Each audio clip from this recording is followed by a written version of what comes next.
Hello, and welcome back to the 3 Up Moon live stream, everybody. It is Friday, April 23rd, 2021, and it's Friday. So happy Friday, happy Final Fantasy Friday. Every single Friday we play a little more of a Final Fantasy game, so later this evening we're going to be doing some Final Fantasy 9. And a couple days ago we started a brand new Super Mario Bros. 3 Rom Hack. It's highly regarded as probably one of the best ROM hacks of Super Mario Bros. 3 that's come out so far. It has everything from custom bosses to custom power-ups like the penguin suit from modern new Super Mario Bros. Games, and the carrot to turn into Rabbit Mario like in Super Mario Land 2. I've been really enjoying it. We are 3 worlds in, so we're in World 4. It gives you the option to like there's enemies like Shy Guys that you can pick up like in Super Mario Bros. 2. It gives you 3 star coins you have to collect in every level, like new Super Mario Bros. Series. So it's a nice mix. It's obviously no pun intended. It takes a lot of the elements of Super Mario Bros. 1, 2, 3 World and a little bit from the newer games, and kind of blends it into one really playable Super Mario Bros. 3 ROM hack. And because it's all using the Mario 3 engine, I think it's really interesting. We've played a few ROM hacks on the channel. Mario Adventure, Super Mario Bros. 3, the Rainbow Realms 1 and 2. And those Mario 3 ROM hacks are all quite good. But Mario Adventure, for a very long time, before this game was released, was considered kind of the most intricate and most complex Mario 3 ROM hack out there, until this was released in 2014. Now we're listening to music from Mario Golf Toadstool Tour, the GameCube Mario Golf game, the second one that's ever been released, just in case you're wondering about the soundtrack. And every Saturday evening, I play Mario Golf 64 with my partner Michelle on stream. So I'm excited for that. I'm going to dive in tomorrow evening. And also, we just unlocked the Shy Guy Desert, so we've got a brand new course to play with. If you're watching live on twitch.tv/3up_moon, thank you so much for tuning in. If you're not following already, click that follow button. We are on the road to 300. We're very close. And we also on the road to 35 subscribers. We have 29 right now. But once we hit 35, we'll be able to unlock a brand new emote. But as Itarama is showing you in the chat right now, by the way, welcome to the stream. You can just modify the existing emotes yourself and make some pretty funky ones, like Moon with glasses. And hey, look at this newt in a jar. Here, look at what I'm pointing at. And a black and white grayscale 3-up. Michelle is showcasing the brand new emote. Thank you. Welcome to the stream, Michelle. The brand new newt in a jar. And yeah, if we can get to 35 subscribers, then we will be able to give you another one. Now, I really enjoyed... nice, there's the OGs. I really enjoyed the first 3 worlds of this game. I highly recommend the Rainbow Realms 1. Rainbow Realms 2 was a little bit tough to earn a recommend for me. It's got some great levels. It just doesn't feel like it's got enough care put into it in the level design as much. Not the same as the first one. Mario Adventure for sure is a recommend, though I do have some gripes with that game because the custom power-ups are a little janky. But this one feels like there's a lot of love and care put into it, so I'm really excited for that. I also want to say thank you to the most recent followers before we get going. Thank you to Phoenix Wolf 79, O'Malley the 1, and Saint 4. I really appreciate the follows and the support. And because you're basically the first one here, I'm going to shout out Itarama here. Still make sure my commands are working. I can shout you out too. That worked.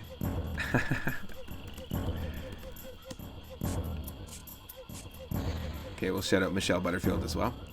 She doesn't have a stream. They have been recently streaming Null, but you can go follow Michelle. Or you can show up on Saturday and you can watch us both together. First one here who isn't in the same room, exactly. That's funny. But the shoutouts are working though, which is nice. I'm just learning those commands. I only have a few. Itarama, I know you mentioned that something about setting up sound effects. I'm not sure if I want to get sound effects going yet, but I've got a few. few little commands going.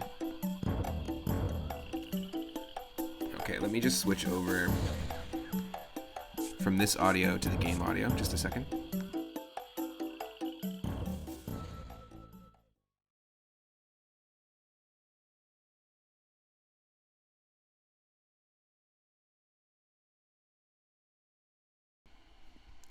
Okay, perfect. So you should be able to see me. Hello, everyone.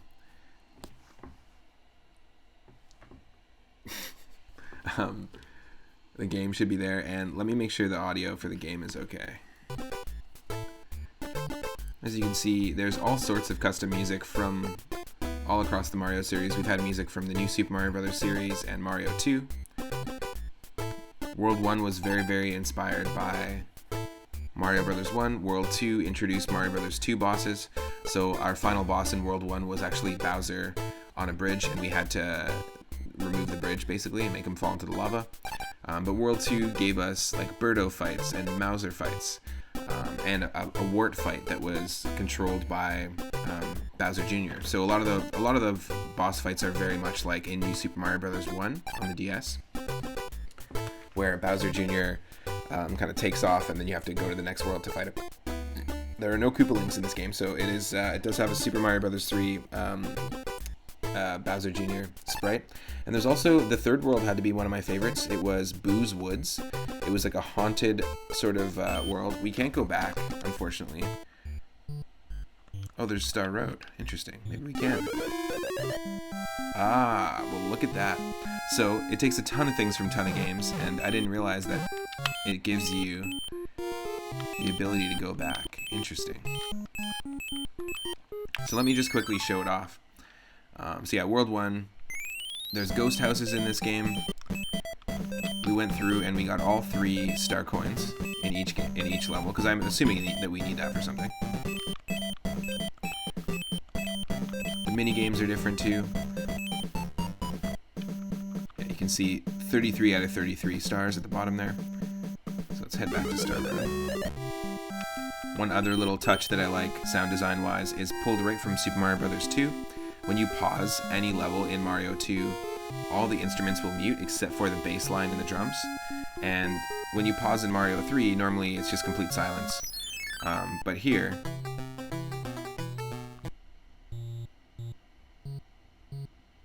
when you pause on the main screen or in a level, you're just going to hear the bass and the drums. So there's no drums here, you're just hearing the bass line. It's pretty cool. So obviously, yeah, you can see that was the Mario 2 world. Let me just show it off here.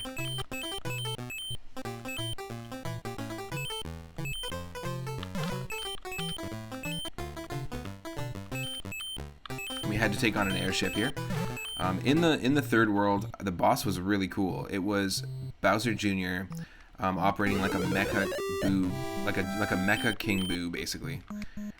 I think it was called the Boozooka or something like that. But it had 2 cannons, and it was like a mechanical boo. It didn't hurt you, but you had to, it was shooting like Koopa shells at us, which was really cool. That's one of the things about Mario 3 that, like, Mario 3 is my favorite game of all time, but the thing I don't like about it is the boss fights. They feel like a cop-out. You've got just the Boom Booms, and the Koopaling fights are okay. But it would have been great if there was like a boss rush at the end of Mario 3. Maybe we fought all the Koopalings before we had to fight Bowser, something like that. But I do really like the aesthetic of this world here, this Halloween sort of themed world. And one thing I thought was hilarious.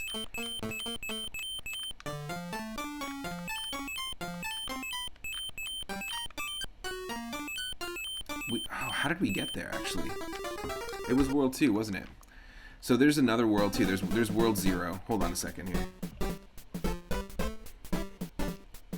It's going to let us go back to all these different worlds. It's probably going to let us go back to World 0. So World 0 was kind of like the minus world in this game, which is kind of cool. We're going to switch. We'll play as Toad, just to showcase Toad.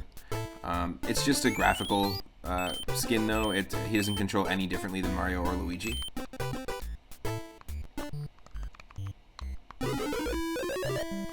I think if we go to World 2, I just skipped it. There's a pipe here, and this pipe will take us to World 0. And in World 0, we actually got our very first key. Do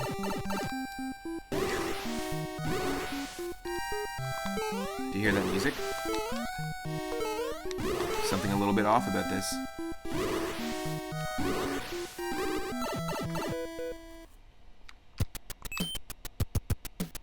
Here we go, World 0. This music. I think it's great. Such a cool way to like create like dissonance.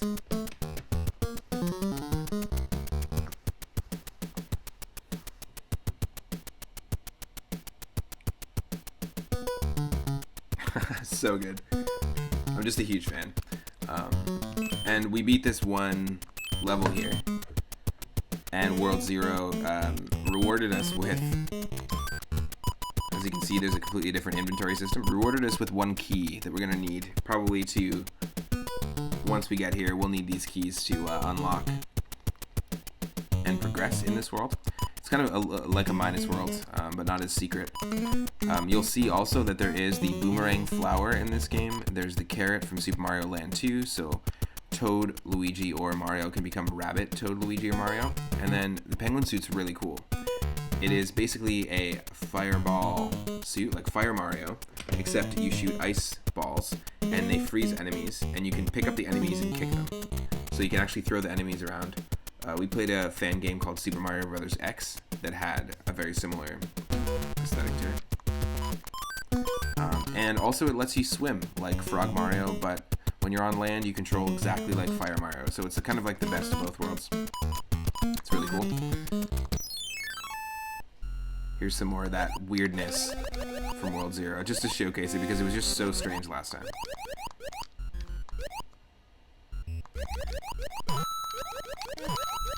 So we're in upside down World 1-1.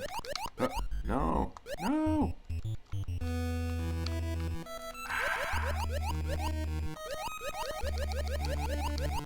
Pretty crazy. I've never seen anyone hack Mario 3 to this extent. I would love to see every level done like this. To be honest, it'd be really cool.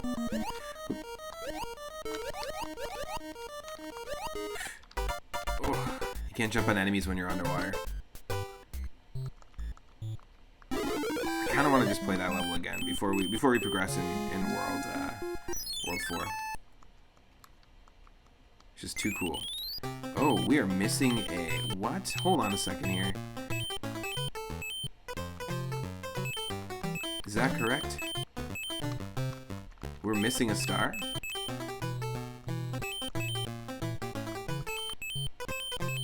Yes, I knew it. It was in the airship. Okay, cool. We'll go back and get that star as well before we progress. I do want to get every single one of the 3 star coins just because, one, they're not too hard to find. The game is super fun, and I know that it will be worth it in the end. I have a feeling.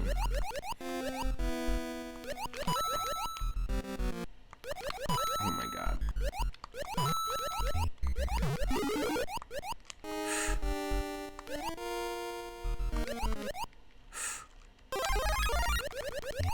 Yes, save.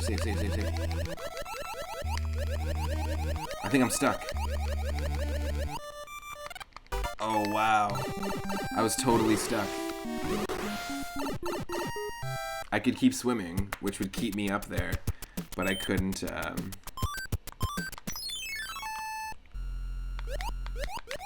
couldn't, like, actually get back to the level. Whew. Talk about a hard mushroom again, jeez.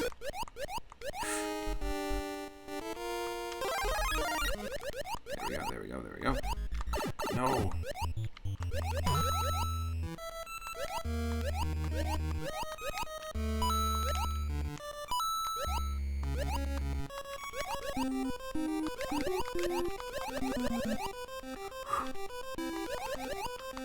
Yeah, this is pretty crazy.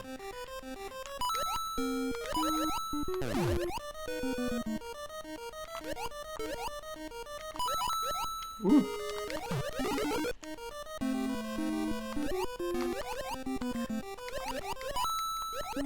Really excited to dive into some Final Fantasy later on tonight as well. We got a lot of grinding done last Friday, which is awesome.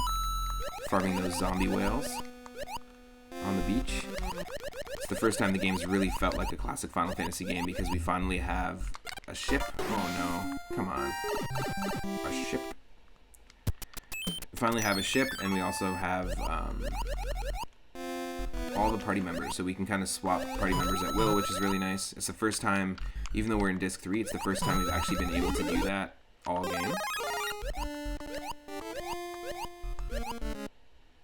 I tried the platform glitch, but it doesn't work. Oh, no, no, no, no, no. Ah, get out of here, buddy. Nobody wants a fire chomp. I already beat this level, I just like wanted to show it off, but still. Damn.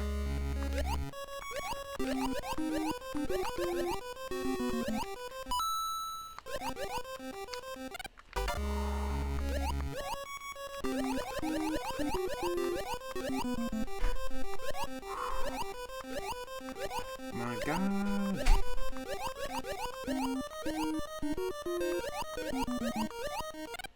Oh, come on.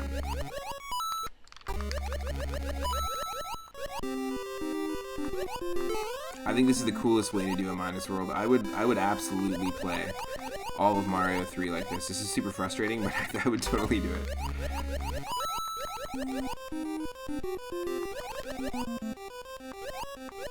I'd love to play the whole game like this and then try to play the game normally. See if my brain doesn't get broken. Holy shit.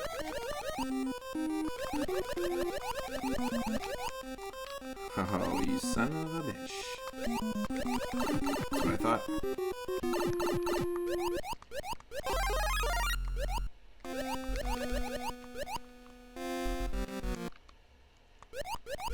The colors look right out of Bugs Bunny's Crazy Castle. There's a pipe world that has bright neon green pipes. Oh, oh, oh. Yes. And also, it has bright neon green pipes and also this exact same background color. It's my favorite aesthetic of all the stages in the Bugs Bunny Crazy Castle game.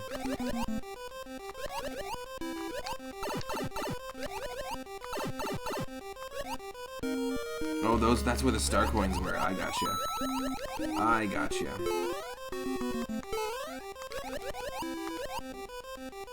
Let's just try to hold on to this, let's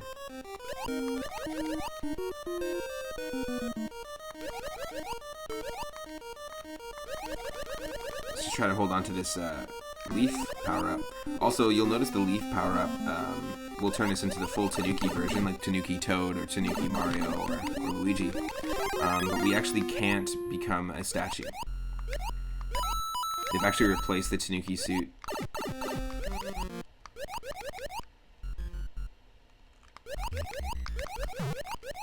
The Raccoon Mario just graphically looks like the Tanuki. Oh, come on, why can't I get it?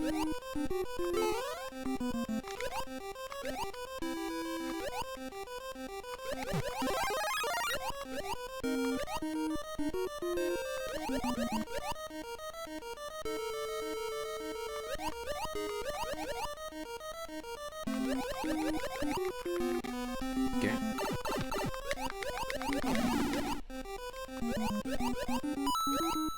Oh no.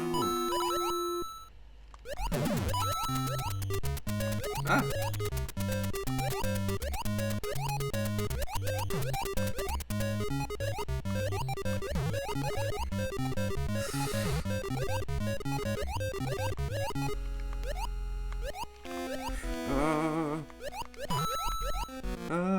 Damn it.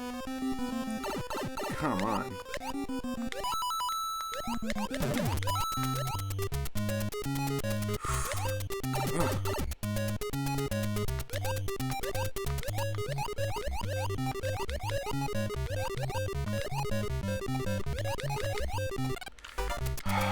Come on.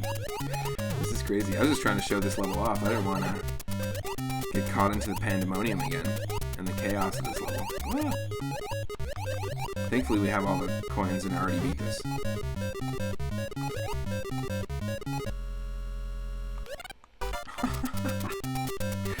You're kidding me.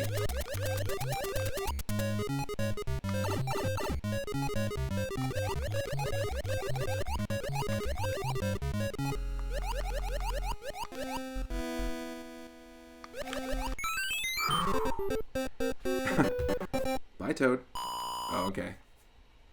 That's smart. They put a platform there. Ridiculous. Ridiculous. I'm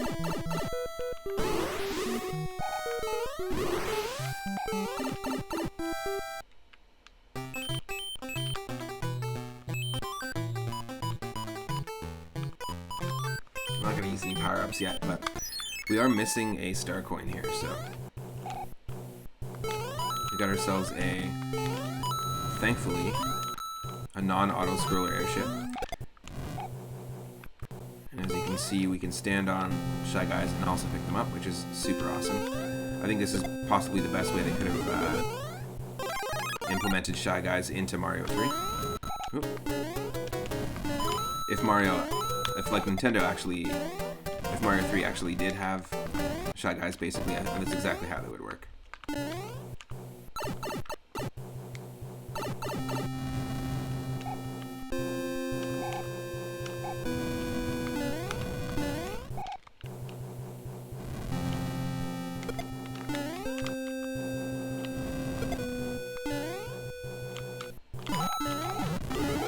Ooh, thank you.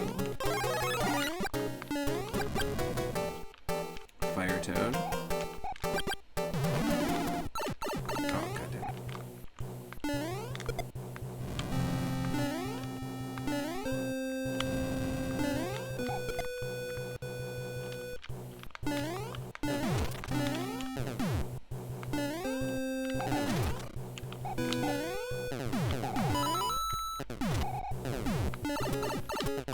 Aha, that's why.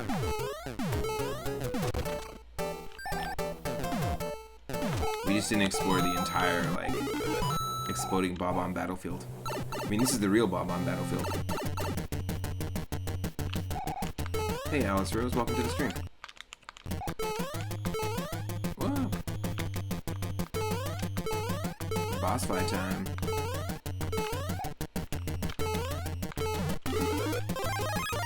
We're taking on Super Mario Bros. 3 Mix. I started this a couple days ago. Ooh.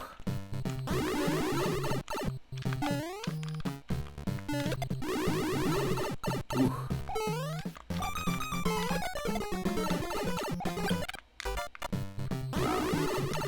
Wow.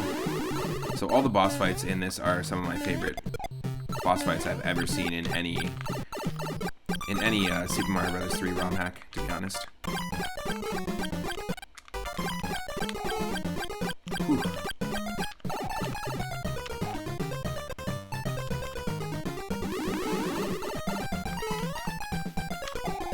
Oh, what?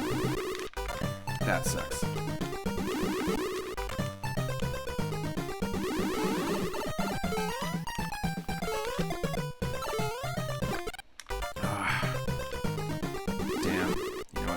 Let's just start over. Let's come back with a power up. We need to get that star coin. We're just missing one from World 2 here before we take on World 3.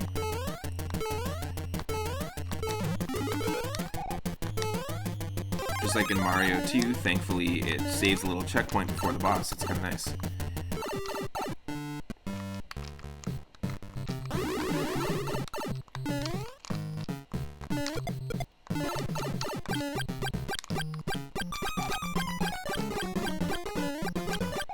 Okay. Yes. Hope everyone's having an awesome Friday so far. Ooh. Not so awesome. Yes. Oh wow. I don't even know what happened there. Did you see that crazy maneuver? Holy shit. Holy shit. Okay. Let's go for it. Rabbit Toad. There's just something super off about it. I do love the carrot power-up, though. Oh, that was where the third one was. I gotcha. I gotcha.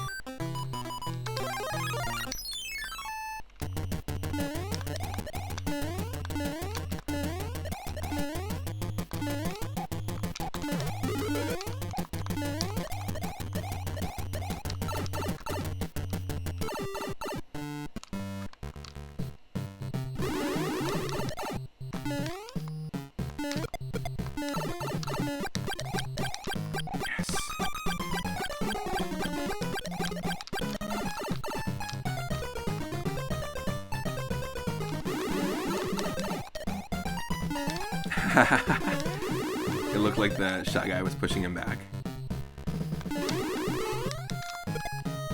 Nope. No.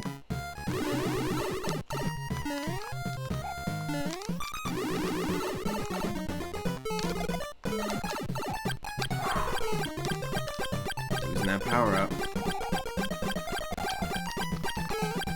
Holy shit. I didn't expect a third wave. Oh my god, that was so lucky.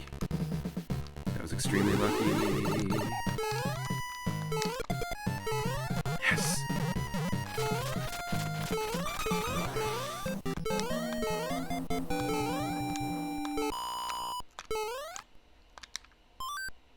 Bam. Okay, cool. Now we've officially got all the stars from here. So let's go to Star Road. Again, this is super cool that they've implemented all these little things like Star Road.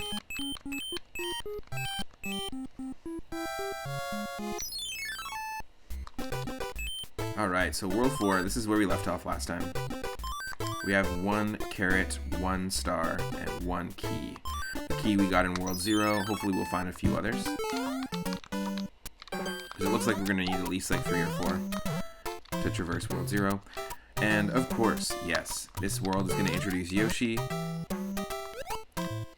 is probably one of the weirdest things I've ever seen, which is Yoshi in Mario 3.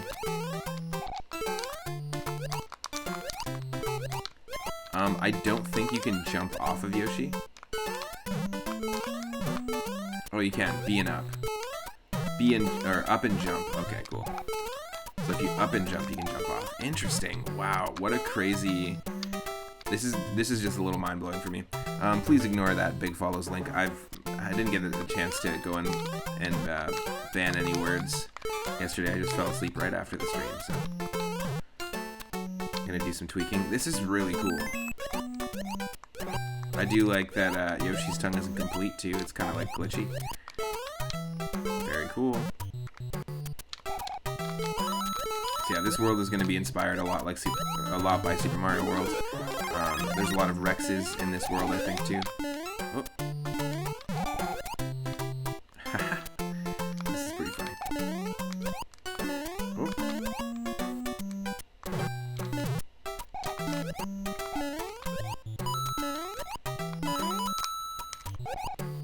Yeah, there we go. There's our Super Mario World Rex. Looking super janky.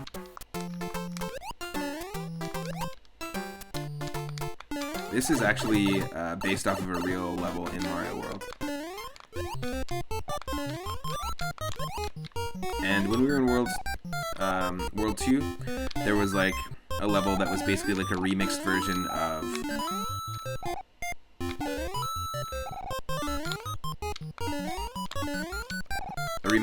World 1-1 in Mario 2 and World 1-1 in Mario 1.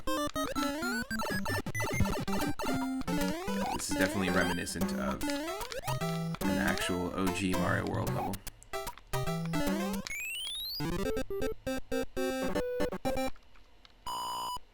I think it auto kicks me off Yoshi because you can't take him into other levels. But we didn't get a star, we're missing one.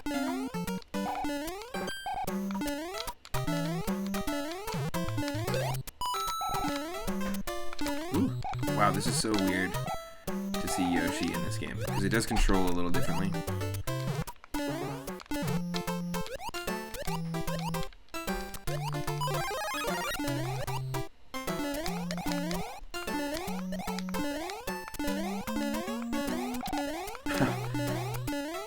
Tanuki Suit Toad on Yoshi in Mario 3 with the Micro Goomba.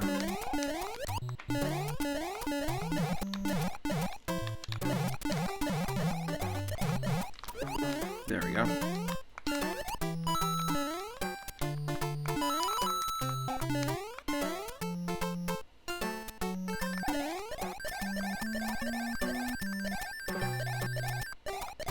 Yeah, see, I knew it. I knew there was something up here. There we go. There we go. And yeah, see, you can't press B down and turn into the statue. So the statue just doesn't exist in this game because they've replaced it. I think the carrot power-up replaces the Tanuki suit, but they just decided to aesthetically make the Raccoon Mario look like the Tanuki version. Oop.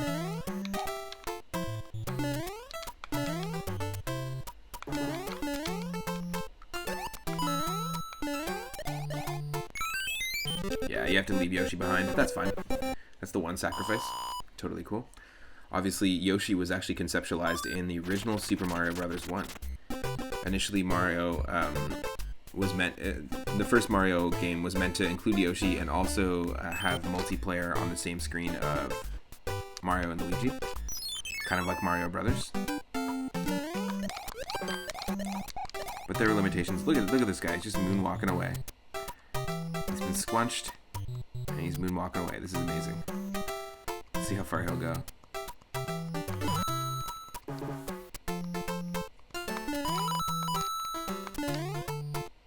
Oh my god. Whole level? Let's do it, buddy. Okay.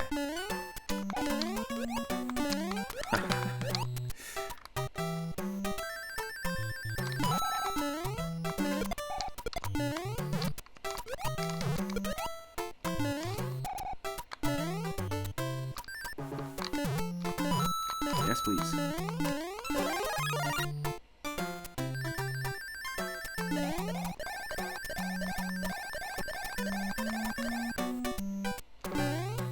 Okay. No cheesing.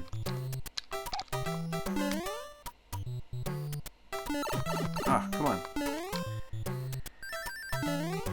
Let's go get Yoshi again. Yeah.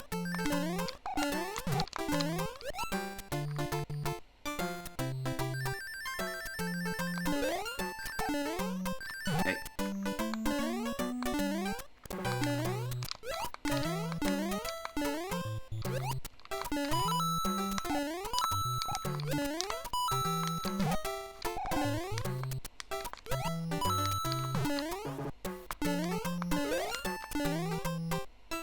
Ah.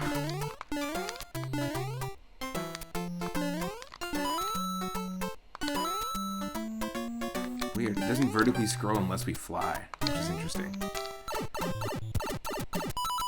Okay, it does come with us.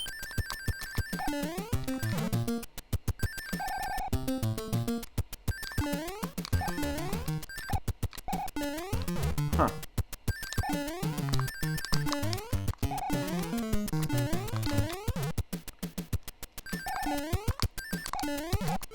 Okay, so we have to. Interesting.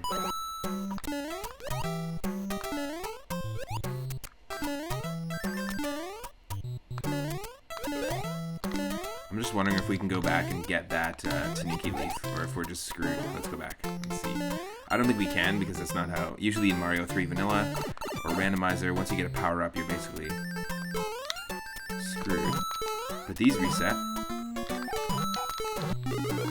Ah, interesting. Okay.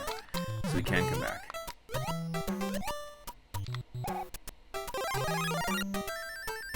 That was interesting too. We turned into Tanuki Toad for like a split second.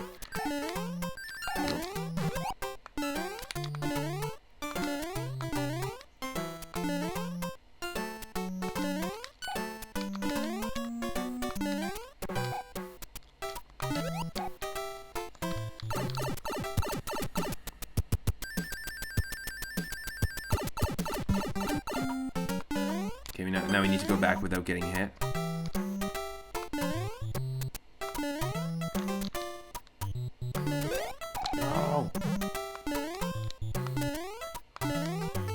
this Tanuki leaf. Done.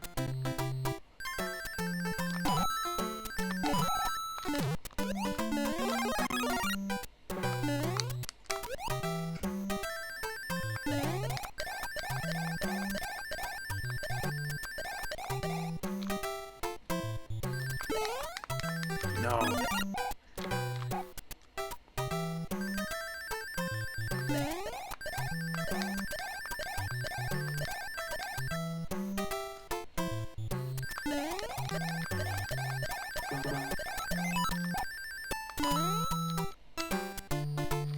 Yeah, that was our giveaway there.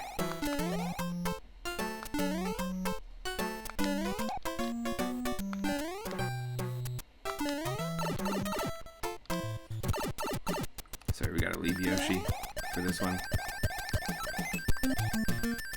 Okay, there's our second one.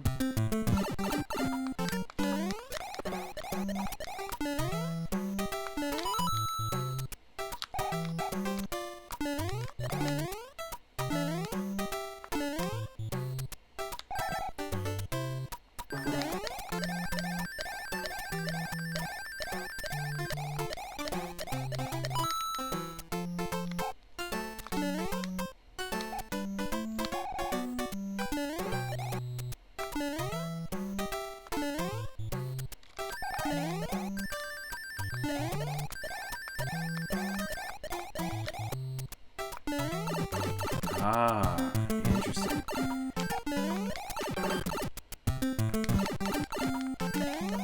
Ah, no, so it's not gonna carry, it won't carry over. Okay, cool.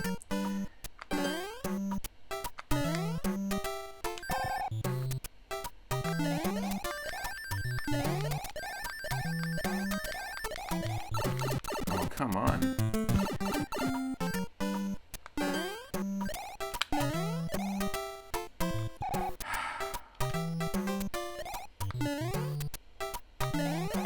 I just realized. No, but why does that work so well and the other one doesn't? Come on.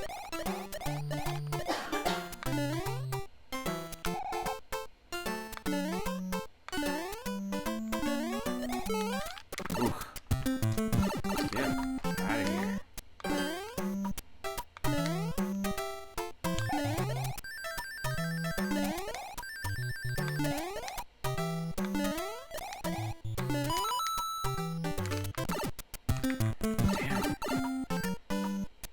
It shouldn't be that hard.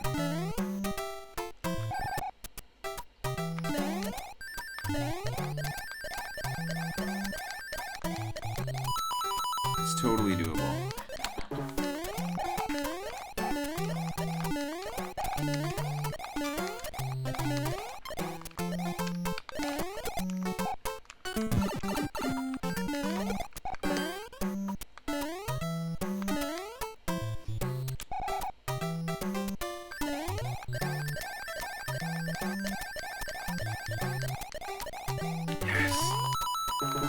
There we go. Oh my god, it's just for this. It's just for another coin. Or another Tanuki suit. Wow. Wow, wow, wow, wow, wow. Not even for a star coin. That's fine.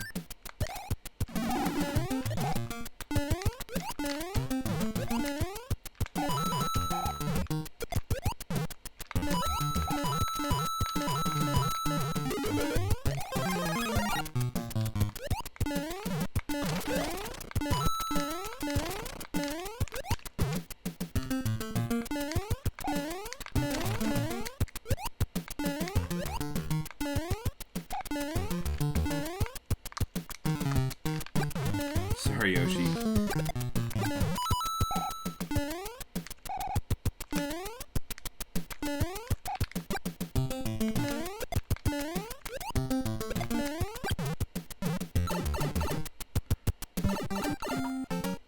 Yeah, we're screwed. We have to come back and do it again. That's fine. Just for the last one, that's totally fine. And we know what to do.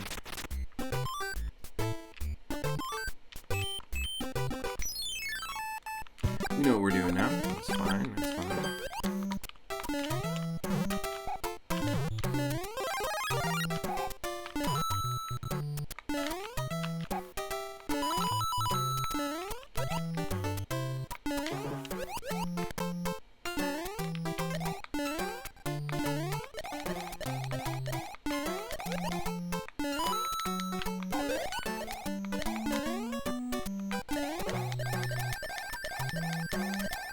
Okay, we're gonna go all the way to the right here.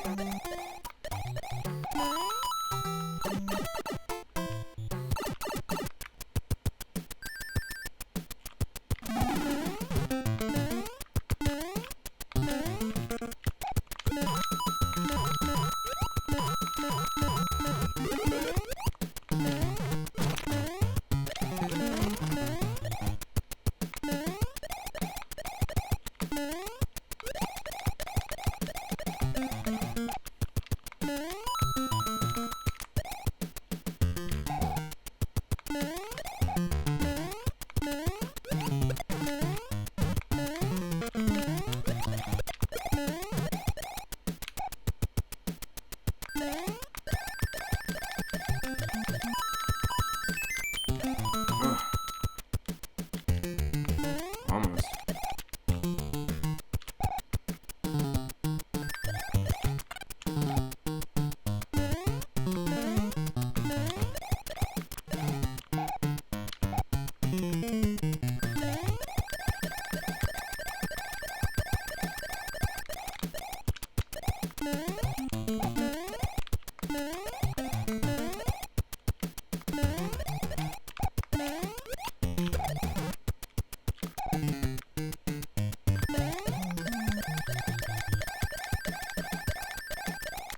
Oh, so close.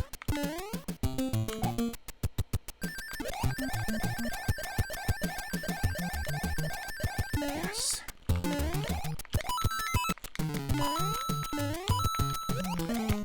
Yes. Okay, perfect. Without losing the power up.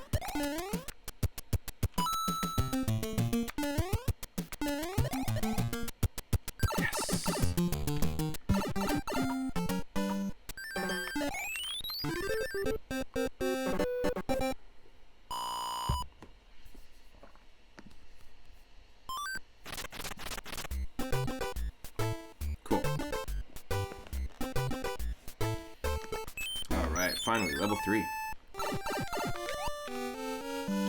Level 3, World 4. Okay, and we get to show off the penguin suit, which is awesome. The penguin suit is a really cool power-up in the Mario games. I believe it's a New Super Mario Bros. Wii U or something like that, or New Super Mario Wii. As you can see, we can freeze enemies and we can kick them, which is awesome. So we're essentially like a swimming Fire Mario. I love that you can freeze everything, including the urchins.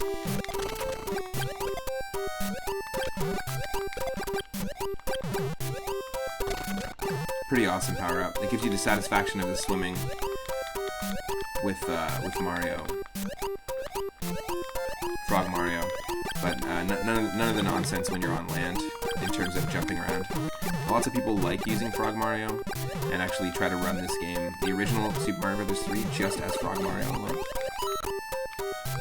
This is also directly based off of the design and layout of an original Super Mario World underwater level. I believe this is based off of the very first one that you take on in Super Mario World Vanilla.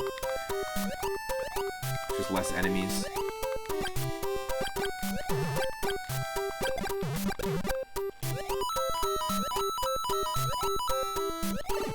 Oh.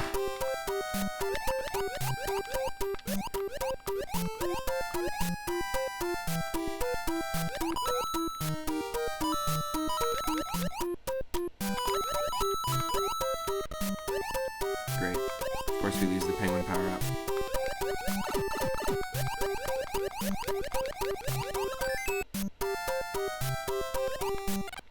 Oh.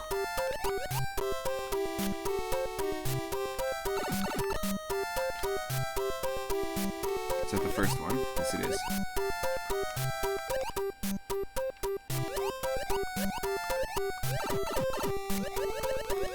Not cool, man.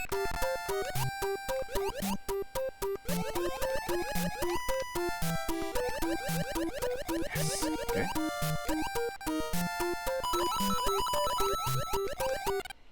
Yo.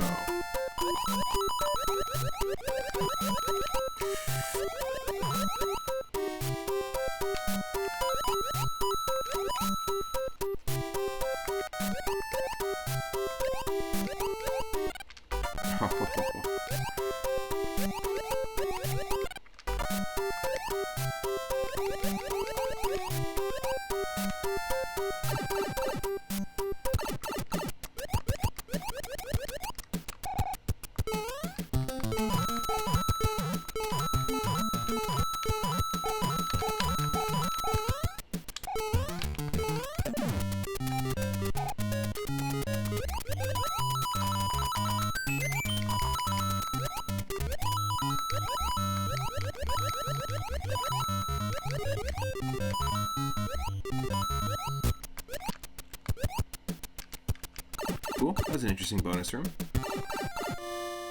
Oh, he screwed up. He screwed up. Oh, he screwed up. He screwed up. It's okay.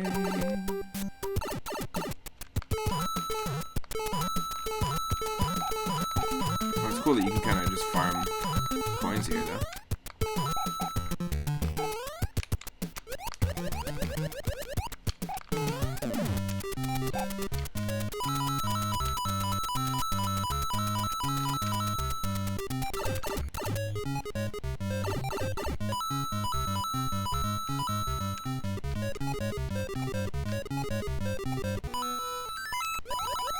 There's number 2.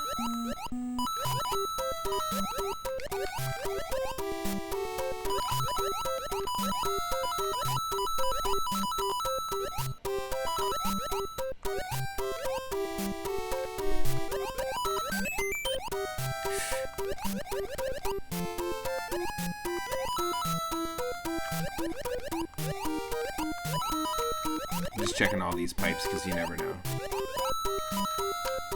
Oh, never mind. It's just right there.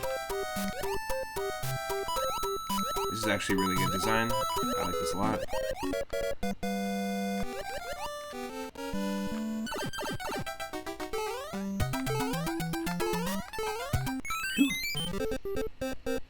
Whew. Whew.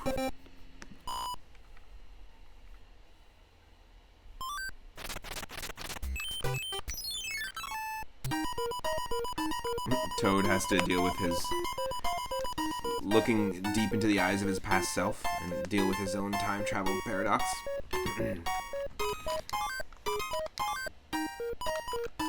So this is a little different. You can accumulatively make matches, kind of similar to the bonus game in Super Mario World 2, Yoshi's Island, which we've played on the channel. So we've got 2 matches of leaves, so we've got that. But as soon as we get a match of either Bowser Jr. coins or Bowser coins, the game's over. And you only get to keep the items that you've fully matched. Ooh, ooh. Bam, okay. So I think there we got 1... What did we get? We got 1 mushroom and 2 leaves there. So we'll use the mushroom. And take on the castle. World 4 castle, let's do this. Fortress. Nice, this is also based on a Super Mario World castle. I really appreciate the nods and the attempts to like make an original feeling Super Mario 3 style version of levels from other games. Everyone tries to remake like World 1-1 and Mario Brothers 1 and Mario Maker and in ROM hacks. It's just so overdone, but this is done so well. I also really like the little touch of adding hands to the dry bones, having them feel a little more Michael Jackson Thriller, which is pretty cool.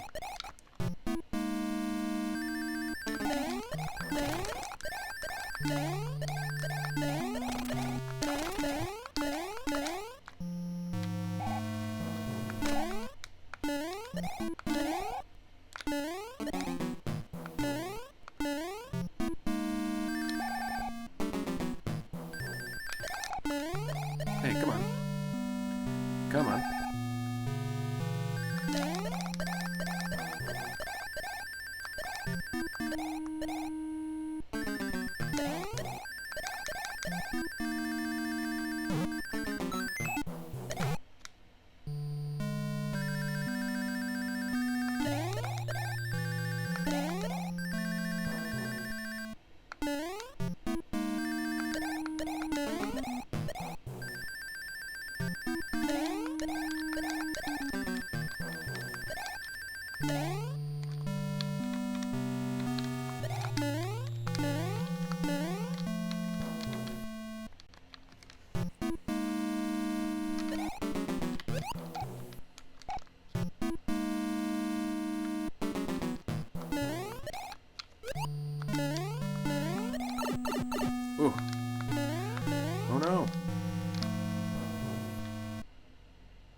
I'm not going to question what just happened there. The RNG gods did not want Toad to die there.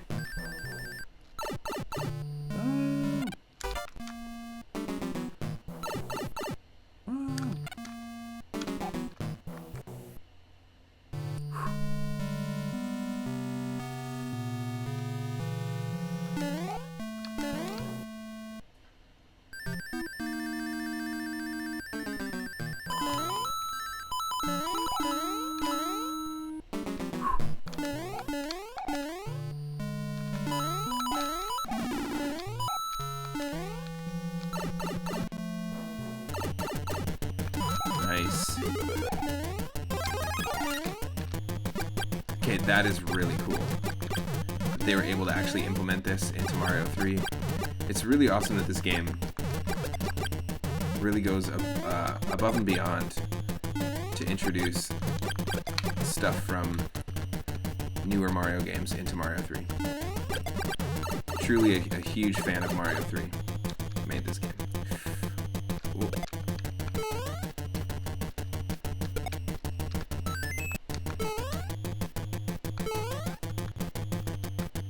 Oh.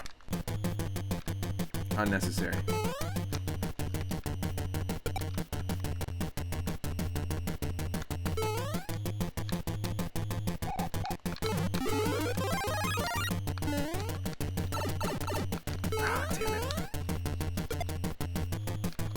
So dumb. Oh no!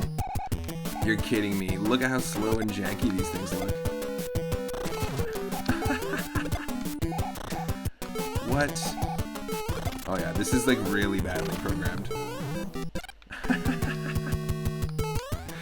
Okay, there's way too much jank for Reznor right now. This is insane.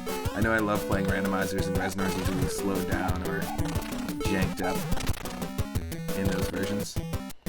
Come on. This is ridiculous. That's some jank. That's the jankiest this entire game has been. And easily one of the most jankiest looking sprites has been the Urchin and the Reznor so far. Like the Urchin in the previous water level. But other than that, a lot of the custom sprites look great. Oh, this is totally a level for Mario World as well.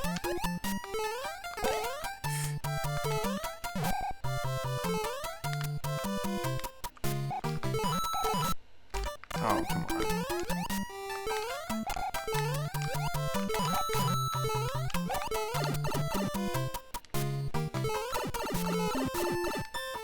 Weird. You can't go in there with Yoshi, that's why.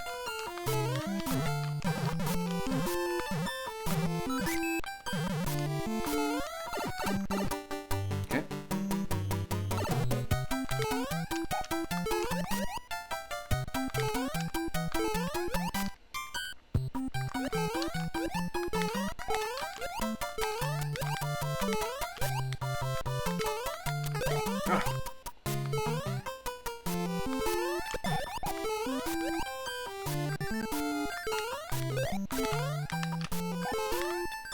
Yes.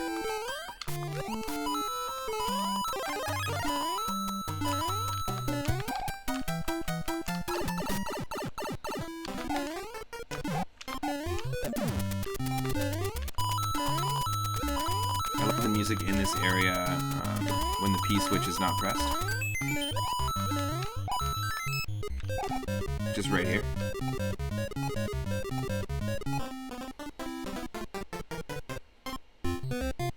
Sounds great, 8-bit.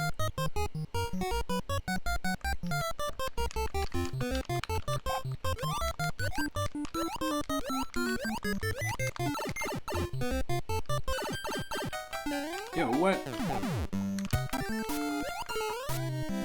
Hold on a second. If we can take Yoshi with us, we should be able to take him again.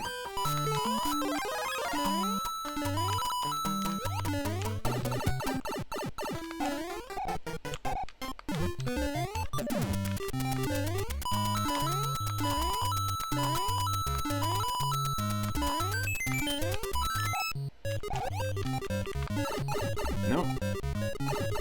You can't, because when you jump up and press up, that makes sense.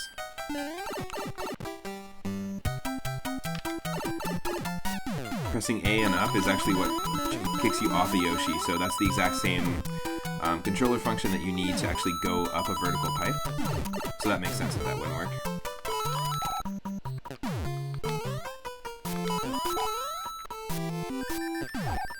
Okay, we missed the question blocks. That's totally fine though.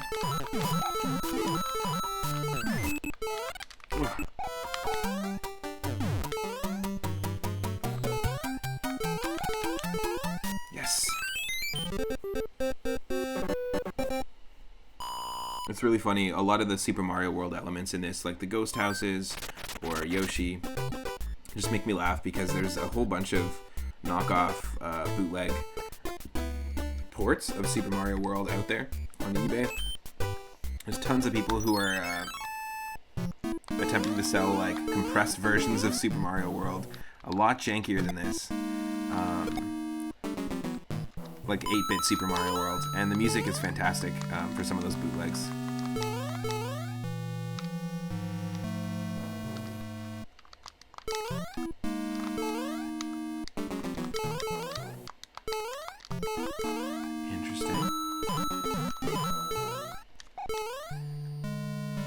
I don't know how to deal with the enemies that are on the other side.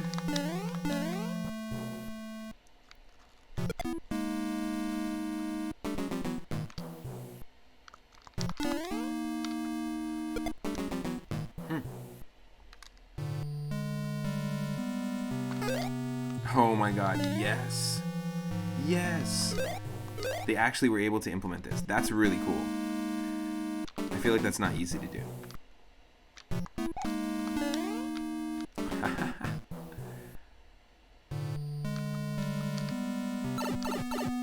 Interesting.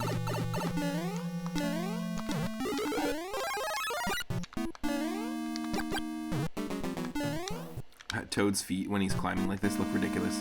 Boop, boop, boop, boop, boop, boop, boop, boop, boop, boop.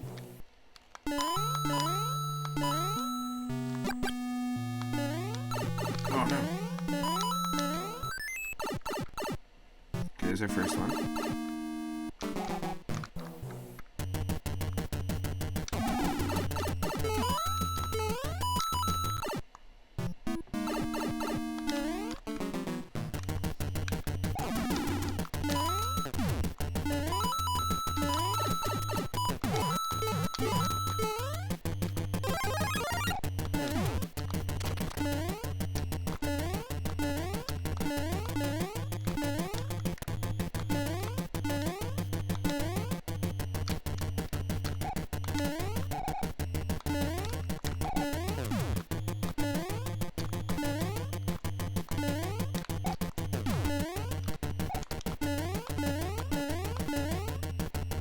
Yeah, totally. Welcome to the stream, by the way. Hope you're having an awesome Friday. It's really fun, actually. It's so we're playing Super Mario Bros. 3 Mix. It came out in 2014, and for a very long time, we played Mario Adventure, which is in 2004 like a really, really complex and unique Mario 3 Rom Hack. Well, this took it the extra mile. This was made in 2014. It has everything from star coins, like in the original New Super Mario Bros. We have to get 3 star coins per level. It replaces some power-ups, so we've actually got the carrot power-up from Mario Land 2. And we have the, obviously playable Toad, playable Luigi, playable Mario. There's a character select screen just like in Mario 2. There's Shy Guys that you can pick up. And the bosses are all super unique. You've actually, as you can see, we're in Super Mario World inspired land right now, and this is the jankiest boss fight I've ever seen in this game so far. But it reproduces, it tries to reproduce Reznor. But some of the great boss fights, though, World 1 was fantastic because it was fighting Bowser, but in the style of Mario 1, so you have to destroy the bridge. World 2 had a bunch of Mario 2 bosses. We had Bowser a couple of times, different Birdos a couple of times, and it's a really good implementation of some of the tech from the earlier Mario games. It gives you this little touch, which only, in Mario 2, when you pause, you can only hear the bass and the drums, and the same thing happens here. Also, of course, we've got Rex mini games. Like, so there was a Boo one, kill as many Boos, kill as many Cheeps as possible. Yes, we have Yoshi. It's pretty awesome. I highly recommend it. If you're a fan of Mario games in general, but specifically a fan of Mario 3, it's really interesting to see these mechanics kind of work well in Mario 3. I think the only way to change our character, and I want to change our character right now actually, is we have to save and quit. So yeah, this is the game. It came out in 2014, made by Southbird. Oh, totally. So Mario 3 is easily my favorite game of all time. I have very strong nostalgic association with it. I learned how to tie my shoes the first day when I was a kid that I beat Bowser. So there's like a direct connection. I had like a double victory moment as a kid. I love Mario 3. I'm super biased, but I play a ton of Mario 3 Randomizer. I play the original a lot. Zelda 1 was yours, nice. But this definitely fought it for second. So I never got a chance as a kid to grow up playing Zelda 1. I actually had an NES collection that my uncle gave me. He collected games and then he gifted me an NES around when the N64 came out. And he did have Zelda 2, and I played it, and I had Castlevania 3 as well. And they felt more akin to each other, I guess. And when I got a Super Nintendo down the line, I ended up getting Zelda 3, but I didn't really associate the two games. Then I played Zelda 1 years later, but I wish I had been able to play Zelda 1. Have you ever tried the Zelda 1 randomizer? It's pretty crazy. I've seen some people play it. I don't know enough about Zelda 1 to do it. I've been doing a Link to the Past randomizer, but oh nice. Zelda 1 you used to dream of that. It was everything to you as a little kid, but Mario 3 was right there though. Yeah, you should try it. If you know Zelda 1 really well, I practice a lot of Mario Brothers 3 randomizer on the channel specifically because I want to eventually race another streamer and maybe do like a 1v1 sort of thing. And I'm practicing Link to the Past right now. It's a lot harder because there's 2 world maps and there's a lot of checks to memorize in that game. But yeah, just to show off some of the power-ups, they've actually replaced some of these, like the actual inventory system's a little different. We went to World 0 through World 2. There's a portal there, and it's kind of like the Minus World with some really cool dissonant music and upside down water levels, like really cool stuff. And we earned a key, and we're going to need to earn a few more keys to traverse that world. We do have a star. You can see the Boomerang Flower from the new Super Mario Brothers games is in this, as well as the penguin suit. And the penguin suit's really cool. It's basically on land, it's like the fire suit, but it shoots ice balls, and you can freeze any enemy and then pick them up and kick them and make them slide across the ground to attack other enemies. So you can turn an enemy into a weapon, essentially. But then when you're in the water, it acts exactly like the frog suit. So probably one of the best programmed Mario Brothers 3 like ROM hack custom power-ups that I've seen. Also, this works fantastically well. I love the carrot from Super Mario Land 2. It's just really smooth. They replaced the look of the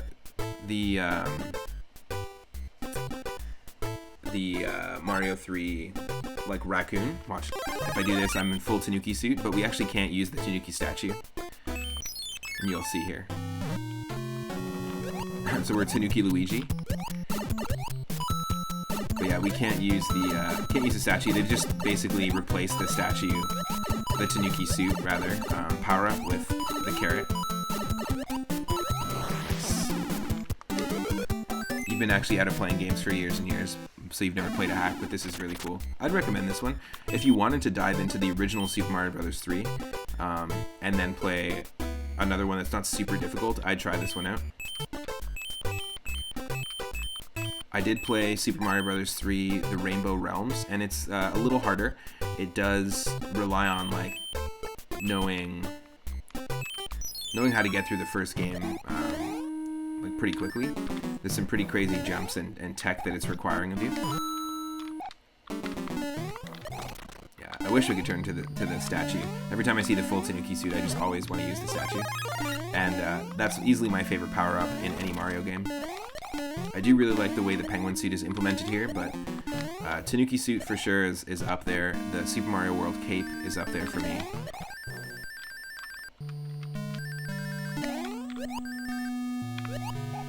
Oop.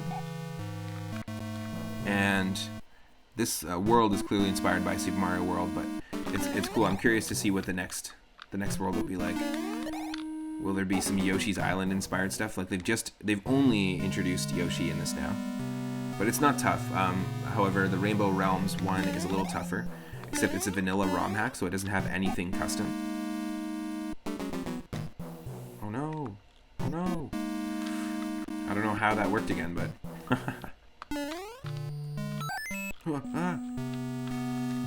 Crazy. Whoa! But yeah, highly recommend the Rainbow Realms as well. Mario Adventure is pretty cool too, but it gets a little difficult near the end. Oh no. That's okay. We're fine. Last month you started streaming and making an excuse to play seriously and have nice. Yeah, I've been wanting to stream for over 10 years, but my music life, as a session drummer, live sound tech, I mean, for the last 5 years I've been putting on concerts. And we're putting on 3 concerts in an all-ages record store venue. 3 concerts a week. About 300 were done in 5 years. It's pretty crazy. I also organized and curated a festival. Music festival, which you can't really, unfortunately, you can't really do in person right now at the moment, and haven't been able to for over a year. So I also didn't own a computer for a long time, and I make electronic music as well. I hadn't released anything in a little bit, like for my solo projects.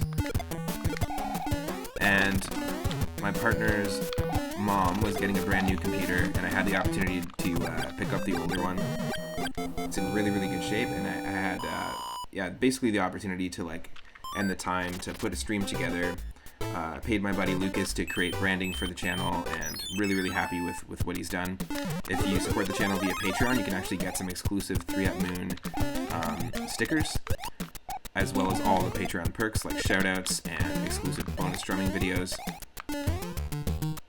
But that's part of the merch that you can get, which I think is really cool. I'm a huge fan of Lucas's work.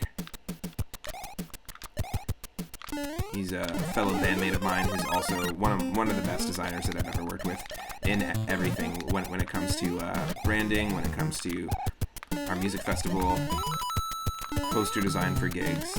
He did branding for my band's album, The Mile Sky Club.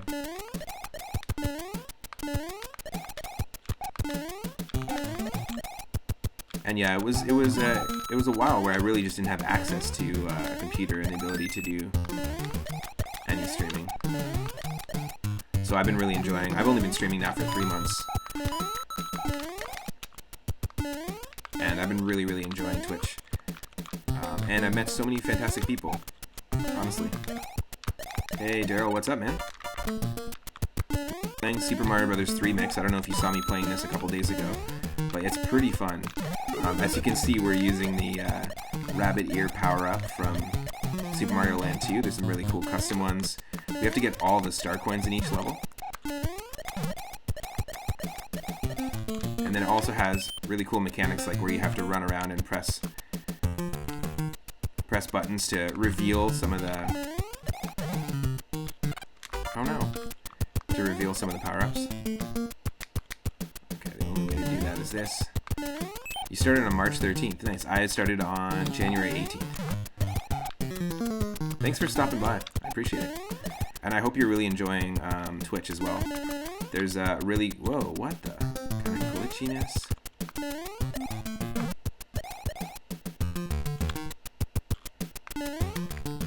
Huh.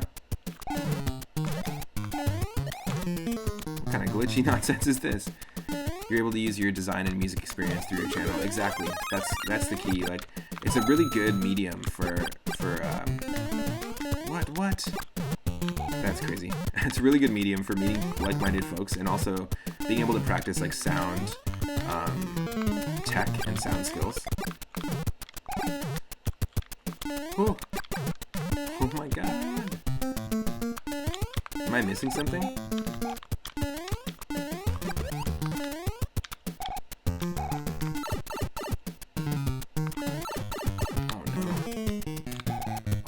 Awful.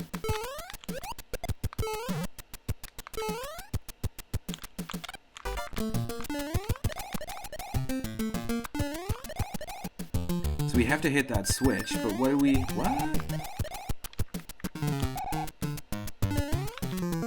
Hope you're having a good one, Daryl.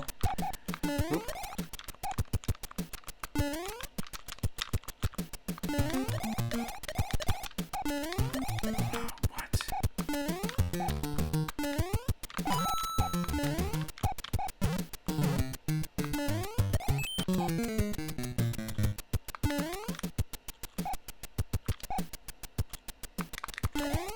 I don't get it. So I press that button and then it reveals what? Nothing. Huh. Oh.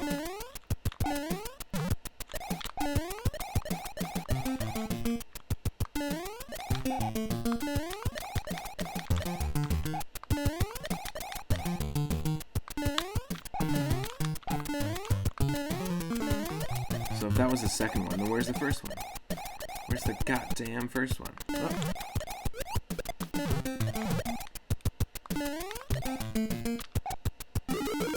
Oh, what? Okay.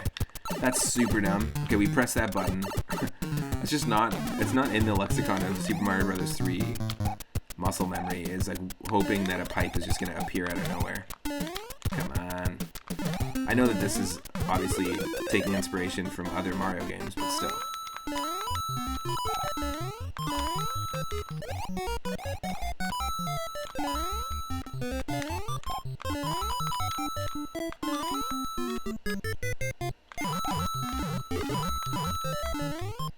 Yes, please. Okay, there's our third one. So we're missing the first one way back. Way back, playback. Oh no.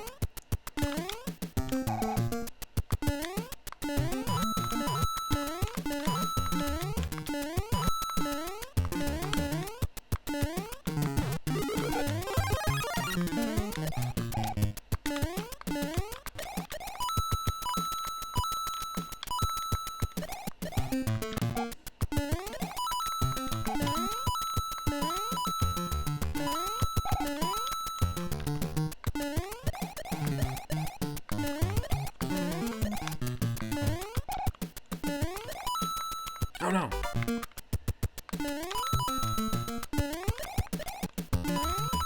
What I'm curious about is this is even the right way. This might be the way to the end, but not the way to get that last star coin. I do appreciate that they also place the star coins in chronological order, that in the order that they appear in the level, so that you know if you missed the first or second one, just like in Mario, in New Super Mario Brothers on the DS.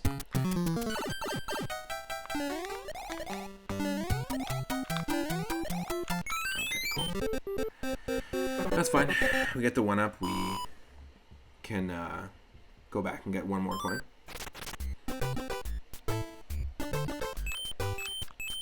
I do like that we can use the Raccoon Mario suit. How's your Friday going so far, Daryl and Nicolette, if you're around?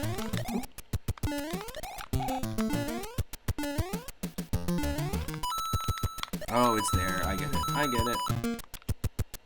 I freaking get it. Yes, I freaking get it. Yes, I freaking get it.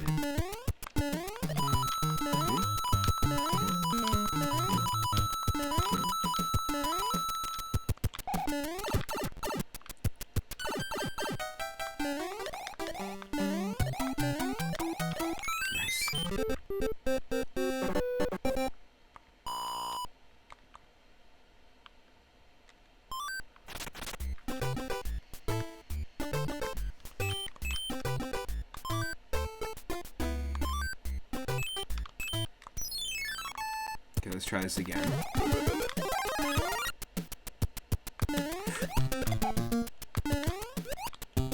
I like that the ground is carrot colored, and we're using the carrot power up. Heck yeah. There we go. Yeah, nice. This level's giving us tons of carrots because it knows we'll need them. Oh, okay, cool. That's where the thing. Okay, appears. I gotcha. Not that crazy of a level. Once you get to know it.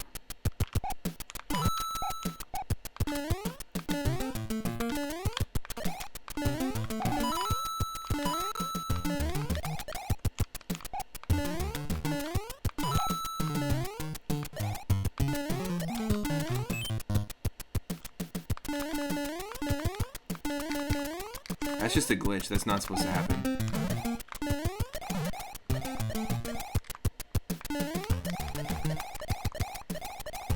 Yes.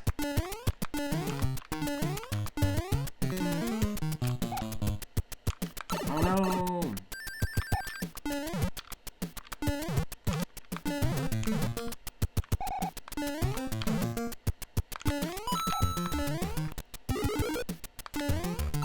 Okay.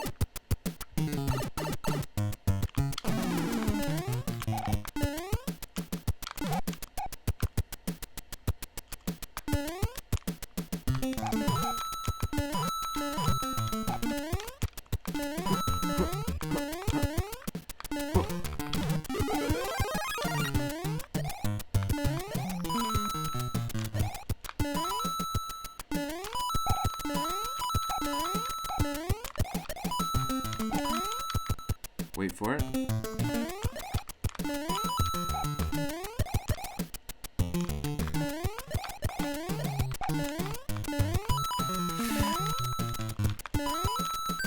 I'll take as many coins as possible. Who knows how hard this game's gonna get as we progress. Rainbow Realms 1 and Rainbow Realms 2, recent ROM hacks we've been playing, they really cranked up at about World 6 and 7 in terms of difficulty. And I'm not sure if that's like a standard thing, but let's see. Okay, we were able to do that. We got all the coins there. Perfect. We need to come back, and we're missing a coin in this castle here. So that's fine. Oh. I love the idea that we're Rabbit Luigi, and we're climbing on Bowser Castle nets from Super Mario World in Mario 3. Just too good.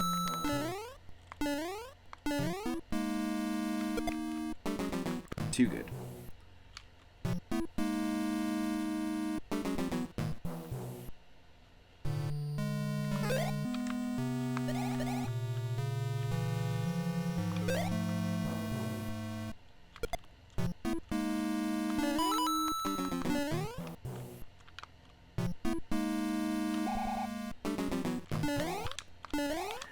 No, we went through there.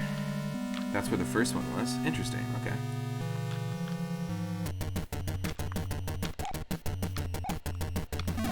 Oh, it's up there. You remember seeing your first speedrun. It was 2005 or 2006, and someone had run Super Mario Bros. 2 in minutes.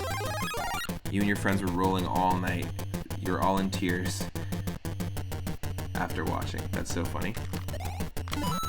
That era, early 2000s, is when a lot of people really started messing around with, at least for me and my friends, it's when we started messing around with like ROM hacking and ROM hacking programs. There was a really cool one called the Super Mario Bros. 3 Discombobulator, and it was one of the main programs that was used, just a Windows program, that was used to make Mario Adventure. There were several utilities that let you replace like sprites in NES games, and it would work for any NES game. But the Super Mario Bros. 3 Discombobulator was developed by ACMLM, who was big in the Mario ROM hacking scene. He actually made his own tool for hacking Mario 2, and made Strange Mario Bros. 1, 2, and 3, which are all hacks of the first 3 Mario games, respectively. So he hacked the first 3. Made some really cool tools. Now there's a program called Super Mario Bros. 3 Foundry, which is a little more akin to Lunar Magic, if you know anything about Mario World ROM hacking. But yeah, in the early 2000s, I was actually messing around with these programs because I was also ripping graphics out of them, and I used to make these Newgrounds sprite animations. I was actually an affiliate of Newgrounds. I had a website called Dungeon Studios. Went by a different name, and basically just ran a team of animators when I was like 14, 15 years old. and we did sprite animation. I learned the basics of sound editing and sound engineering through Macromedia Flash, and then I ended up going to school for it and learned on like an SSL console and a Neve console and an Icon, like these crazy sort of high-end gear sort of things. So I really benefited a lot from that, and also from learning from my good friend Tyson how to mix well before I went to school for it. I spent a lot of time messing around with that. My first album came out in 2009, which was it was my first album ever, but it was also a double album. And you can go check that out on my Bandcamp. It's ambient electronic music, but it was all done before I went to school for sound engineering. It was all just done in a sandbox way. And that era, 2004, 2005, 2006, is when I really spent a lot of time, really experimenting with programs like Macromedia Flash, Photoshop, Illustrator, Audacity, Fruity Loop Studio, Cubase, early versions of Cubase, Reason. I'd messed around with all those programs, and then eventually went to school for Logic and Reason and Pro Tools. But it all started from just messing around on my home PC. Okay, so we've got ourselves 1 leaf, 2 leaves. That's really useful. Ooh. 2 leaves and a carrot. 2 leaves, a carrot, and a flower, and we're done. Cool. That's a good haul. I've never really speedrun, but I did watch a few people do races around that same time of Mario 3. Not races, but like try to like beat it in 11 minutes. It wasn't a huge thing back then. Like obviously there isn't like speedrun.com or anything like that, but it was a really cool era. Super fun exploratory era for me. So as you can see, we've got ourselves the Mario World Ghost House. We had these in the earlier worlds in this game. And it just makes me laugh because around the same time, that's actually in the early 2000s, is when I discovered video game bootlegs. And there are several bootleg versions of... There's several bootleg versions of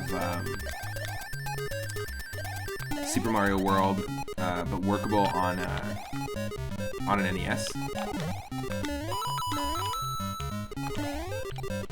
Ooh. Nice, it gives us another one so we can actually make it. Whew. We're getting some sprite slow down here.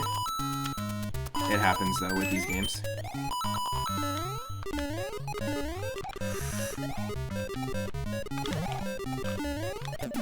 Yes.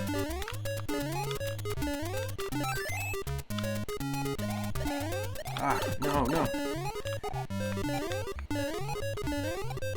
Whew.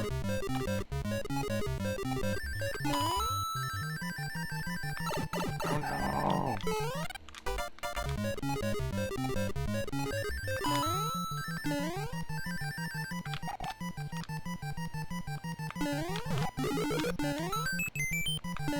Oh, yes.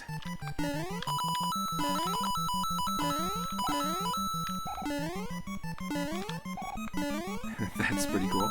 It's just trying to make a funny face at us. I also love that the haunted house totally looks like it's got a face. Ooh.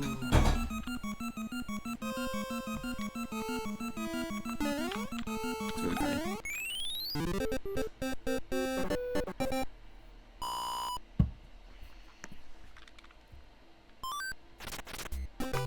Now, there's a secret exit here.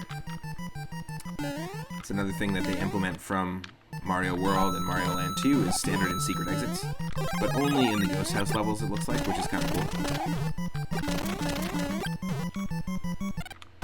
Just wondering if we're missing a ton here. We're missing two star coins and the secret.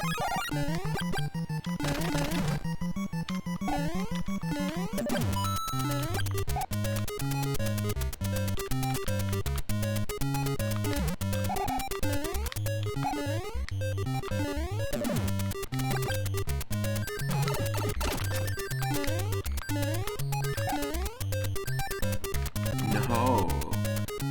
The star is above the door. We need to actually get the star. There we go. Oh, whoa, okay. I've never seen anything like this.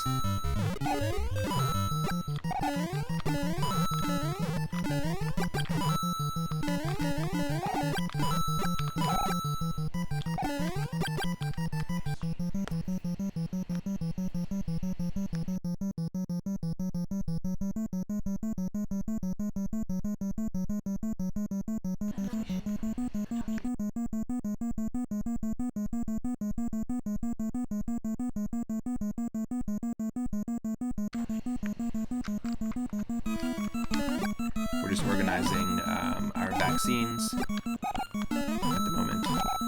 Vaccine appointments. Coming up soon, coming up soon.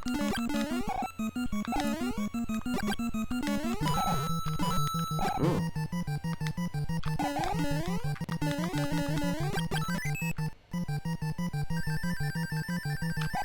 Nice. Okay. So the secret exit is just the gold sphere. I kind of like that, actually. That's how they split it up. The gold sphere is the secret, and the flag is the standard. So that opens up that path for us, which we'll take. Before we take on the castle, of course. I also love that Yoshi's tongue completely leaves his mouth. It just has this like janky bootleggy vibe, which I kind of like. But it controls exactly how you would expect it to control in Mario 3.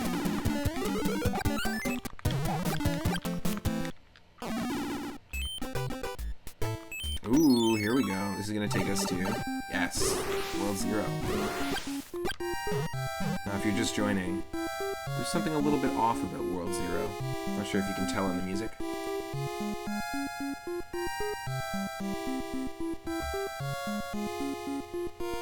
Slightly off.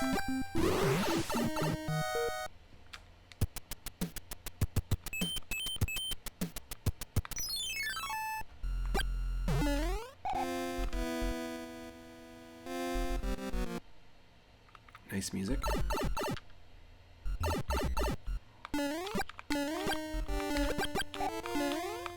Okay, this is a remix of a standard Mario level.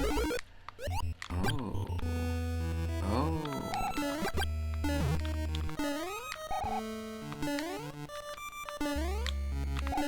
Will that even respawn?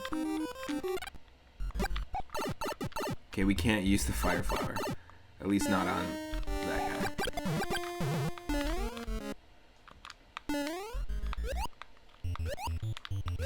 Hey.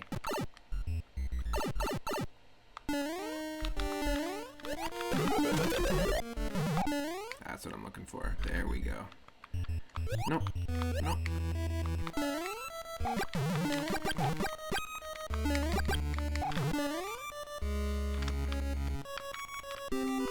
Oh.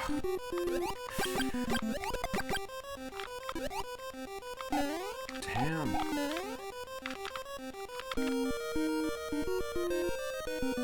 Still up there, Weege?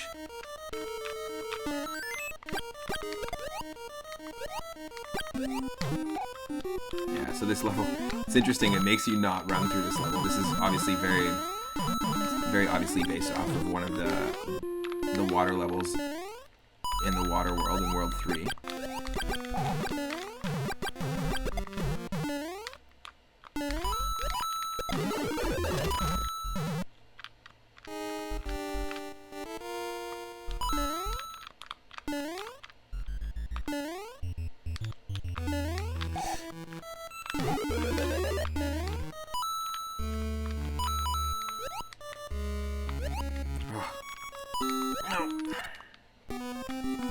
Come on.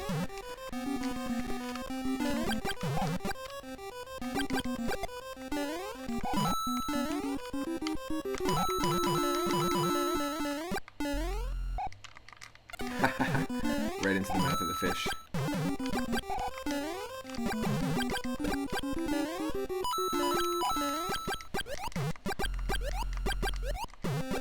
Yes.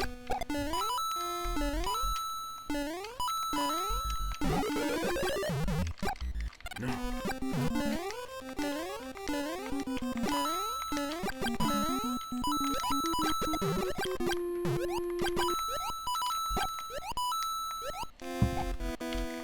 Thanks.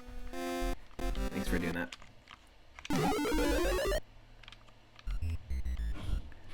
Oh, thank you for the hydrate and the posture check. I'll do that in just a second here, as soon as I beat this level.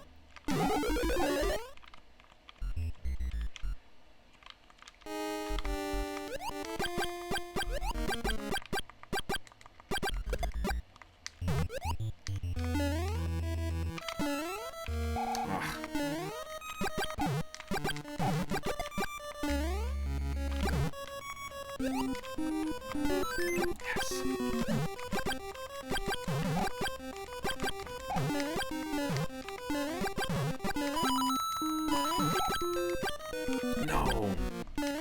Oh my god. This super unnecessarily needs to take this much time.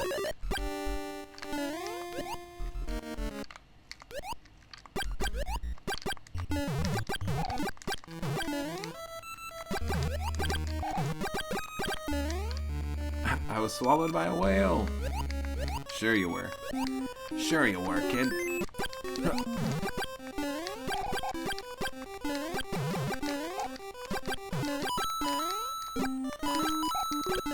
Yes.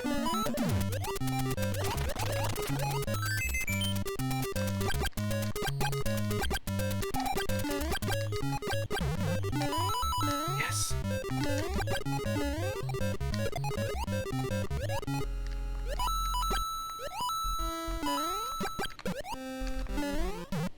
Oh, interesting. It's combining a few of the levels of Mario 3. Oh my god. Oh my god.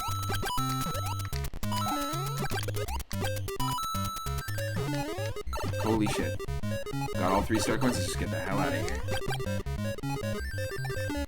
Whew. God damn. Okay, hydrate and pasta chug. Picked up a brand new chair today, or yesterday, which is really nice. It's super comfy. Thank you so much, Michelle. I'm gonna go get it. Really appreciate it.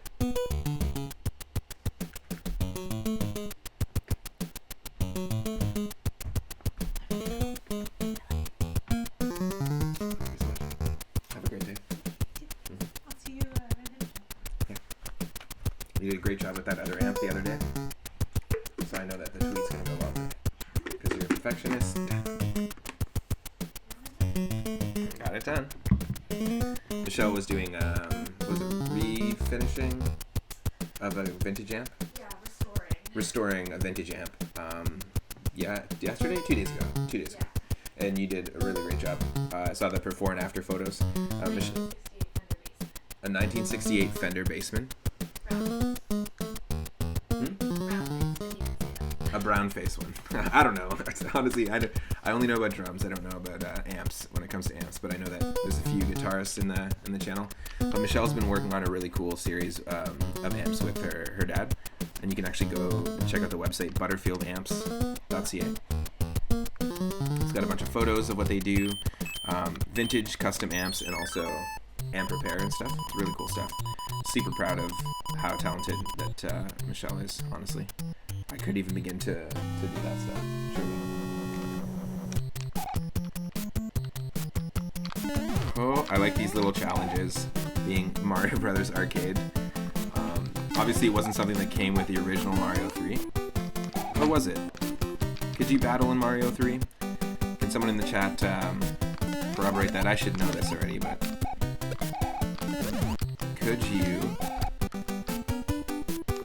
battle opponents in Mario 3? I know that this was included as like a little mini game in... It was included as a little mini game in the Game Boy Advance remake. Oh.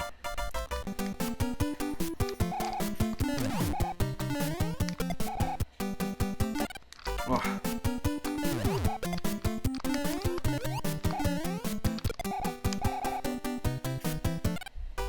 Ooh.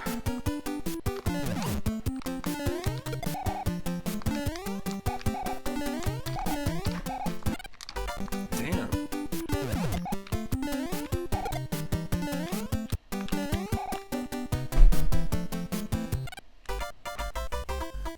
How is that so tough?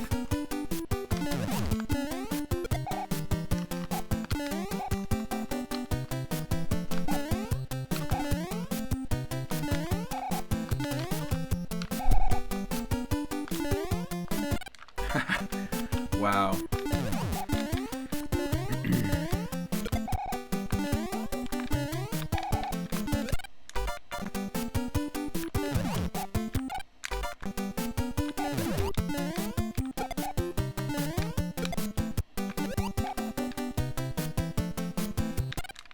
Oh, come on. Why is it so tough?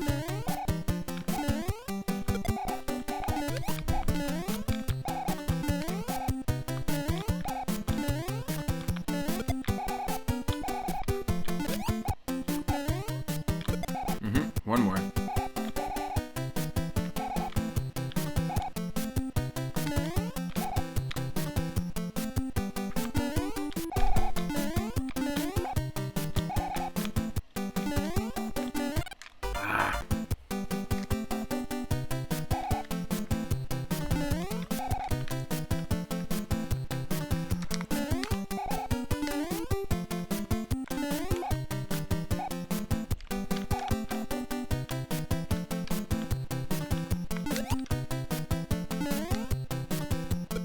ho. Does that count? Come on. There we go. Nice work. I think you earned this key to one of the gateways. Thank you so much, Hammer Bro, for being a bro. We've got 2 keys, 2 stars, 2 carrots, 5 leaves, and 1 fire flower. We're doing pretty good. Love the music in World 0, honestly. It's just so cool. The idea of the dissonance is just really funny.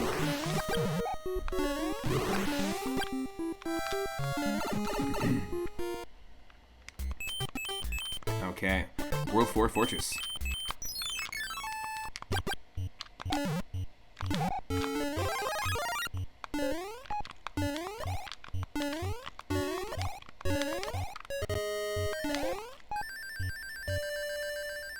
Whoa, buddy. I'm curious. Nice. We can avoid the fireballs that way. Very cool. Oh, we got some Mario 2 enemies coming up, even though this is a very heavily Mario World inspired level. Oh my god.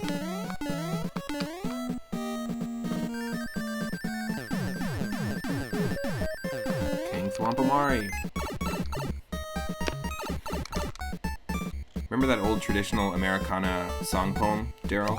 Called King Thwompomari Says Yes. Remember that one? And ho, I gotta find my Thwompomari. You know what I'm talking about. Yes. Penguin. Pangu.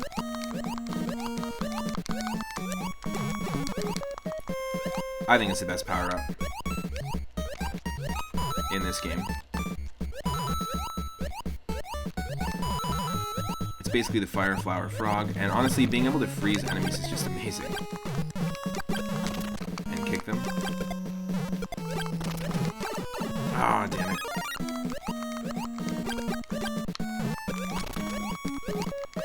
Very satisfying.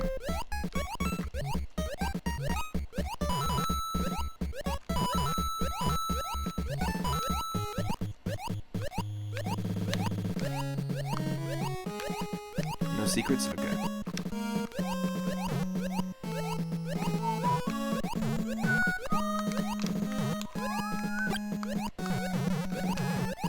Okay.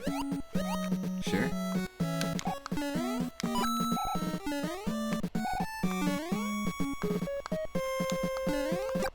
Huh. Oh.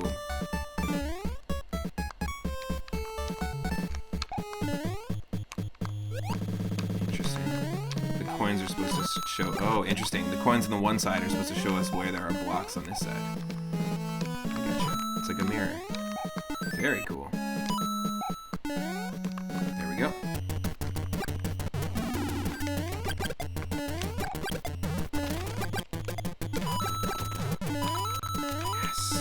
So satisfying. Honestly, when playing, we were playing Super Mario Bros. X, which is a game that's kind of similar to this. It's a fan game that boils down a lot of the mechanics from the 2D Mario games. And a lot of people have made fan-made like campaigns on it, but there's two full 8-world games that you can play using that engine. And it's just pretty crazy.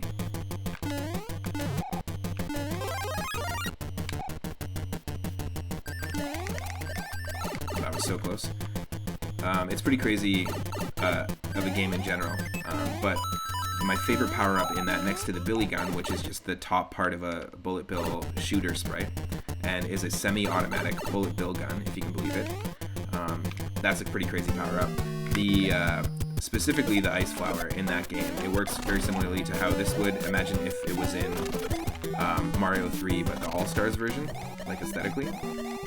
But it does... the Ice Flower gives you the ability, the same penguin ability here, to shoot ice balls, freeze enemies, and then pick them up. But the cool thing is that if you're Toad or Peach, you pick them up Mario Bros. 2 style. If you're Mario or Luigi, you pick them up Mario Bros. 3 style, in front of you as opposed to on top of it. And you can also use it as Link. You can be Ice Flower Link, because you can play as Link in that game. Really, really cool. Highly recommend checking it out. If you have a Windows computer, it's a lot easier to play people's fan-made games in that. in that engine. It's a little floatier than any of the original Mario games, but I do highly recommend it. I've been playing the Invasion 2, and there's also another campaign called the Princess Cliché. Also appreciate a non-auto-scrolling airship. This is clearly an OG Mario 3 ship right now.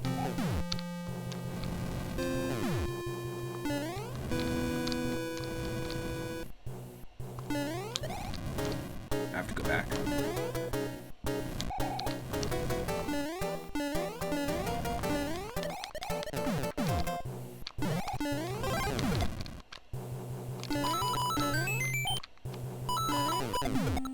Yes!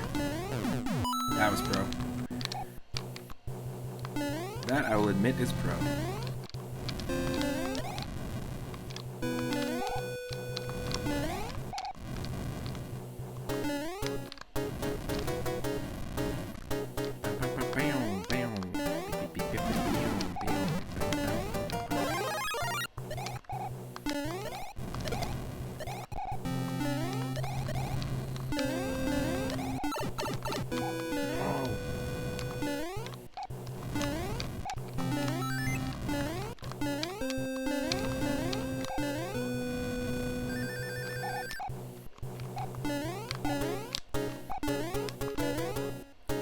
What?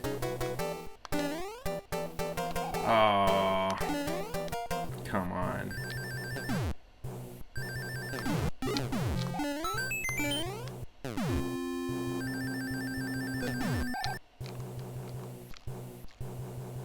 Okay, we need a leaf.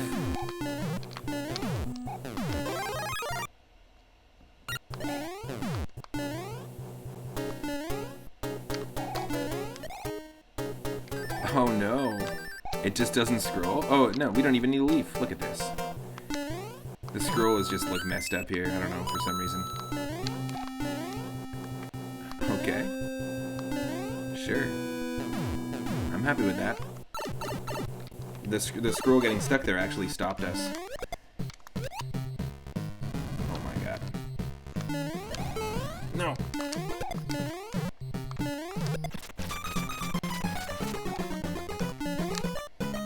No. I don't mean to be pressing the up button when I'm jumping on Yoshi. Oh, I do appreciate a good Yoshi boss fight, though.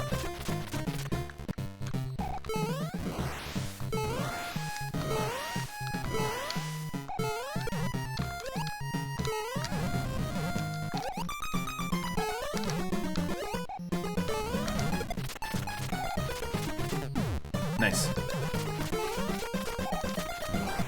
It's taken off. That was a lackluster boss fight. My favorite one though, Booze Woods. That was really fantastic. Booze Woods World 3. It was Bowser Jr. controlling. The wart fight was also fantastic. I really like the wart fight in this better than in Super Mario Bros. 2. But Bowser Jr. was controlling like a Mecha Boo, which was really cool. Highly recommend checking this game out. If anyone that's playing hasn't played it and you like Mario 3, or you haven't played Mario 3, or you just beat it recently and you want to dive into something fresh, go for it. I would try out the first original one and then go for this one right after. It's pretty cool. Our heroes have Yoshi to thank for the help in fighting against Bowser Jr. Bidding farewell to Yoshi, our heroes now found themselves in an arid desert filled with ancient ruins. Oh, nice. World 5 will be a desert world. Michelle's not here anymore. She's on her way to her parents to work on some amps, but I know that she would really enjoy it. I know that her favorite levels are Mario 3 desert levels when we're playing like Mario Maker 2 together. I don't know. I don't think she's a huge fan of the Angry Sun levels or like any of the OG Mario 3 desert levels, but the fan-made ones are really cool. Heck yeah.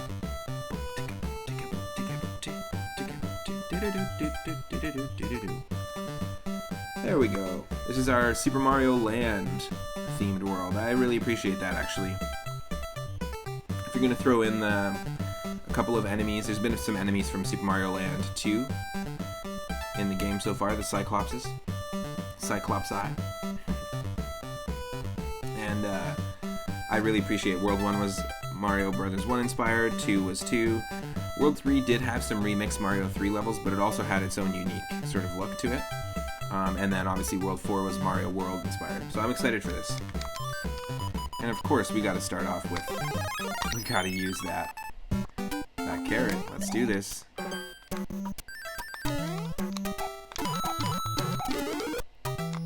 I think that Michelle would really enjoy this level. Oh no! Why did I do that? I also just realized this level is basically just gonna be...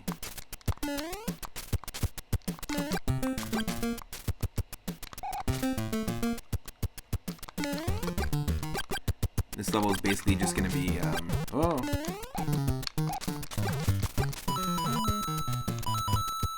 Mario Land 1-1. But no, it's actually subverting my expectations here. Oop.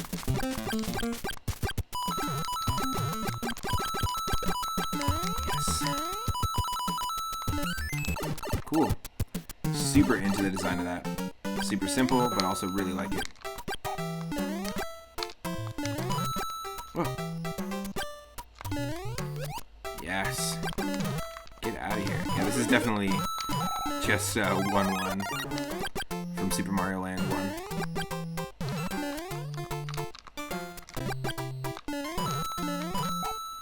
Which, by the way, just feels so different than the sequel. And that's part of the reason why I actually really love Super Mario Land 1. But that's part of the reason why I want to play the Wario Land games, is because some people know and some people don't know. I'm surprised that some people don't know at this point. But Super Mario Land 1 came out like right after Mario Brothers 1 did, pretty much. It was like their way of kind of porting the Mario Brothers 1 formula and feeling like a game that's very similar to Mario 1 on the Game Boy. And they didn't really know much about the Game Boy at that time. It's very primitive. The sprites are really small. It's black and white. The Game Boy was really new, so it was all fresh. By the time Super Mario Land 2 came out, they had been developing, Nintendo had been developing on the Game Boy for such a long time. They released it in black and white, but eventually re-released it as Mario Land 2 DX in color, like Link's Awakening, and Tetris DX, and Super Mario Brothers 1 DX. But you can clearly see that Mario 2 took so much more, Mario Land 2 took so much more influence from Super Mario World, because it had just come out on the Super Nintendo, took the world by storm. Really, really popular game. So there's things like the spin jump, and there's things like secreted standard exits in Mario Land 2. And then, because they also introduced Wario, and he was super popular at the time, and the game started focusing a little more, like Mario Land 2 focuses more on collecting coins outside of just getting 1-ups.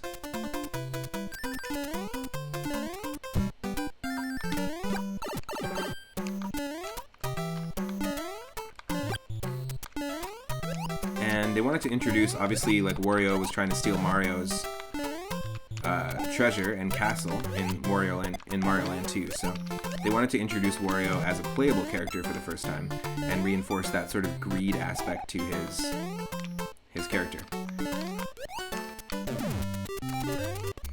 And so instead of Super Mario Land 3 starring Mario and Luigi, it's actually Super Mario Land 3 Wario Land, and it kicked off the Wario Land series. You star as Wario, you're protecting your own treasure from the evil Captain Syrup, who's a female pirate who's trying to steal all your treasure. It's pretty cool. It really expanded the platform, like the Wario Land series really expanded the platformer library in Game Boy's library, and obviously the second one was available for, I think the first two were available for Game Boy, the second one was available also in color, and the third one was developed just for Game Boy Color. But they're fantastic games, and a lot of the stuff that you see that they were just trying out for the first time is like a brand new feature or brand new functionality or mechanic in Mario Land 2 really was the stepping stones for the Wario Land series, and it's a shame that we don't have too many more Wario Land games. There's obviously Wario Land 4 on the Game Boy Advance. They tried to make a 3D version of those games, which is, you know, its own game in itself. It's not really, it kind of just stands alone. Wario World, which was developed by Treasure, of all people, on the GameCube. Ooh.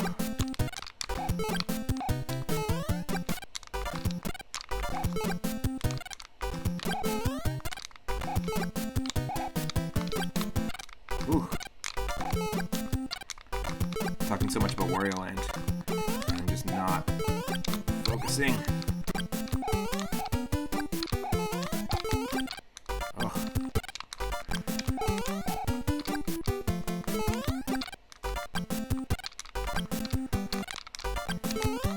Oh, come on. I'm so sorry about this.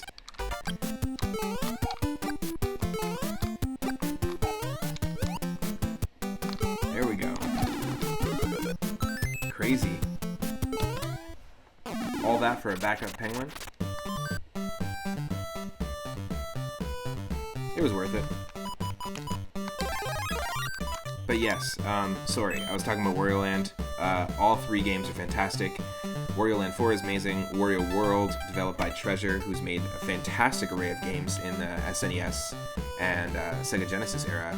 They developed that on the GameCube. And Wario World, I owned it. It's an attempt at trying to make like a collectathon 3D platformer that's supposed to extend from the Wario Land series. It's okay. Haven't played it in a very long time, but I did own it on GameCube. Then they made Wario Land Shake It for the Wii, which was a hand-drawn sort of 2D animated cartoon-looking Wario Land game. Also haven't played that one. Nice, another penguin suit.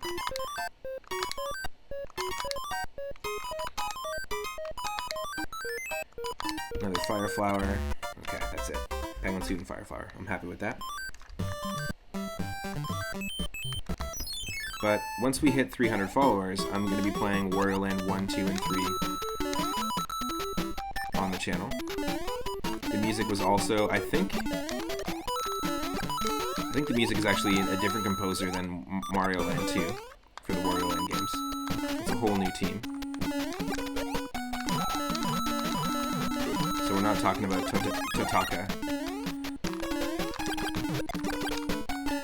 as the composer here, but still really cool. Oh, can I do it? Yes! Thank you.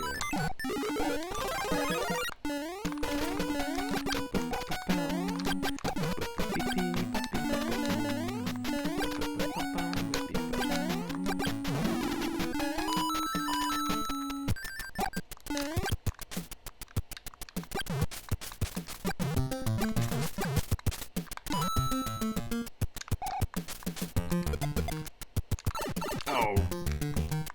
Oh no. Awful. I just created an unnecessary obstacle for ourselves.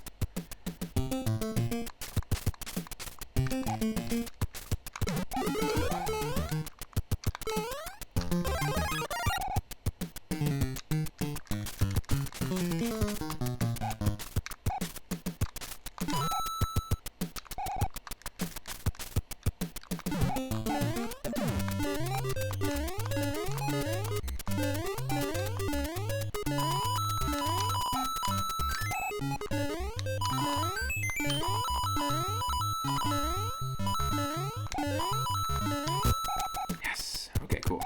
We missed our first one though. No way. Okay, we have to come back and do this. That's fine. I really appreciate the use of this tech and this mechanic in Mario 3. I feel like this would have been a huge benefit to have actually been in the original game. They could have done some really cool level design stuff like this.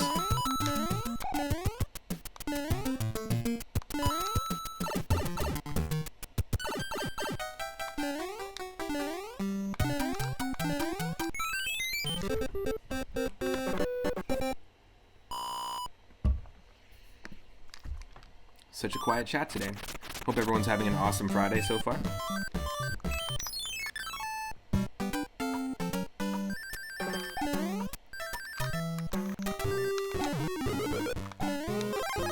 Yes. Got the Super Mario Land music. Okay, what? So cool. I'm sorry. Super Mario Bros. Remix easily has to be the best. The best Mario 3 hack, hands down. Come on. This is way too cool. Yeah, Michelle's definitely going to want to play these levels for sure.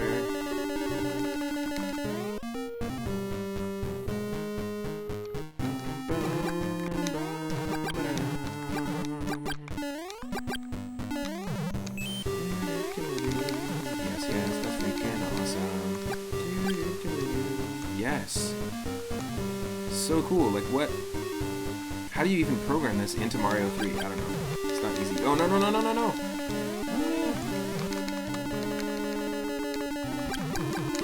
It didn't count. Ho, ho, ho. That's cool. Okay.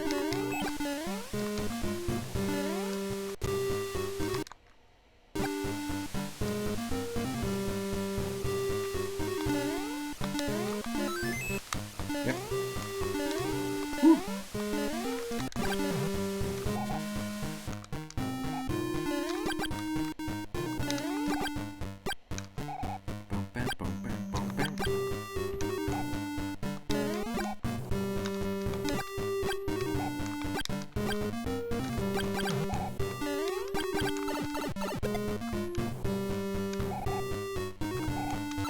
Oh.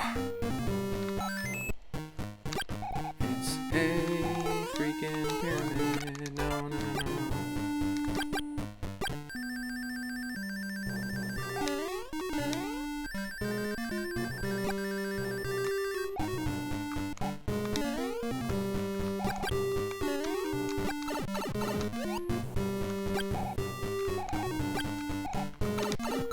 Ah. Not cool.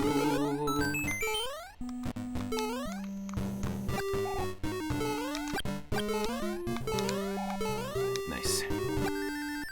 Yeah, this is up there for one of my favorite worlds, easily with Boo's Woods.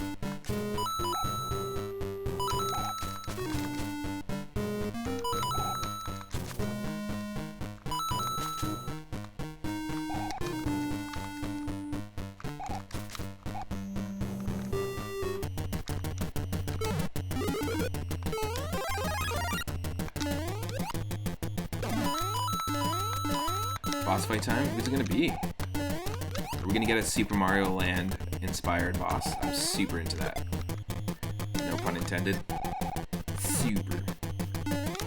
Ultra. Turbo. I think it's really funny that the Super Nintendo came out and then at the same time you had the Mega Drive and then you had the Turbo graphics. Like they were all just copying each other. The Ultra Cube.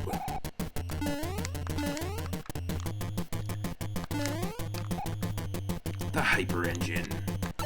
You know? They're all just trying to like one-up each other. No pun intended. Whew. Yes! It's a Super Mario Land 2 boss. Whoa! That was so lucky. Okay, so it has the ground pound from the Koopalings. Very cool. And it has the fire of Bowser.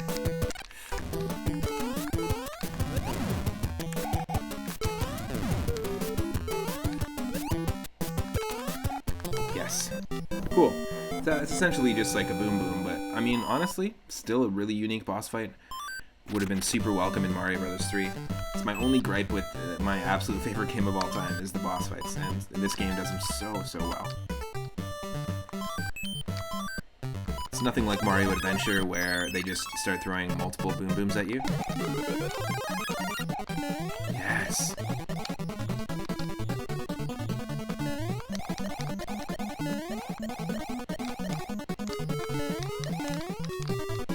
What's the Scarecrow power-up? Is there a Scarecrow power-up?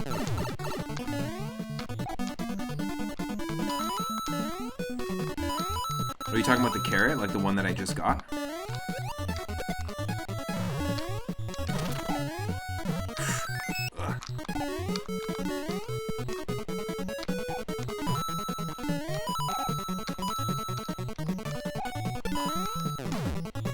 One of the power-ups look like a Scarecrow. Let me go take a look. somehow just avoided that bomb. It could be the carrot.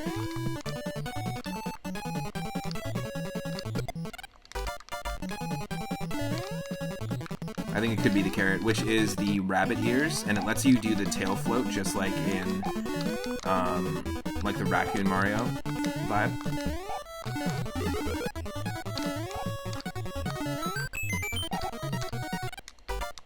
That's what I thought. So it lets you kind of float in a way and fly in a way, but in a different way. It's just like the Raccoon float. You can't do like the tail float.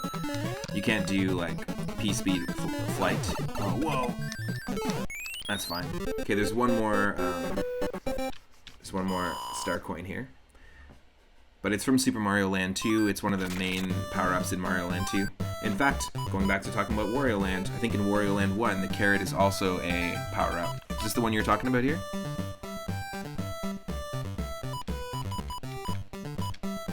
Or is it this one?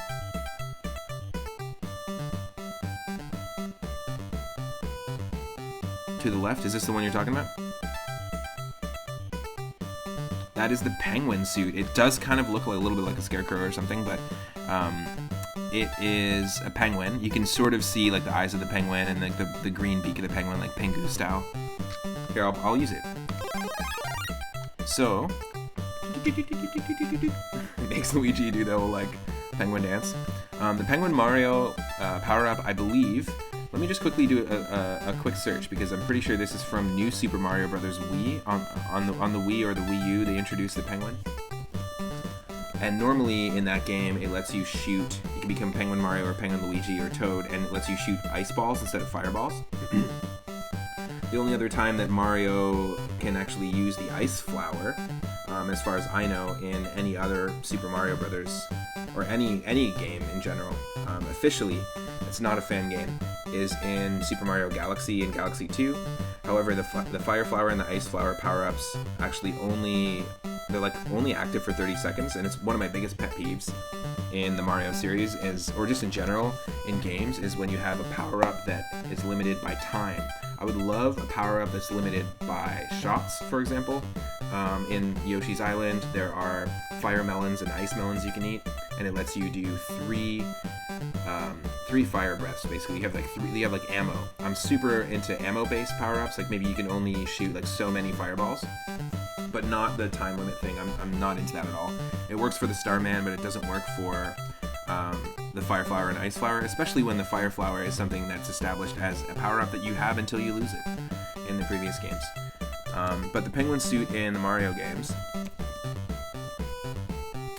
is it Galaxy? I'm not sure. Just want to see. New Super Mario Bros. U and New Super Mario Bros. U Deluxe. It's also available in New Super Luigi U, which is a whole new game that has its own levels. But normally it lets you shoot fireballs, or ice balls, sorry, and then slide on your belly. So you can't slide on your belly in this game.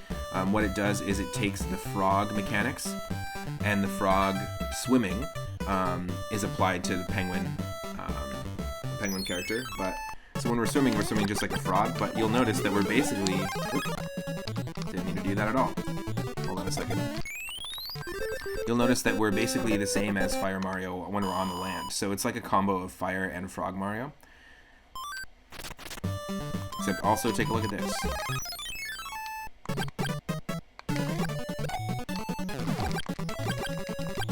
Okay, you can't freeze enemies here. But I'm shooting ice balls, and you can freeze most enemies. Obviously, you can't freeze the albatrosses here from Mario 2. But if we encounter any other enemies, we'll be able to freeze them, and then also pick them up and kick them. Oh, here we go. Here's an example. Watch. Boom. We can slide them across the way. So instead of sliding on our belly forward, which is a much cooler tech, I think. If you've ever played New Super Mario U and New Super Mario U Deluxe, it's just way too many words in the title, though. One of the most awful titles for a video game series. Adding the U and the Deluxe and the N Knuckles and the Electric Boogaloo.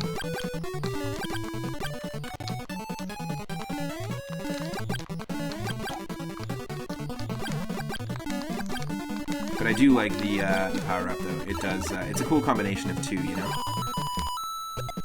Mario Adventure, they added the Koopaling wand, which was another power-up, and that was really interesting. It was the wand you normally catch at the end of a Koopaling fight.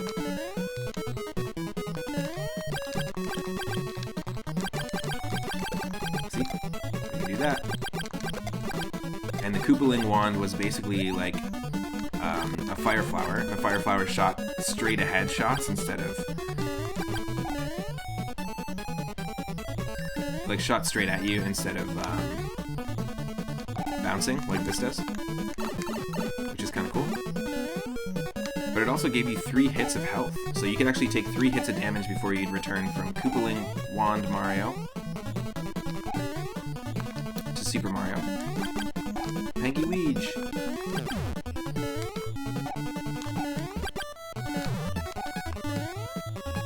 Oh, it wants me to do this.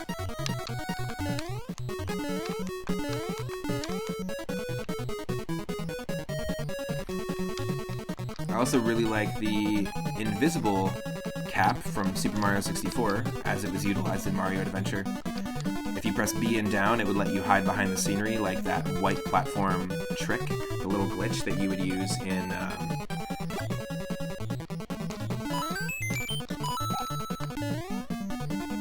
no way.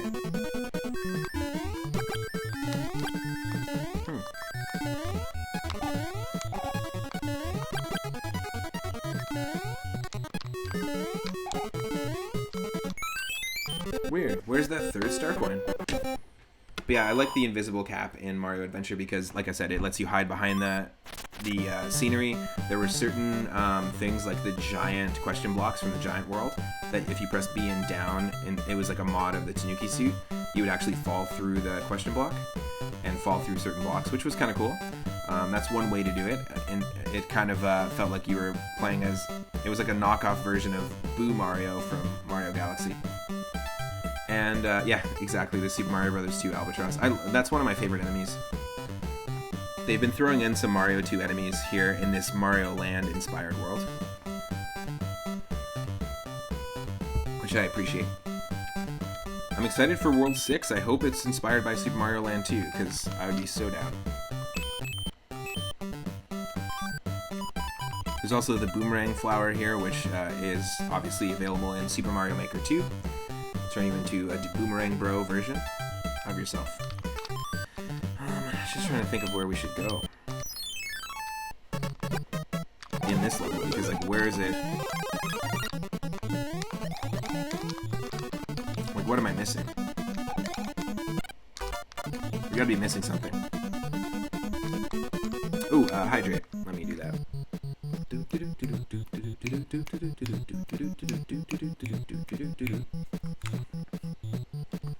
That's why I respect bassists so much, because as long as people want to jam this song, as long as the other musicians want to jam this song, the bassist just has to keep going.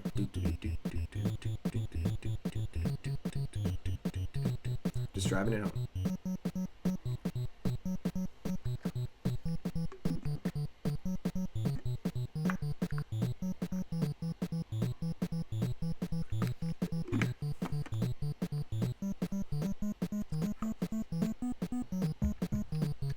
Three, two, one, go!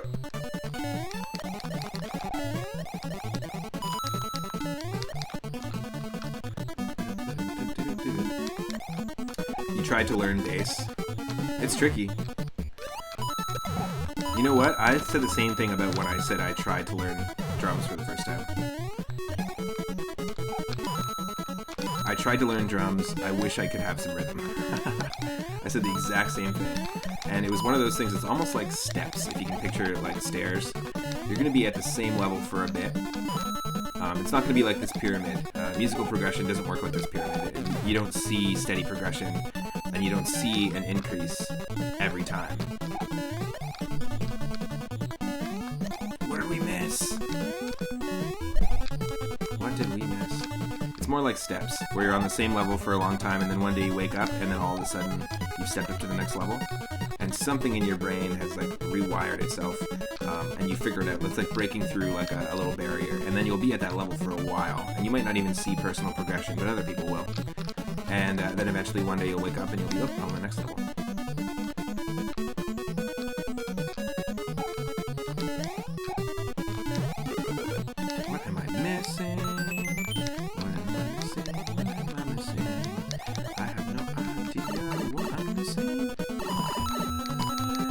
It's right there. Oh god, what a dumb level. I do appreciate that Mario 2 Albatross, the Mario Land 2 power-ups in the music, the Mario 3 engine, and the fact that we're getting the new Super Mario Brothers star coins. It's just a freaking mishmash. I don't care. Dun, dun, dun, dun. Thank you.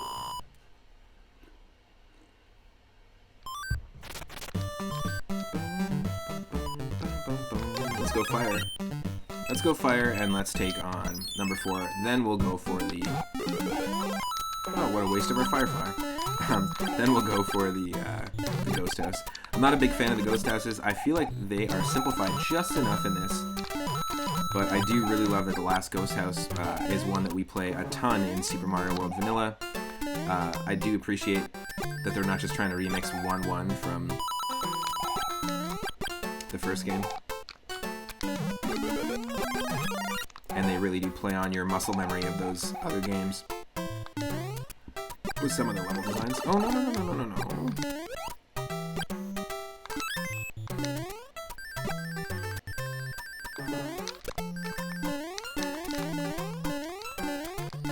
Oh, no. Thank you. Okay. I don't know what happened there. Anyone else? A Pokey just fell out of a different dimension. Pokey from Muskokie. Nope.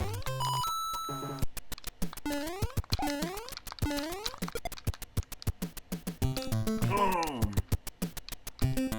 Why would you do this to me, game? Now I have to start over.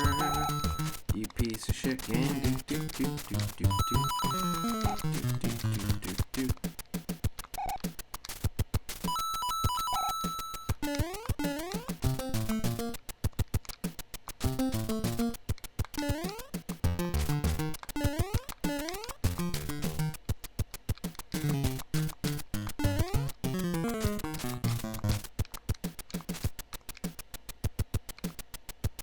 Into the purple juice.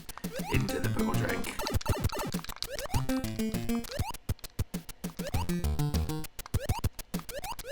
Oh. Yeah, I knew it. One of these would be what I needed. The Cack Twilight Zone.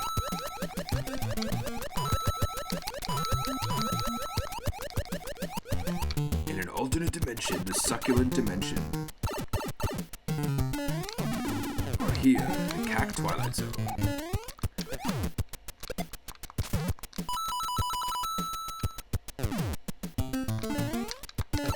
Oh, why would you do that to me? Whew. This is cool level design, though. I am a fan.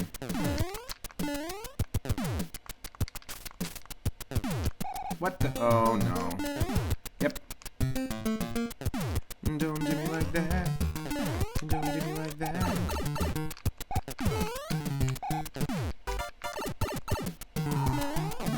That's really cool, actually, that this is what we have to do.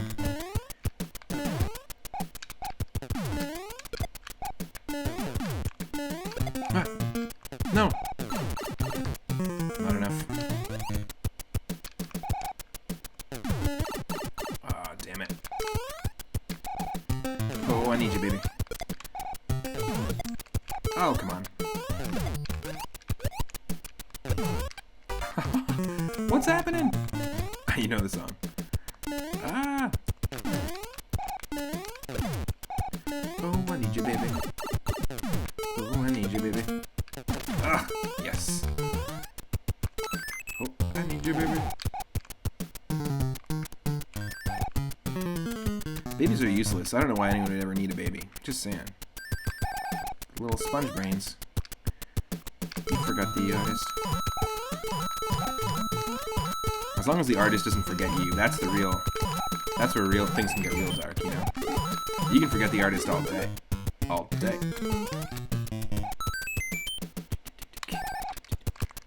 But as soon as the artist forgets you, Itarama, then we're done. Oh yeah, don't do me like that. Yeah, totally. I don't know actually. Who did that song? That's got to be like. I feel like it's like some sort of stupid collaboration between Eric Clapton and Carlos Santana, and there's like some random female vocalist that's singing it, but that's not it at all. I just feel like that's like where that's coming from. Okay. Oh, I could see how that would look like a scarecrow, Daryl, as well, especially in this zone. I want to see someone design a penguin scarecrow. Maybe Springsteen. Daryl might know. You can chime in. I don't think it's Springsteen, but someone like Springsteen, you know, like Eric Clapton and Carlos Santana. On a picnic. Because that's what they would do, right? They would jam on a picnic.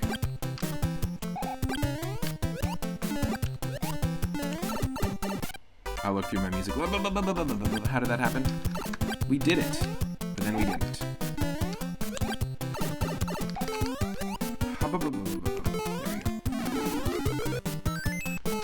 Thank you for the carrots. Looks more like a turnip because it's white.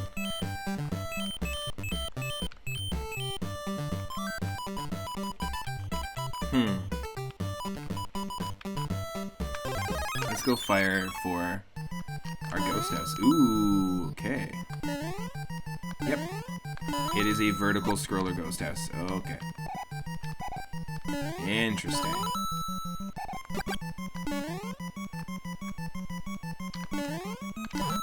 Golden ghost house.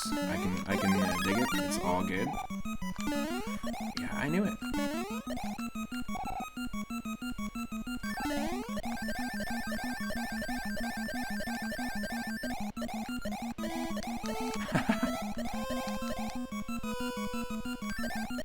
No! Come on. Yes.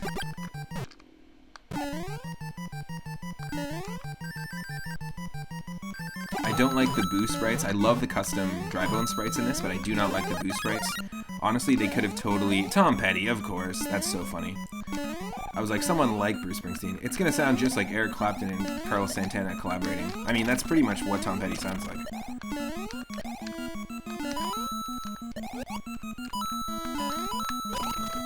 Last Chance for Mary Jane clearly is just a Clapton, a Claptana production. Claptana, worst, the fucking worst name. It sounds like an STI treatment, you know. Ooh, I'm so sorry. You're gonna have to take 2 Claptanas a day for 4 weeks, and then hopefully everything should clear up.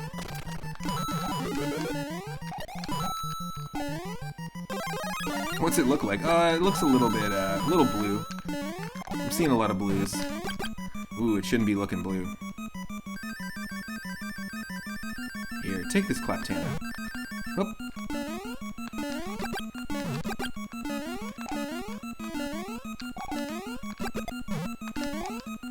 Oh my god, yes. Are you kidding me? Wow. I'm sorry, that's just way too cool. The fact that they're... Oh! Gotta be quicker than that. The fact that they actually wait, that's so funny. Chalm Skin Productions, exactly. Exactly.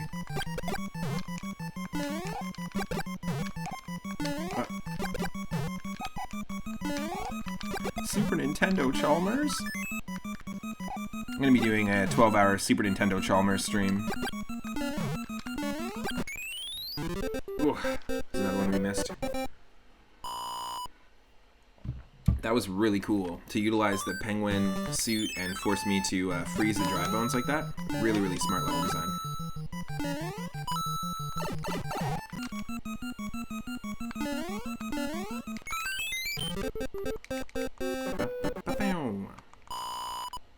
Nice. Also, not trying to rush through this game at all. I'm just really enjoying it. I'm just trying to savor the levels, you know? Oh, I see. There is a limit.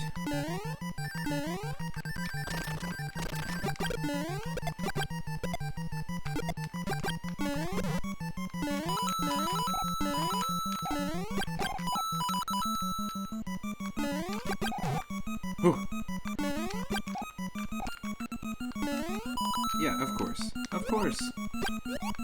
Look at this glitch piranha plant. Oh, oh. Claptana from the makers of Zedtrix. What's Zedtrix? Zelda and the Matrix? Oh yes, Pumpkin Zone. Look at this. There we go. I love that they use some of the direct graphics ripped right out of Super Mario Land 2. That's why I really like Boo's Woods. Oh. Huh. No! Oh, come on, don't you do me like that. This is all about Tom Petty. I gotta stop being so petty about this.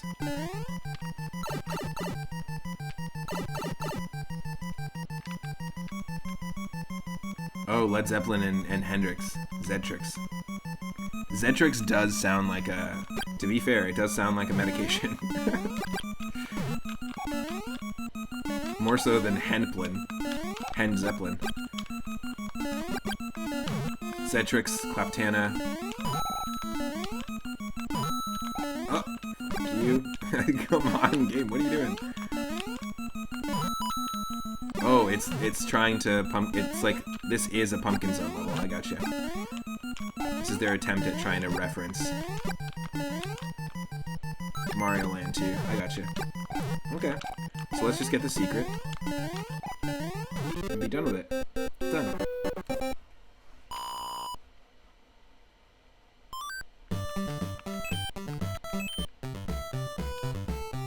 Cool. I'm gonna take a quick break. Actually, I'm just gonna pause it, and we'll continue. We'll do either level 5 or level 6, and continue in our very awesomely designed desert world. Love a good desert world. I love that it's World 5, and I love that it's also referencing a lot of Mario Land 1 and 2. Really smart to make the ghost house basically just be like a riff off the Pumpkin Zone stage in Mario Land 2. If you haven't played Super Mario Bros. 3 Mix before, I highly recommend checking it out. I'm going to put on some music just in the interim, make myself a coffee, take a quick bathroom break, and be right back.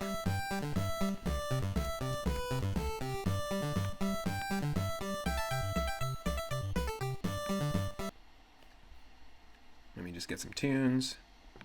I want to say thank you to every single person who's hanging out today. Happy Friday. Hope you're having an awesome Friday. Later this evening, I'll be diving more into Final Fantasy IX. We're doing a ton of training right now, a ton of grinding. We've been farming zombie whales, and yeah, zombie whales are a thing in Final Fantasy IX. They're one of the coolest looking enemies. I love the enemy designs in that game, but they give you so much experience, and it's a good way to farm high potions.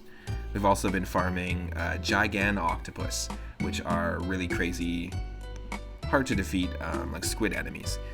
They're on the shores of this beach where we left off in the last Friday, and yeah, we are right outside of Kuja's underground lair, and he seems to have taken most of the black mages from the black mage village that we found as hostages, and they're soldiers for him. No longer controlled by the mist to do his bidding, just forced to do his bidding now. So it's a pretty rough situation for a lot of those black mages. So that's where we're at right now, is we're trying to train to get good enough, get all of our party members, because it's the first time we've had all our party members as well as an airship to travel the overworld. So we're getting a bunch of side quests done, we're getting a bunch of grinding done. It feels like good old-fashioned Final Fantasy. Now I'll be right back. Stick around, and more Super Mario Bros. 3 Mix to come. Ooh. Okay.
Back. Hope you're enjoying the Pokemon Snap music.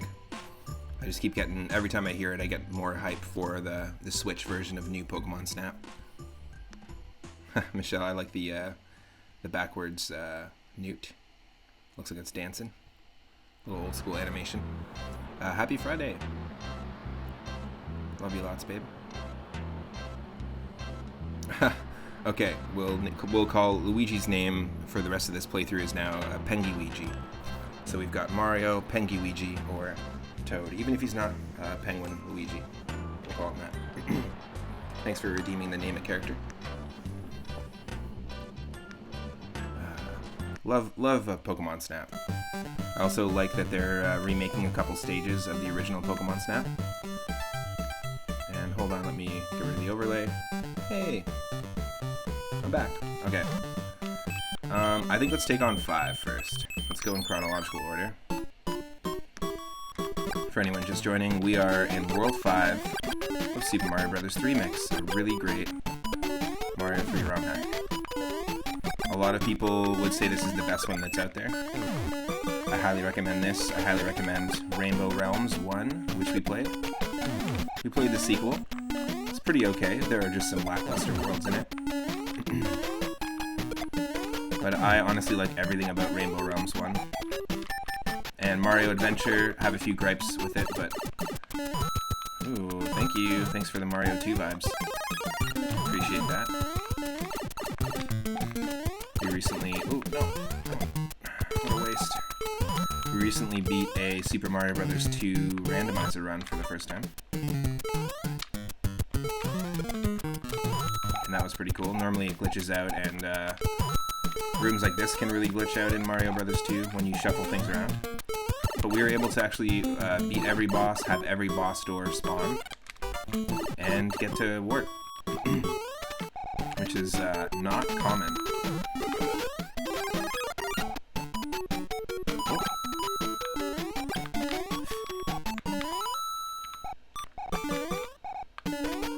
Yoshi would be helpful here. You're going to introduce him, but only in World 4? Come on. Come on.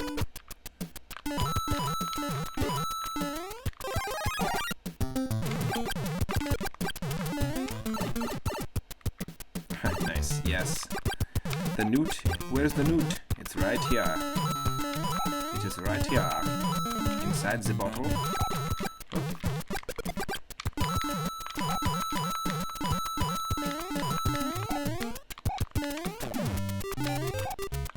That's, I guess, their answer for the key. That's kind of cool.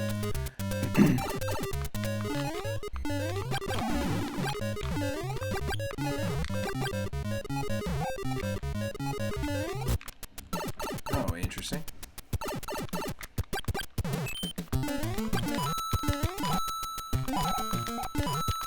So this is actually a level from Super Mario Bros. 2 that they're introducing now all of a sudden.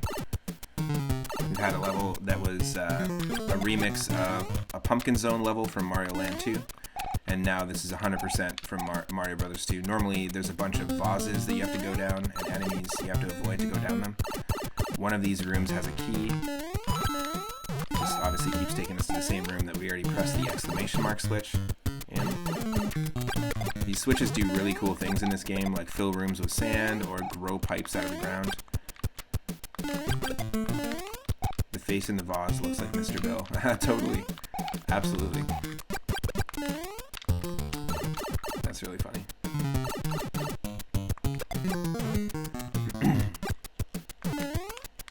Okay, that one. Got it. So we need to hit that switch. Hit that switch, and then go to that one. Interesting. Oh, man. Please ignore the spamminess. Oh, wow. Okay, hold on a second here. If someone wants to report them, I just don't know what I'm doing right now mid-gameplay. 2 people just spamming. They're not people, 2 bots. Nemizix Sivbinum. If that's your real name. Nemizix Sivbinum. Sure. Please don't click on any links. Shouldn't really click on any links in the chat anyways, unless maybe I'm saying something like, hey, I want to share like music with you or something. Unless there's context. I'm sorry here.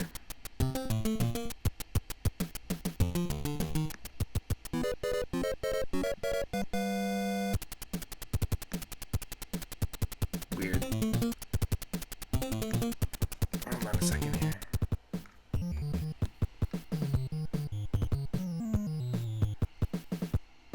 Yeah, it won't let me ban or time anyone out. Oh, there we go. Now it will. So weird. My stream manager is just very, very slow. In due time, we get a mod for sure.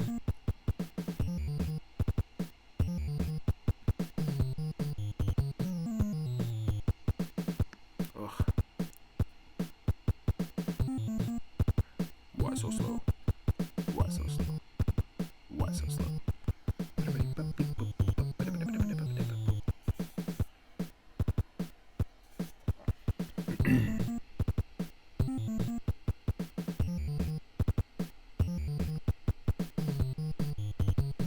This would be actually really cool to cover.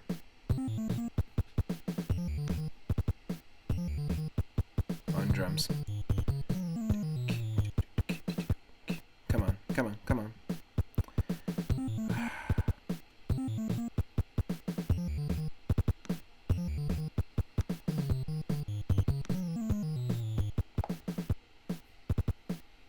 Okay, I just got to refresh my chat and activity feed, stream manager, all that jazz.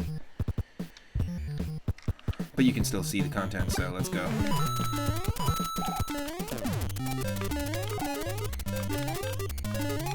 Ah, nope.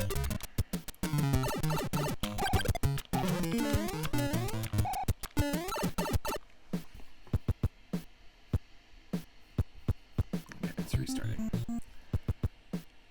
Sorry about that. If you're watching this on YouTube, just ignore that. You won't have the chat. But if you are watching on YouTube, click that subscribe button. you should be able to see all my runs of every Super Mario Bros. 3 randomizer run that we've done. Every one of my streams is uploaded in full on my YouTube channel. And there's a playlist of Super Mario Bros. 3 ROM hacks where you can go see Mario Adventure, Rainbow Realms 1 and 2, and this one, the first part of this run.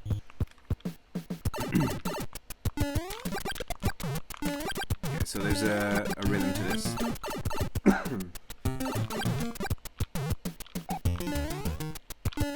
It's not that. It's not that rhythm.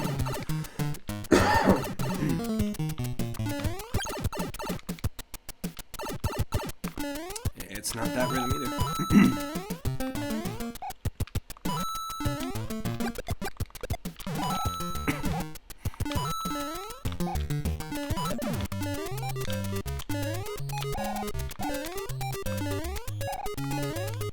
Oh no.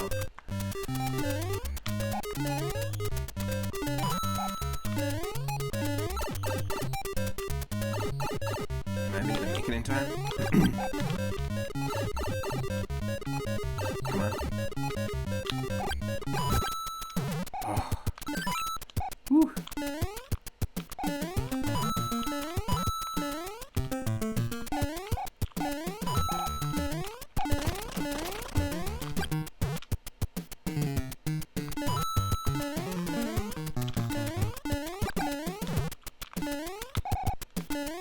There we go. Classic Mario 2 style puzzle.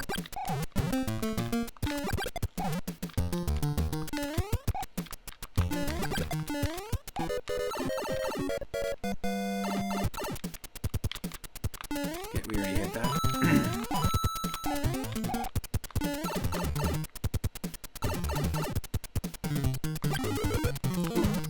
That's what it does. Gotta remember the exclamation switches will actually always spawn a pipe. Well, they don't always do that actually, they do different things. What am I talking about?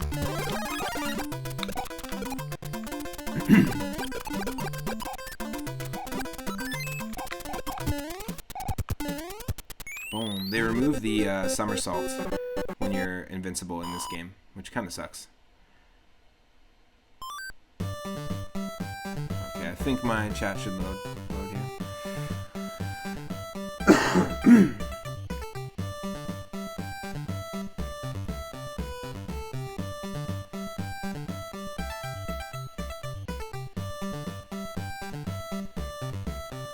Nothing to see here. Think of the bots, lol. Okay, now I'm seeing chat. If you have chat open in the website, click on their username and hit X. Also, you know what I'm gonna tell you, ban the word famous. Yeah, totally. I know someone looking for video editing work. If you want an editor for your YouTube content, I can ask if they want me to connect you. Honestly, if you aren't cool with me just like leaving for 5-10 minutes and coughing and whatever on YouTube, then get out of here. Get out of here. No, I just stream too much. Maybe not too much, but I stream so much. I stream 2 or 3 times a day, every day from 1 p.m. Pacific. And I can only do it obviously because people like you and everyone else that are showing up regularly are doing so. And because of all the support we've been getting so far. So I really appreciate it.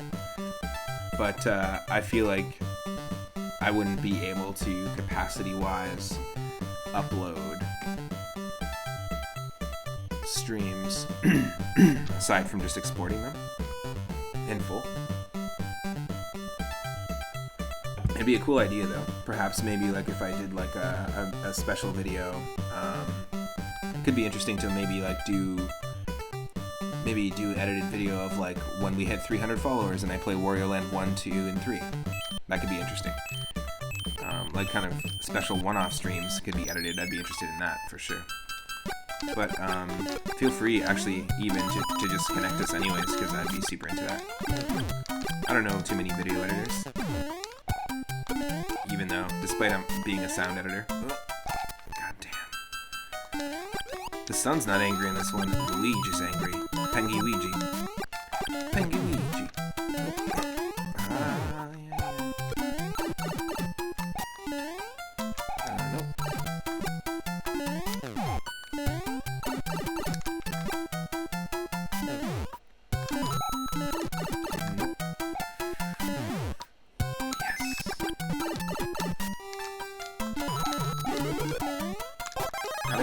Those of us on Twitch are fine with all the breaks. However, edited videos are more accessible to some people. It could help growth on that site. That's true. That's true, that's true. But I think I might just do like one-offs maybe, like choose certain games that we play to make edited videos of. Whoop. Oh no.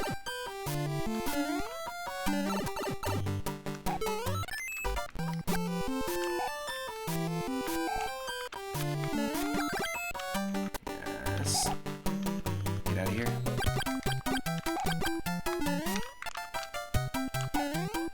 Welcome to Angry Sun on 3 Up Moon. I've said it before, but if 3 Up Moon had a rival, I think it would be the Angry Sun. Oh god. Got fished. Yes.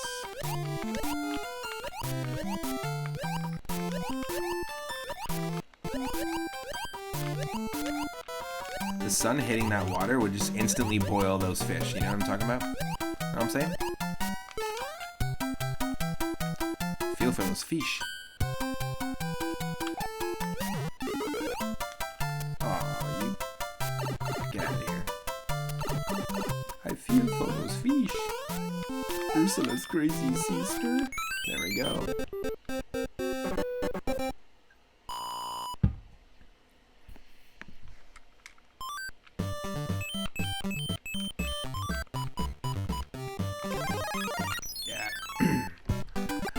We're going rabbit for this one.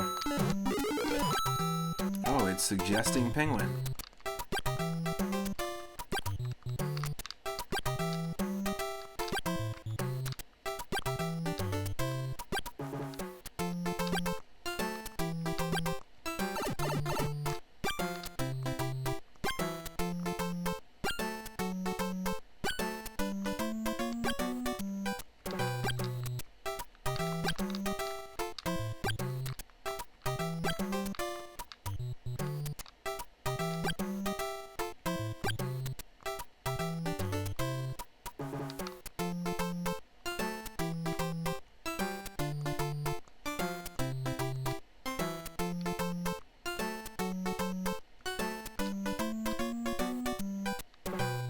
Ah! Whew. There we go.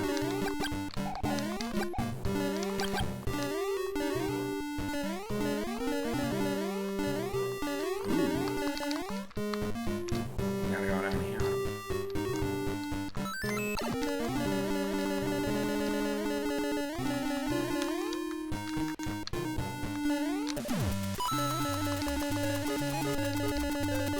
Love that. That's such a cool mechanic. I was really unsure what was going on. I was just messing around instead of just getting the power up.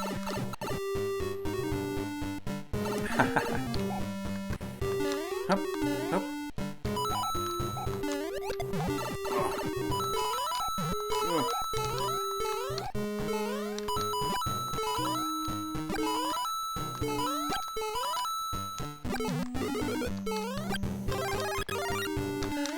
Come on, no, don't freeze on me.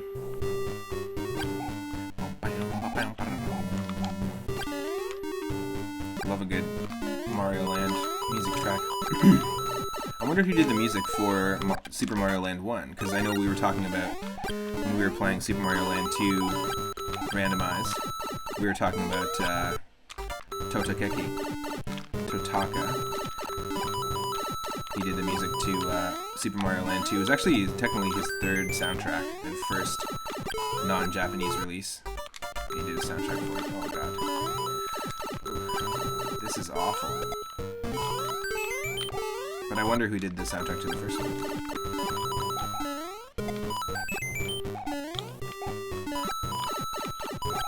Totaka also went on to do the music to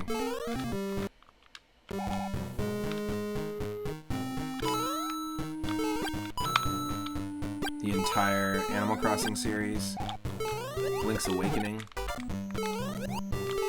Luigi's Mansion, the entire Luigi's Mansion series.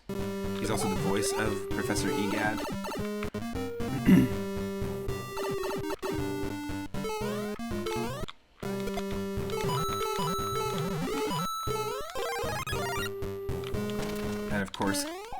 Slider, and who's his own character based off of him, basically, in the Animal Crossing series.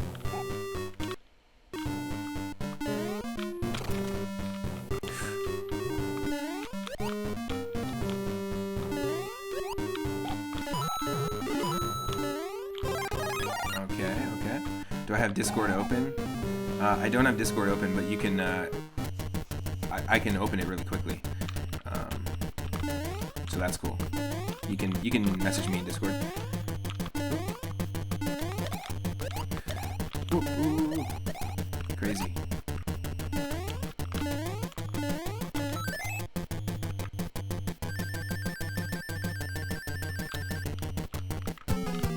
Nice, this guy again. I really like this boss fight.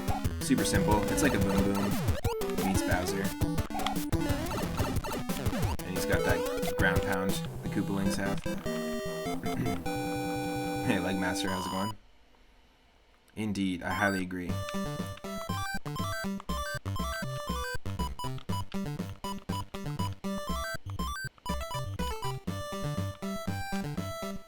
Yeah, let's go with the good old-fashioned rabbit. Oh, that's funny. It's got the lake that says 3 mixed, just like in the original one. In the original Desert World, there's a secret lake that is like a Roman numeral 3. I'm having a good one, for sure. Definitely. Having a good Friday. We started off in World 4 of this, so we're actually going pretty slow. We're not trying to race through this game, I'm just trying to make sure that I experience everything in the game. It's my first time playing it.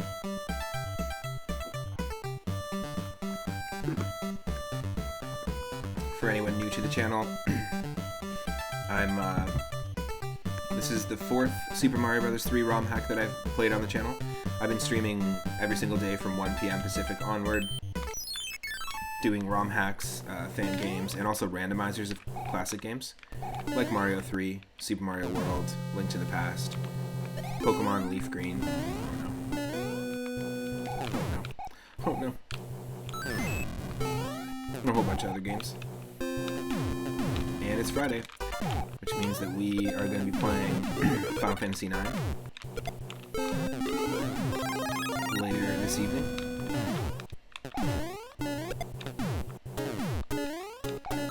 Interesting. So it's the airship level we know, but with secrets. Cool. Yes. That's what I'm talking about. Glad you're doing good.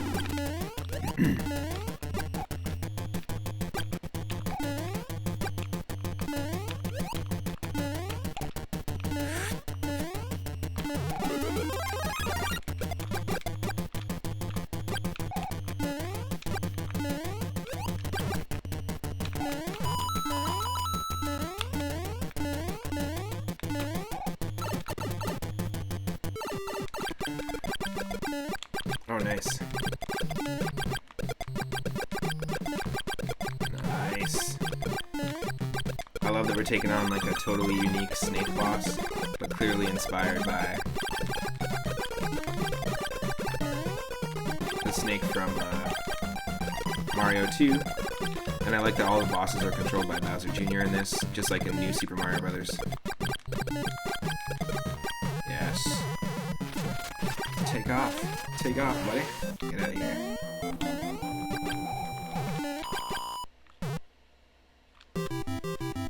Yes.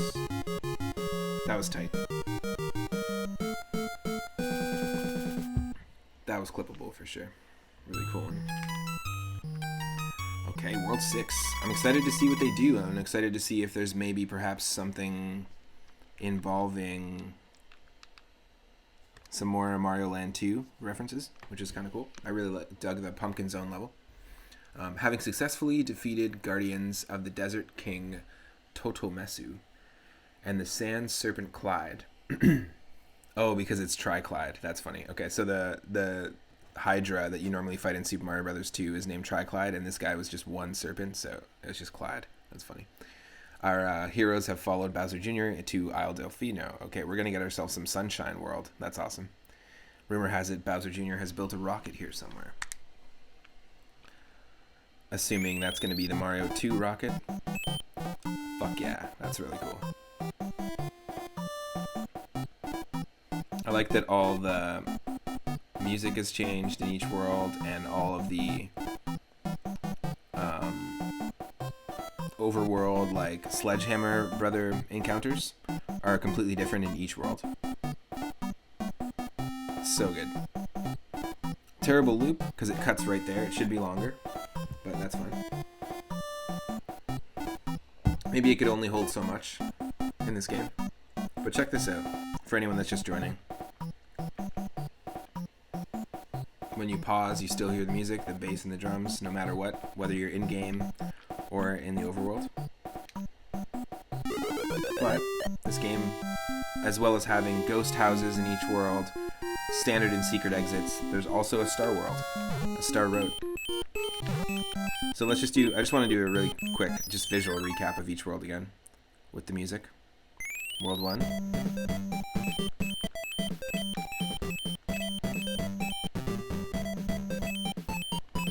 And you can go back to these levels at any time. I've also made sure to collect every single star coin in each level, just to get a full 100% completion. There's extra power-ups in this if you're just joining. We've got Penguin Suit from the new Super Mario Bros. Series, we've got the Carrot from Super Mario Land 2, and the Boomerang Flower, which we haven't found yet.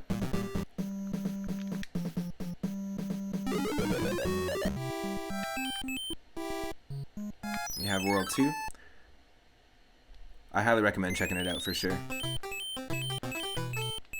It's super fun.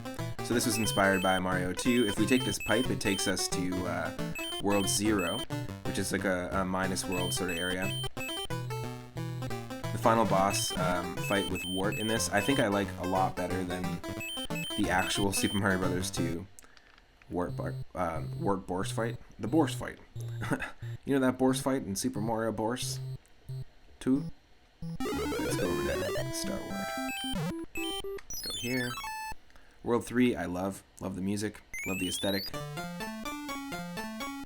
Booze Woods.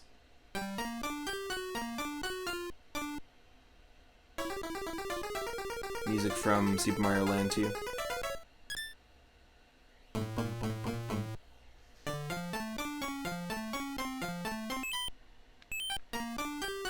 It's interesting that you see on the world map the booze from Super Mario Land 2.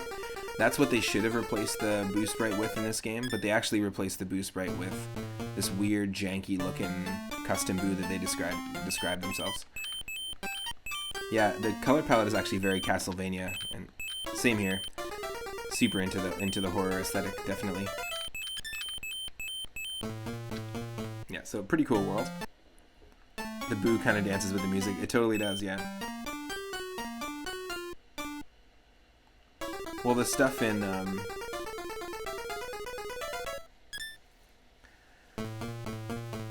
yeah, totally. That's so funny.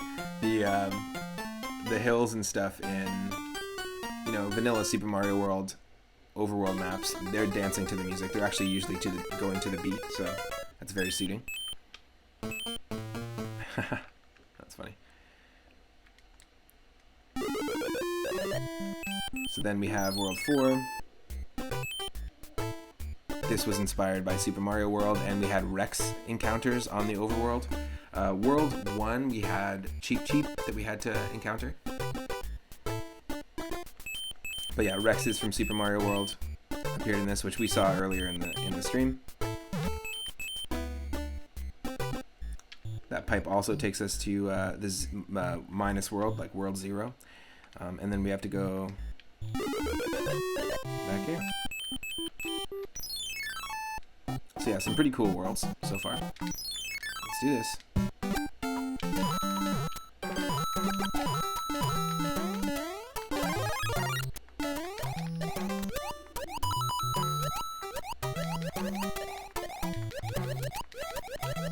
Oh, this is like interesting.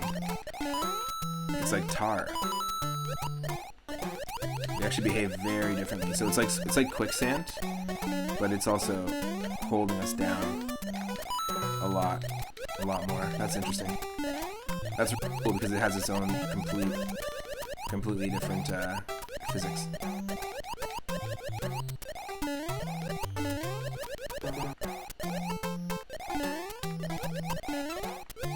They wouldn't put a star up above this tower, would they? Would they? No, it's impossible to climb. That's fine.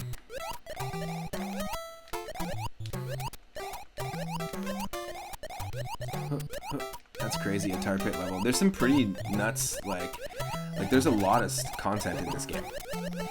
And it's really refined, and it really feels exactly like how it would feel if they had put it into Mario 3. I think that's an excellent way to do a hack.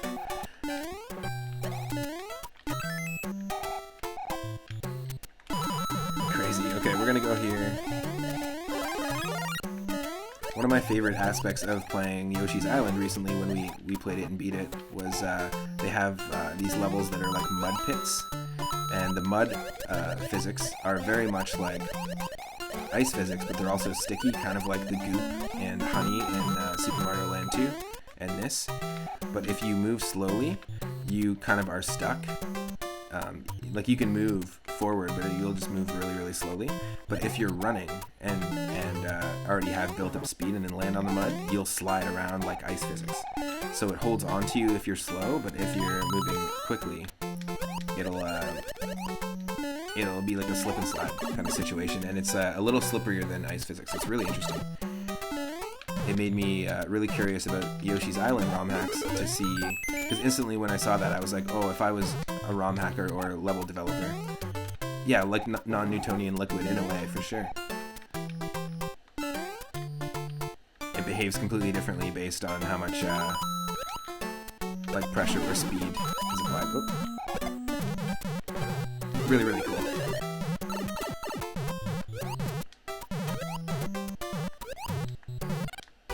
Ah, damn. Okay, I have to be strategic about this.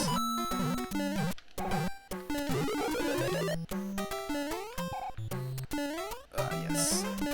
But it was really cool, and as soon as I played that and saw that happen in Yoshi's Island, I was like, okay, that's really interesting. I'd love to see a ROM hack. And there's only a handful of ROM hacks. There's Super Mario World 2 Plus and Super Mario World 2 Plus 2. Plus there's like a speedrun edition of just a few levels. But all made by the same person. I'd be really interested to see some more Yoshi's Island ROM hacks. And I'd like to see somebody implement those physics into an interesting level design. Another thing that I thought was really interesting in Yoshi's Island that I didn't know before playing it recently was boos. The way that boos behave. Obviously, you know, when you're not looking at them, they'll rush at you. But as soon as you turn to them, they pause and they get like shy and they cover their face. Well, you can actually kill boos in Yoshi's Island with eggs, but you can't be facing them. You have to be facing away from the boo so that he's not shy and his hands are exposing his face. And you have to ricochet an egg off a wall and bounce it backwards at the boo. It's super interesting. I just thought, like, I did it a couple of times in a level. It felt super intuitive, and I was like, whoa, you could do a crazy level, because there's another type of ghost you can eat and turn it into an egg. They're called wisps, and they just like go back and forth on the level. So you could totally make a really cool ghost house level that was just insane. That was that mechanic where you have to like eat wisps, make eggs, and then ricochet off of like eggs off of walls to hit the boos only when their face is like this. It could be really cool. We have to go back to that other level, but let's do this little Mario Brothers inspired.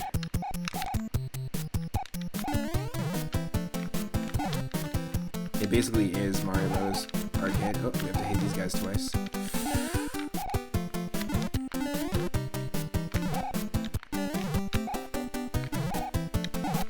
Oh, no. Okay, we hit it once, we hit it twice. Boom. There we go. Yes, got him.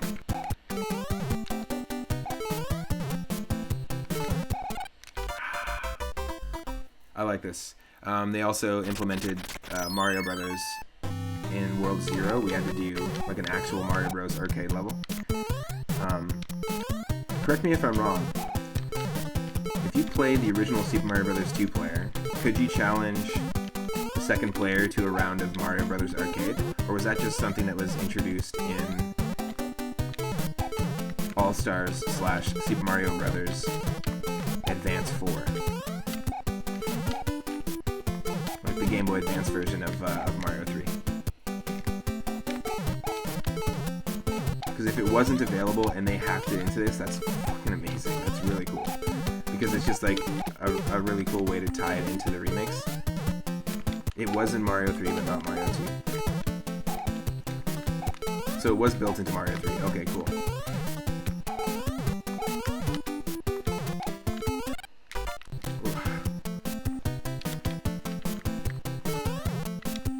We are timed, but it's not like a small, or it's not like 30 seconds or whatever. We got lots of time. We just gotta be careful. That's the thing. Gotta get 2 more. Ooh. Damn it.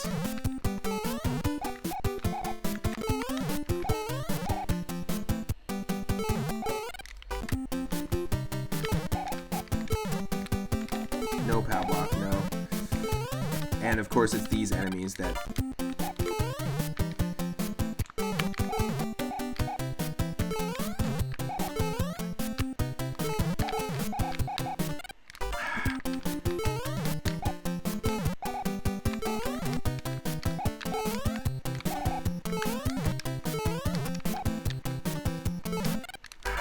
God damn it.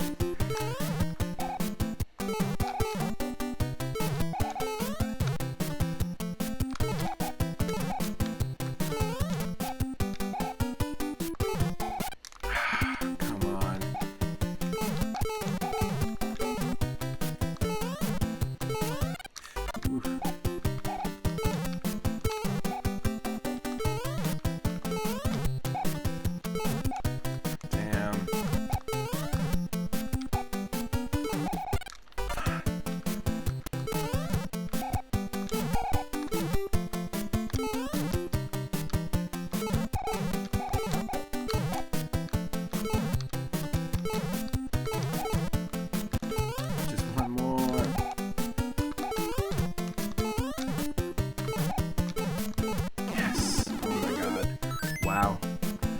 No POW block, all WOW block. I don't know what Pengy Ouija's thinking, man. Whew. Let's actually be Pengy Ouija.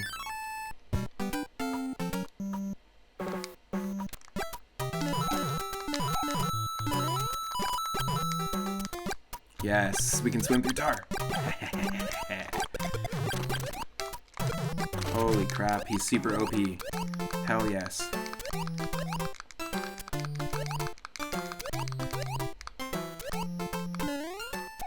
Totally broken. Like, look at this. That's awesome. Penguins are badass. They can swim through tar. Prehistoric penguin.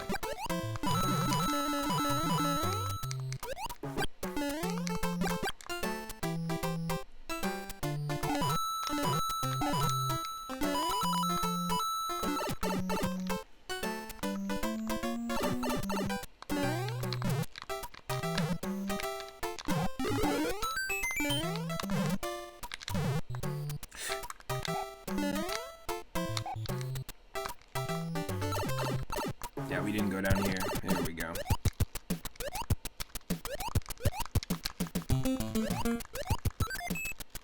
Yes. This is gonna give us a penguin, right? No, it wouldn't. Oh, interesting.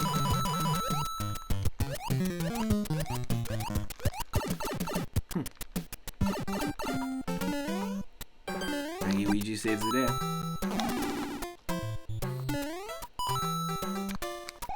Oh my god. Get out of here, Koopa.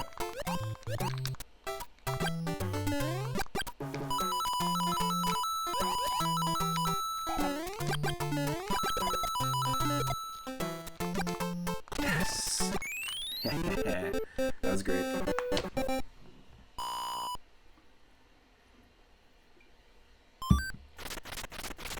Heck yeah. Alright, penguin. Luigi, do the penguin shuffle. Come on, do the penguin shuffle.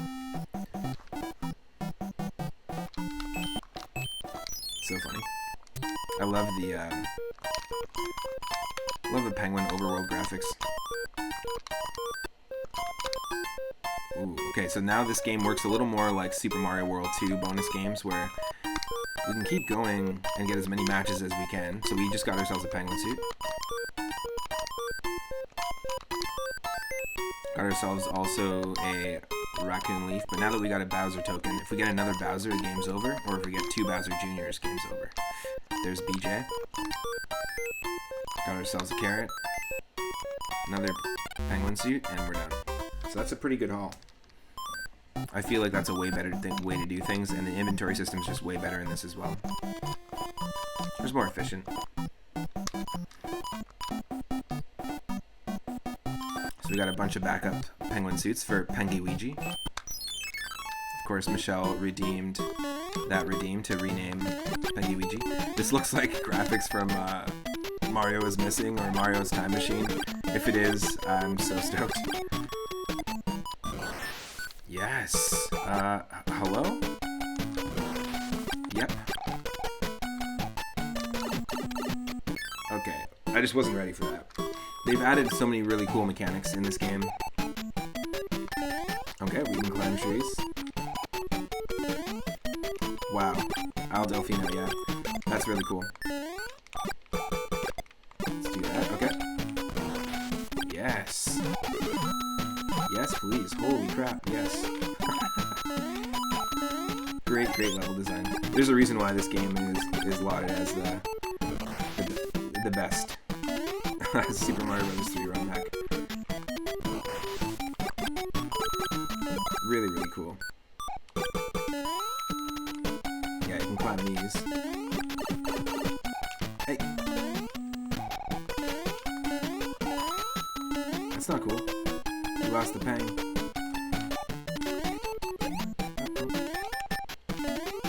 I also like that we've got our Mario Land 2 music going. Fuck that.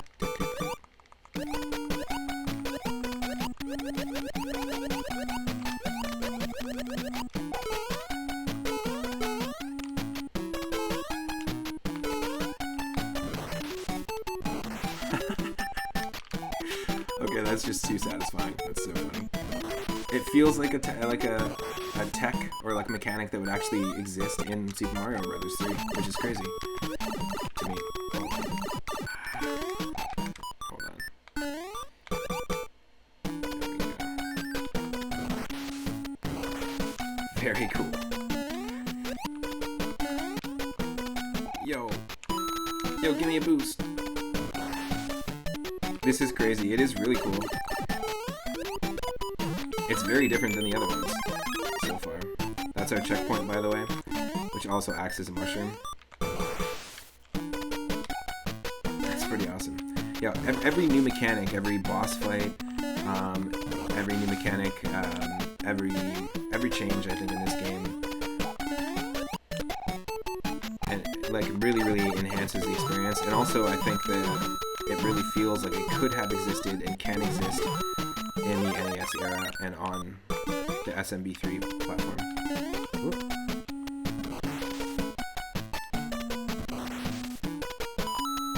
Oh, okay.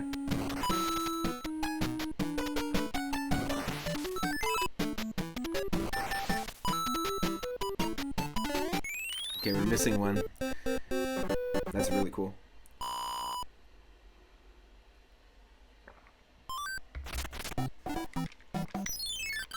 So much verticality, but also like I've seen lots of games that want to add verticality to their levels, but I feel like this works really well. Like it jives well, if that makes sense. With the amount of boost that you get. it like still flows really well, and the levels are big enough to feel like it makes sense. Sometimes people have tried to do mechanics similar to that in a platformer, or like an NES platformer, but then the level size is just too small. Oh shoot! I need to shoot those things with 2 fireballs. That's why they didn't die. Sorry. Yeah, because they just get angry when you shoot them once. They just get cooked. We cook them once, twice cooked. There we go. Twice cooked king crab. Roasted salmon. I guess baked. Oop.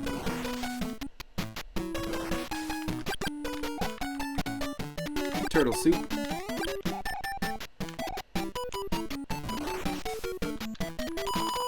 Shiitake mushroom.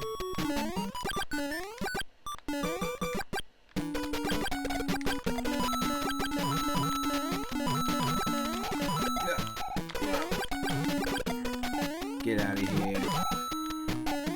You're cooked. You're cooked, see?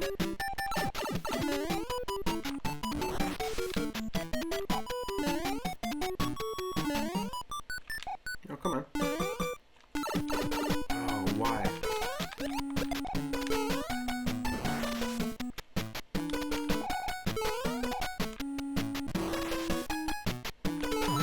That's what I'm talking about.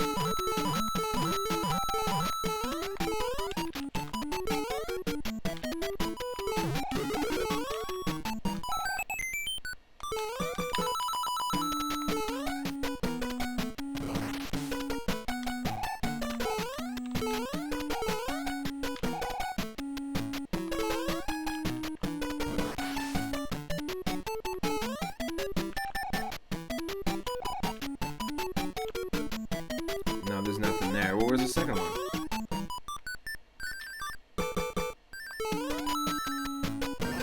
What are we missing?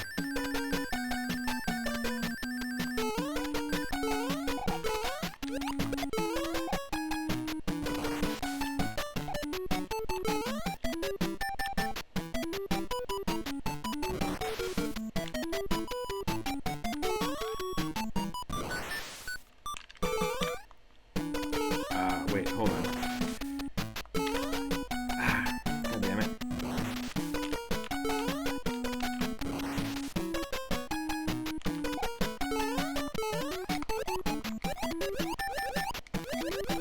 How is this not something? How am I not myself?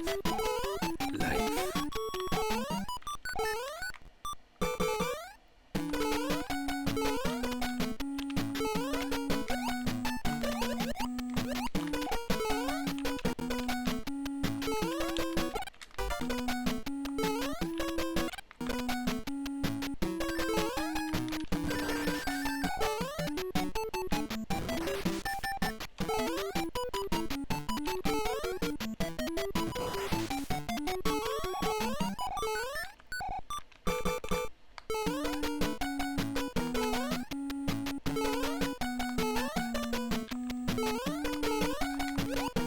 It should be like up here.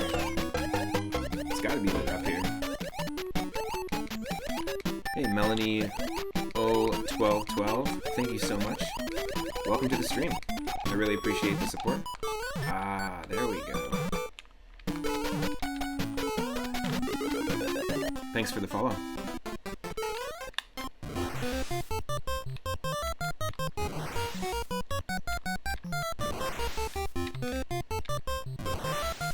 Thanks for helping us get closer to our goal of 300 follows. And once we hit 300, we're actually going to be doing a full stream of full playthroughs of Wario Land 1, 2, and 3. Yes.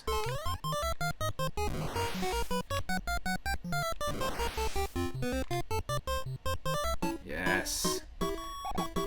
Absolutely the best way to do that. That was so cool. It reminds me a lot of I always called those sections coin heaven sections, because it was like you'd go up to the clouds and there'd always be like coin bonuses. I'm not sure if they're actually called coin heaven, but in Adventure Island 2 and 3, which are some platforming games that I used to own on my NES back in the day, made by Hudson. there are power-up eggs in that game instead of like question blocks. And the power-up eggs can contain like dinosaur buddies, like animal buddies, kind of like Donkey Kong Country. Or it can contain power-ups or like weapons and stuff. And one of them is like a platform, cloud platform. And when you open up the egg and it's a cloud platform, you step on it, it takes you up to this coin heaven section. And it makes you jump on these like really precarious springs that are just on like one cloud, like a spring and a cloud. And there's these huge distances you have to make. And that section there reminded me a lot of the Adventure Island 2 and 3 bonus areas. In terms of just like the being tossed around. Really, really cool design for a level. Really cool aesthetic. This is easily my favorite world, hands down, next to the Booze Woods World 3. So I mean, we have some power-ups. Let's use Penguigi for Penguigi, of course. Yes. Okay, we're using more Super Mario Land 2 graphics. So this is the second level directly inspired by Mario Land 2. We've been playing a lot of that, but randomized on the channel recently. So I'm really stoked. I especially appreciate when Mario 3 is pulling graphics from Mario Land 2 into it, because they're two of my top two favorite games. Mario 3, of course, is number 1. Star coin? Yep. Thank you.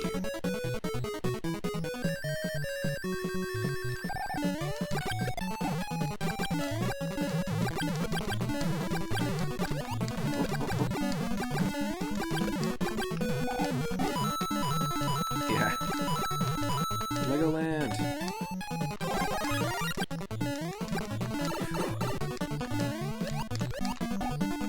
Isn't there actual Nintendo Lego products out there?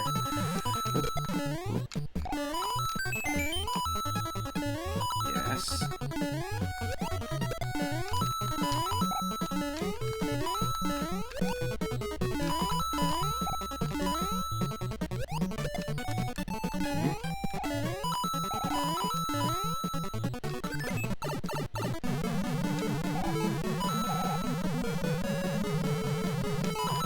Remix.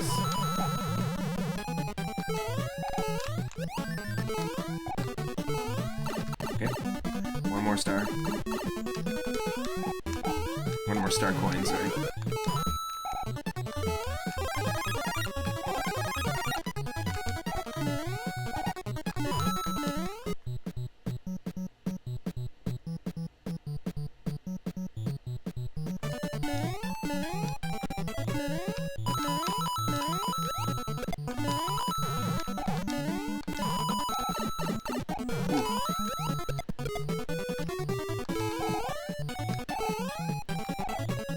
Make sure we don't forget anything. Okay, we're taking care of these boomerangers first.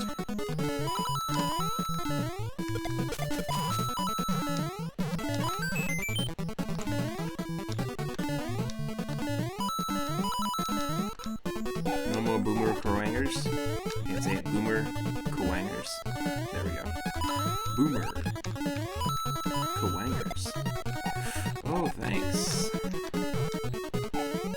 Another coin heaven section. Let's go. Yeah, real coin heaven section.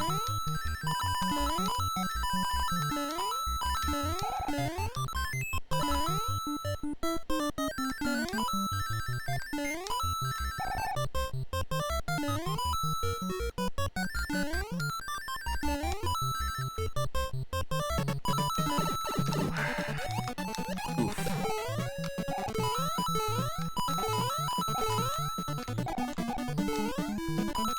Oh, come on. Total blind jump.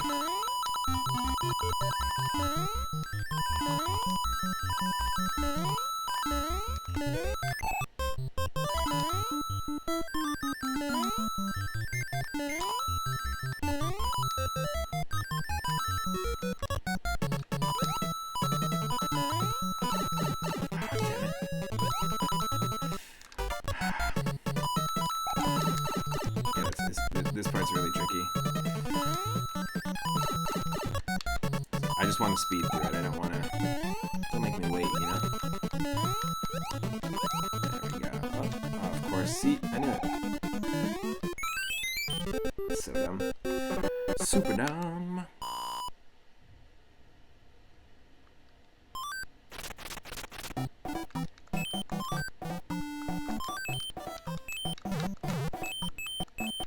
Okay, yeah, we have all the star coins so far. Let's go Raccoon Mario. Yes, it's the full Tanuki suit, but the Tanuki suit has been replaced by the carrot power-up from Super Mario Land 2. So this is just an aesthetic change to the Raccoon Mario, but we can't do the statue. They just decided to make him look a little more like the way it does in, I think, in Super Mario 3D Land. That's what could be wrong. But I'm pretty sure the Tanuki suit appears in that. Oh my god.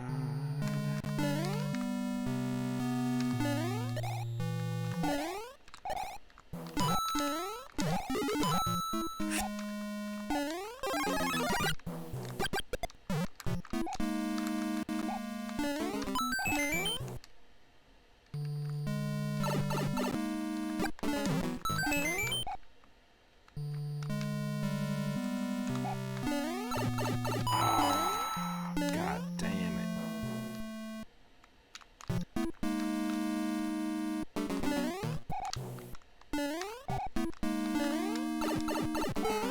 What am I doing?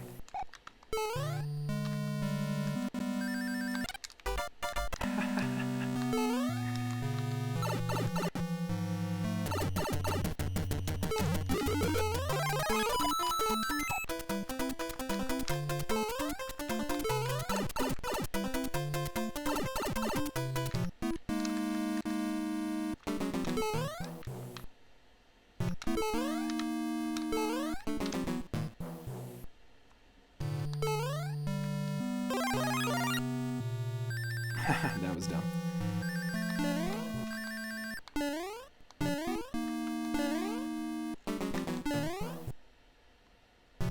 Nope, nothing. Okay, cool.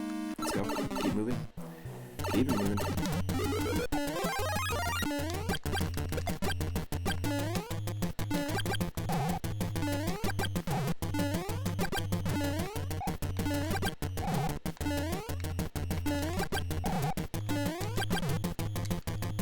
Wow, we killed it, but we lost our fire flower. That's dumb.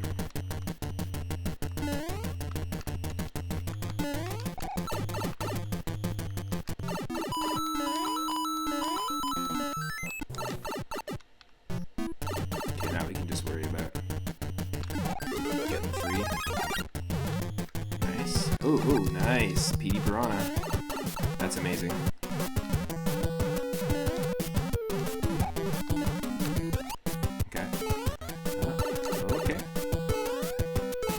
Alright.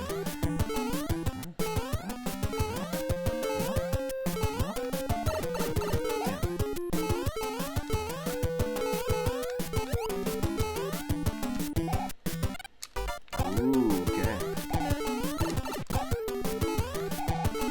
Not an easy one.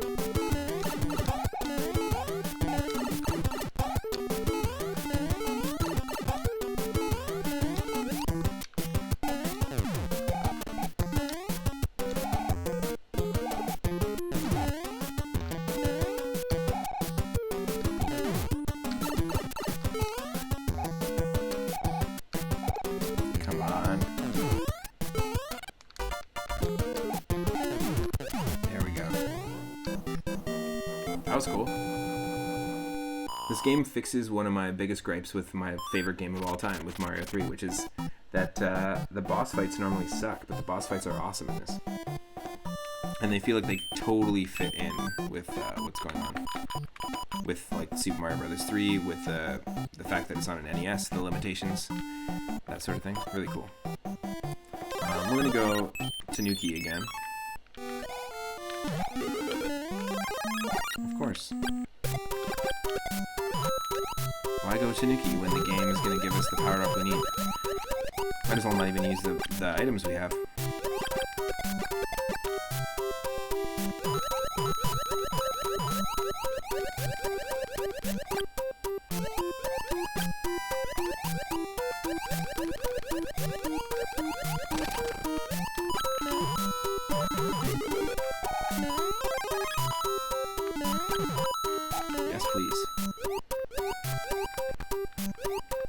Spooky Luigi all the way.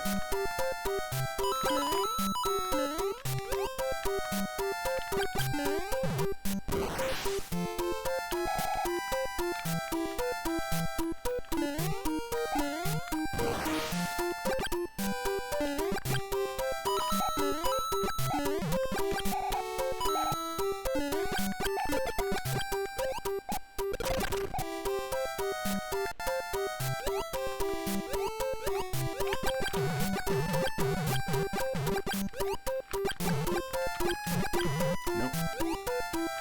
Just gonna swim around the lava lotus, that's fine.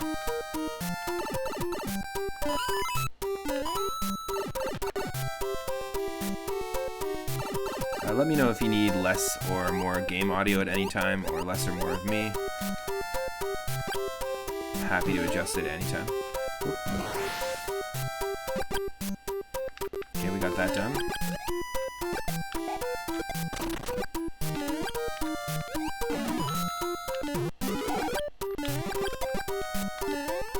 Yes. Kick that Cheep Cheep.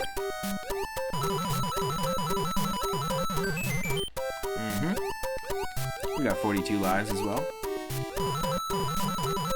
Again, that number creeps up.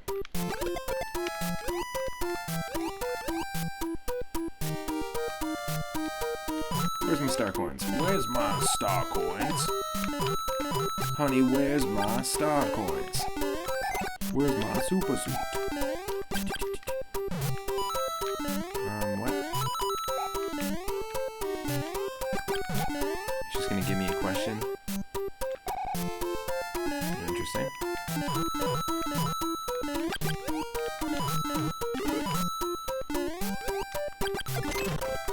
Yes.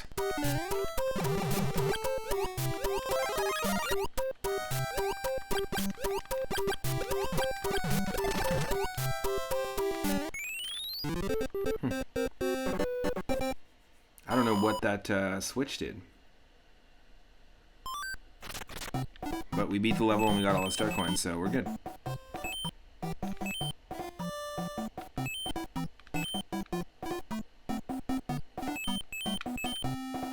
There must be some other completion variables, because we've definitely had green check marks before at the end of a level. Like at the end of like a castle, so I'm very confused, but that's fine. It's our first playthrough. We're learning about the game. Ooh, I like the aesthetic here. This is cool.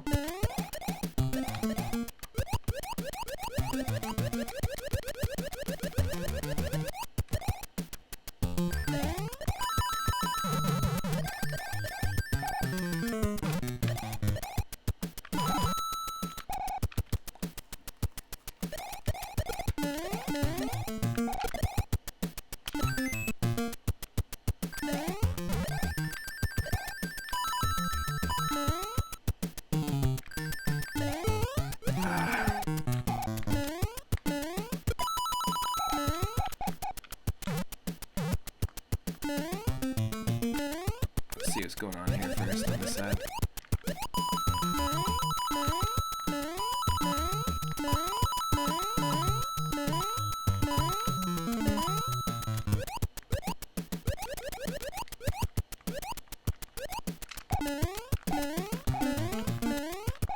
Yep.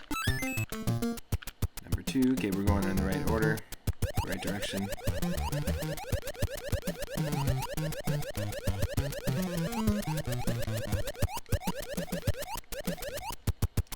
Penguin? No. One up, that's cool. That's cool, that's cool. I love the idea that there's Delfino folks. Okay, hold on a second here.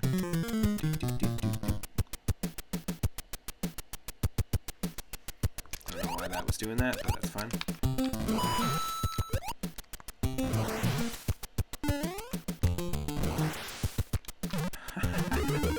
It feels really good. It's actually like a very satisfying like tech, if that makes sense. If you're gonna add something to a game, you hope to improve it. I feel like that improves the game. It's a cool mechanic to add.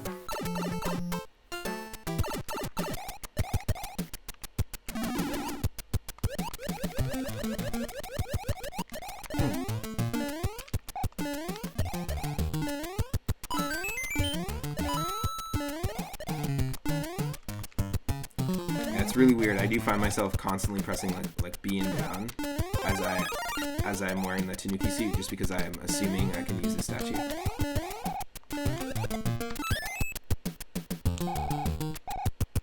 This is a cool aesthetic. I like this level. It's simple. It feels like it would have been in the original Mario 3. It feels like it fits.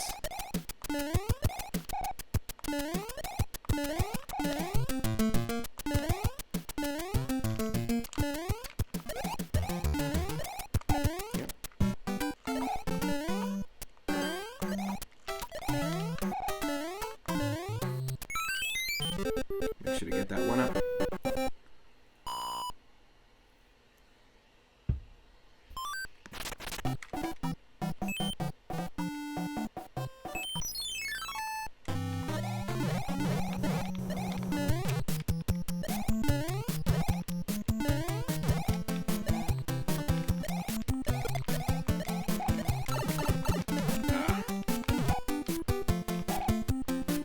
Damn it, we lost it right away. That's okay.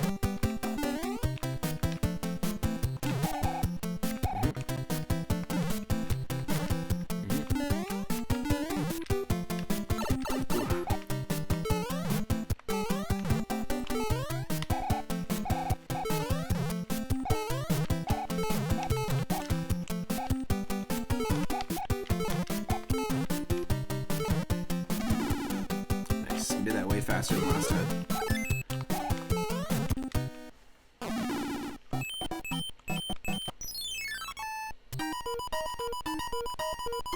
Match 2 item cards to win a prize. Cool. A pair of Bowsers ends the game.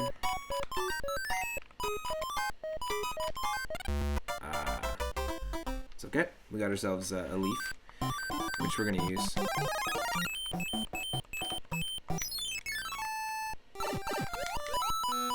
Oh, I didn't expect a water level.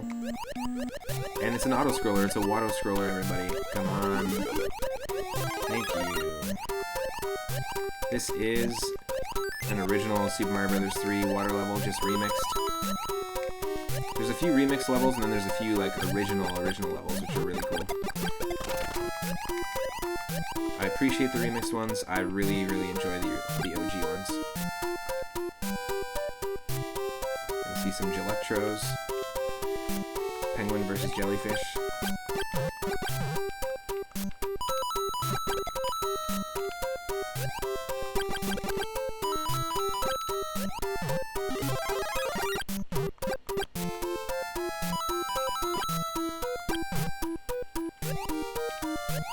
Okay, it's a little bit easier than the original level.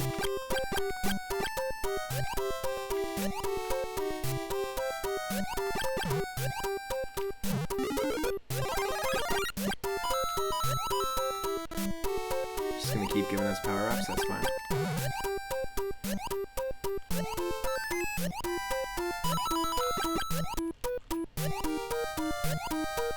The swimming sound effect is always in sync if you hold it. It's always in sync to the music.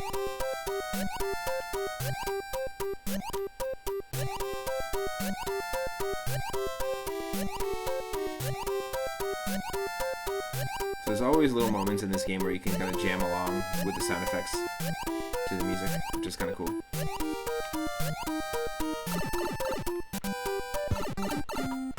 That's the case with the frog suit in Super Mario Bros. 3. You can actually do that same thing with that. Yes! Damn, that's satisfying.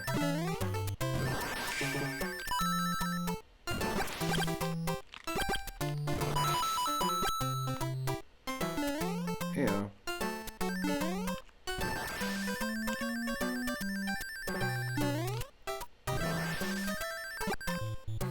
Penguin Luigi. No.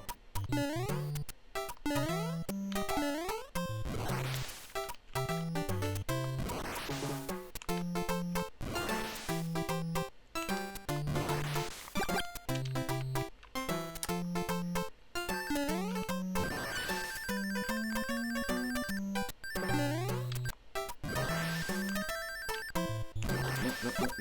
From the other side. Thank you. Oh, that's all it was for. That's all it was for. God dang, wanna.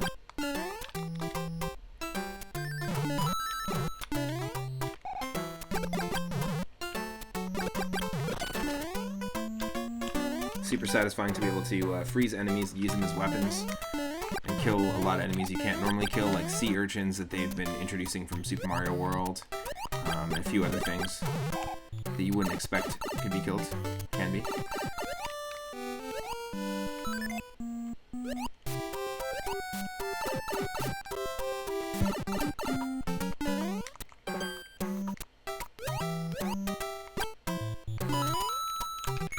Nice.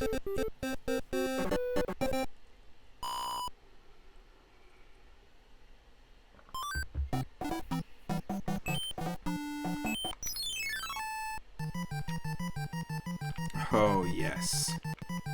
They've given us an upside-down level before. An upside-down in World 0. There was an upside-down version, an upside-down underwater version of World 1-1 from Mario 3. I know that's a lot of numbers being thrown at people. 1-1, Mario 3, Mario 2, Mario Land 2, Mario Land 3, Mario Land 4. Too many. We had one... Too many numbers. We've had one Mario 3 upside down level so far.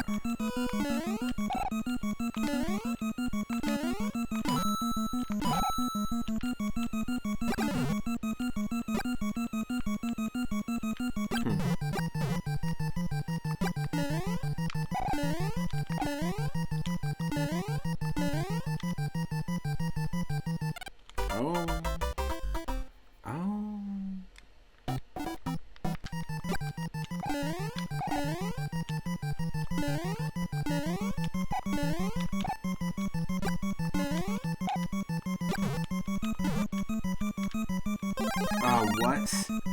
You're kidding me. You're kidding me.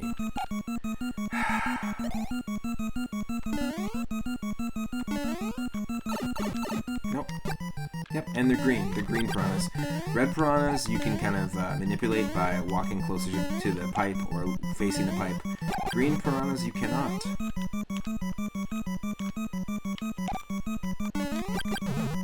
Well, you can manipulate them like this. Bam, bam. Nope. You can't kill them, like, permanently. Okay, okay.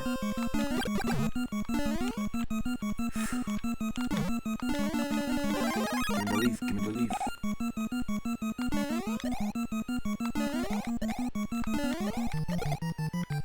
There we go.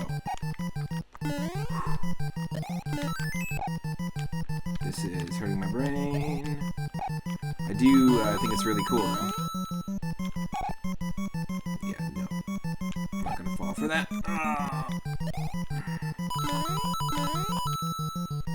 I'm not gonna fall for that as he falls for that.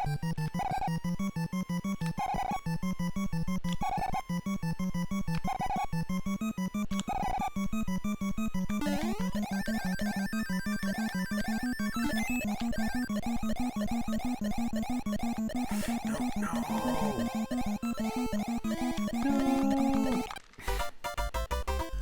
Such a slow death.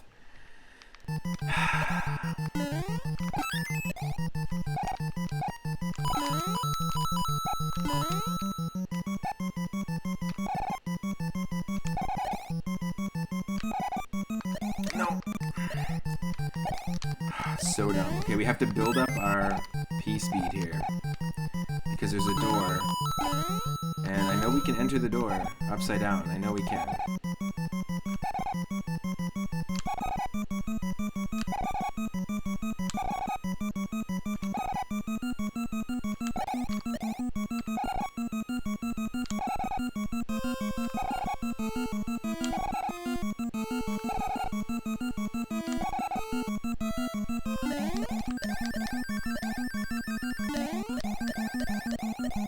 Damn it.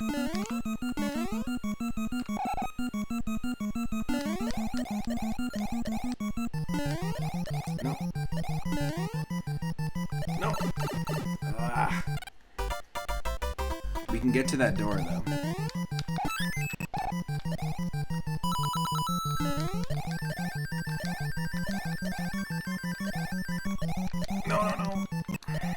see what I'm trying to do?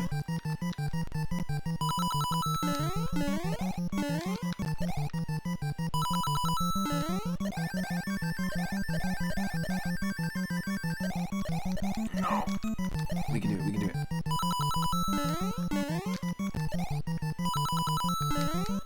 No.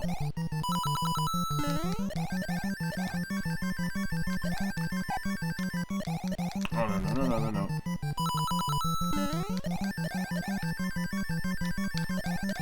Ah, fuck. No, we can do it. Ah, my brain! Nope.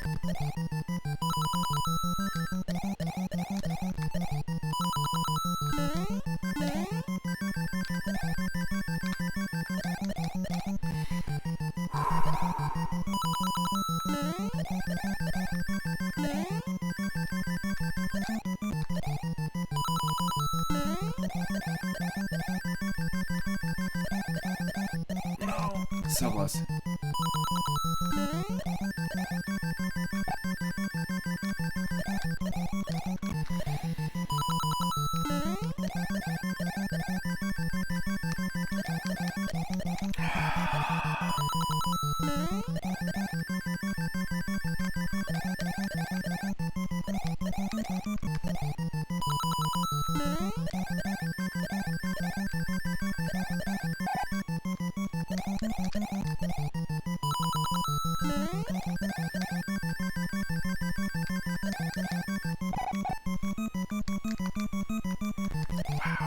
Wow.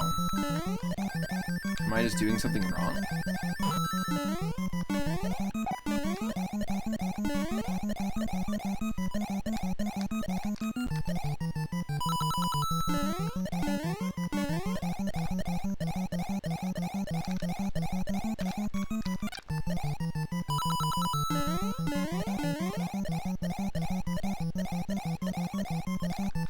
Wait.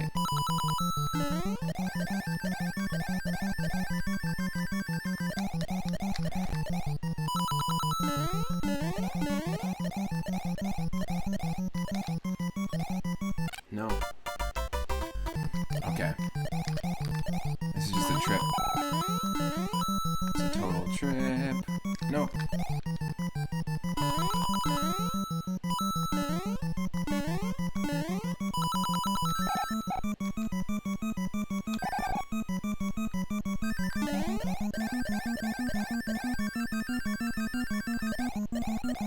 No.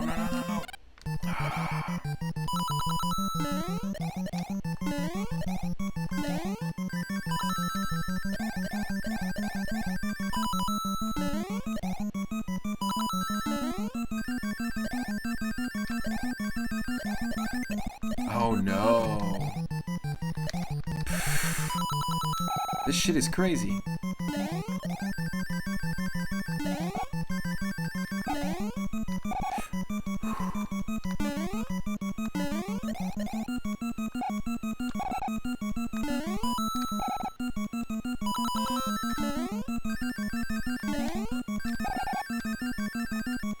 What? What? What's going on? That's insane. Okay, hold on.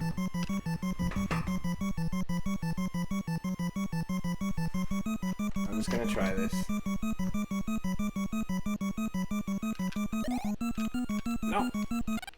The controls are backwards. So I have to flip my controller. Yeah, okay. What?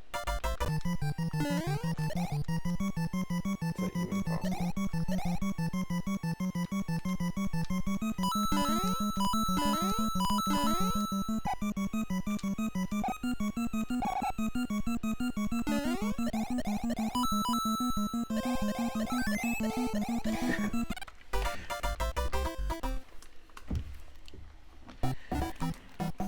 Okay, it's definitely possible, but it's not like the level's not designed to be played like that.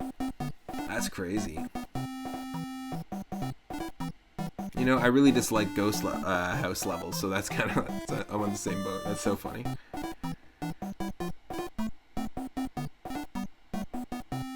That is ridiculous.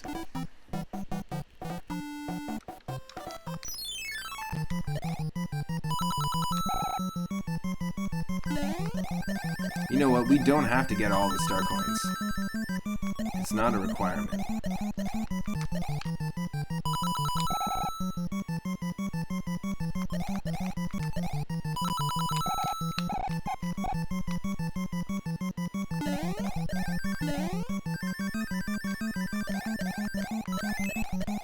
No.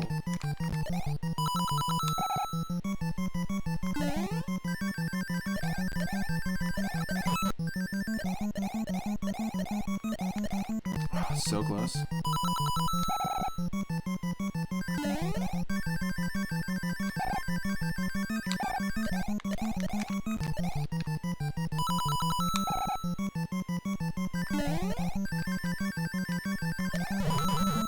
Oh. Come on. Game, you know we're gonna do it.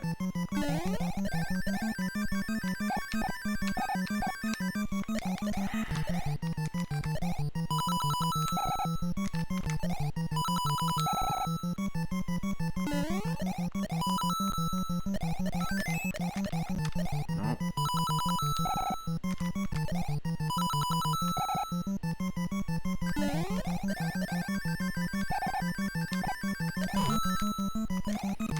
Oh, come on. Wow. We don't have a skip cloud, so it's not like we can actually skip this, like in Mario 3.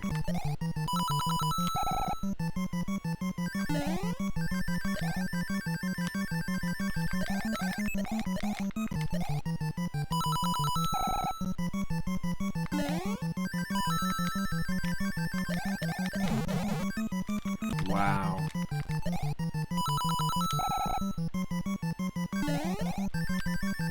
This hurts my brain.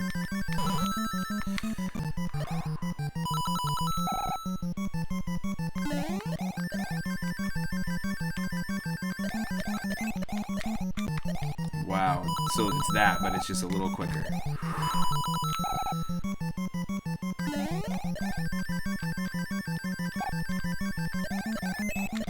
Nope. We lost precious seconds there.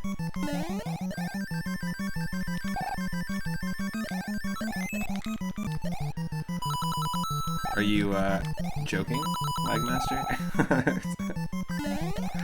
Nice stage. Ah! Ah!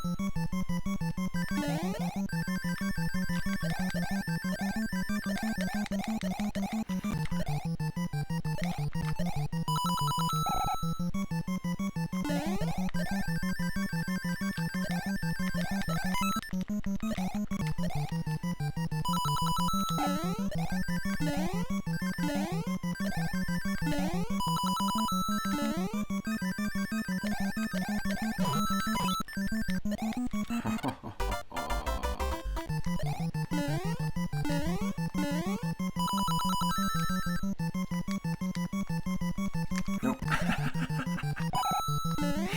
That's how I feel about that stage.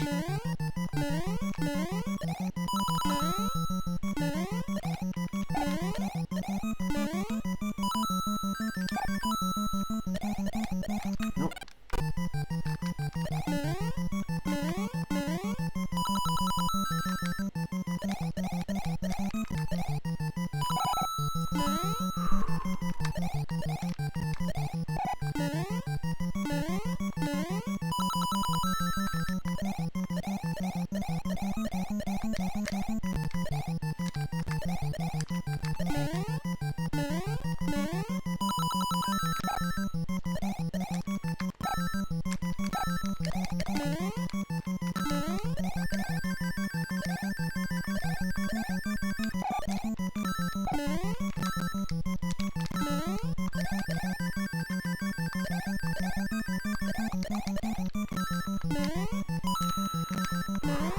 Okay, forget it. Who cares about the coins?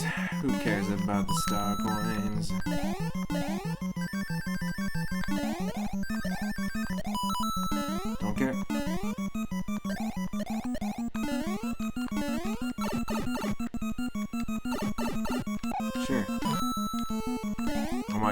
get the star coins in a normal version of the level. Come on. That's dumb.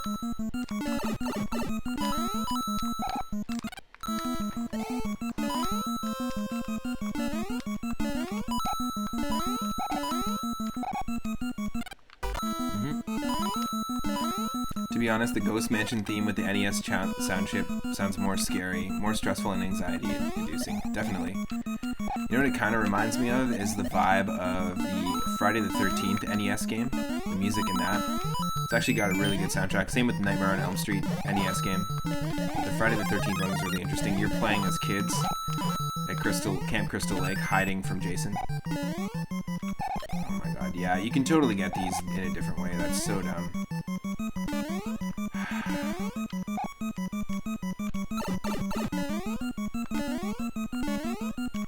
Those are good games, but hard as heck. Definitely, yeah.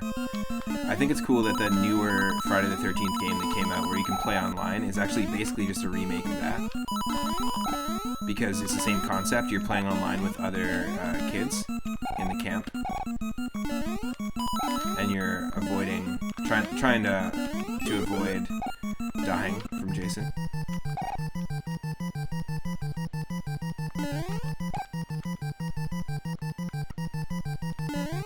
Sure.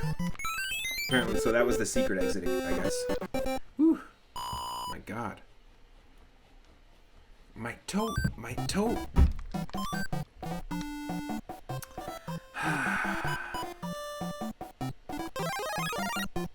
We're doing it.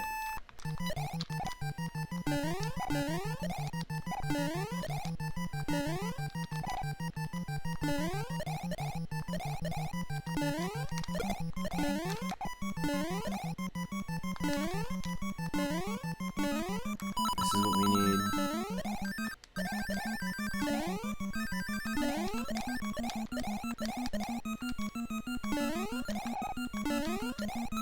There we go.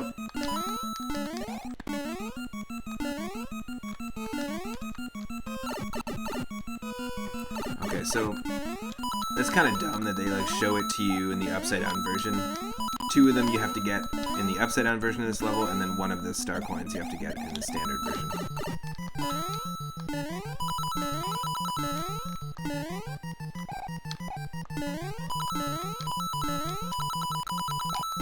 Let's try and get the secret exit this time.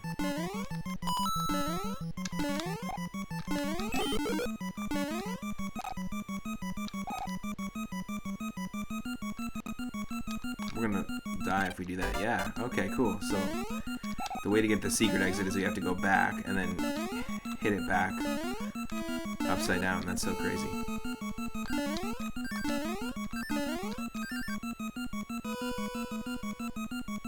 Hey, no worries, man. Thank you for stopping by, Legmaster.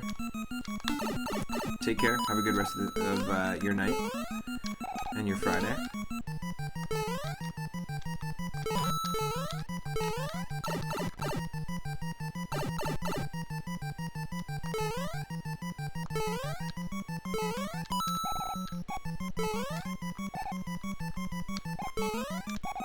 No. Ooh.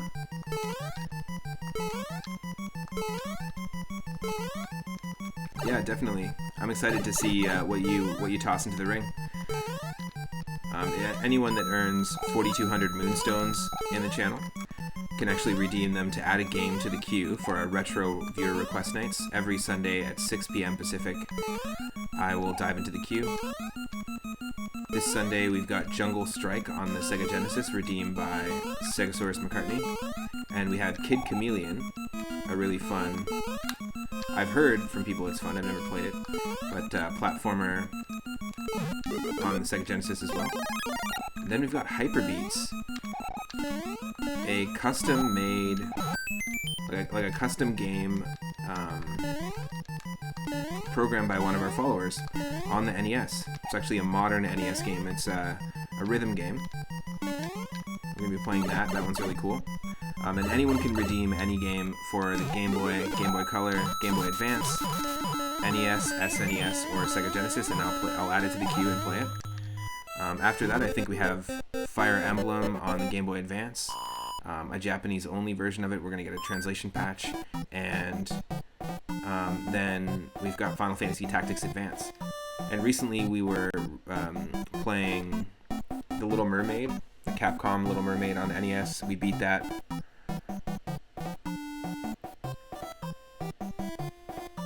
Hyper Beats, like Beatz. It's sort of like almost like a Dance Dance Revolution Step Mania style rhythm game, but on the NES. So I got sent the game. A Cardboard Box is the name of the developer, and also one of our followers. Same with there's another game that they made as well. I'm trying to think. Mr. Blobo. It was like a frustrating sort of yeah, exactly. A frustrating sort of platformer that they made for NES as well, and I thought that was really cool.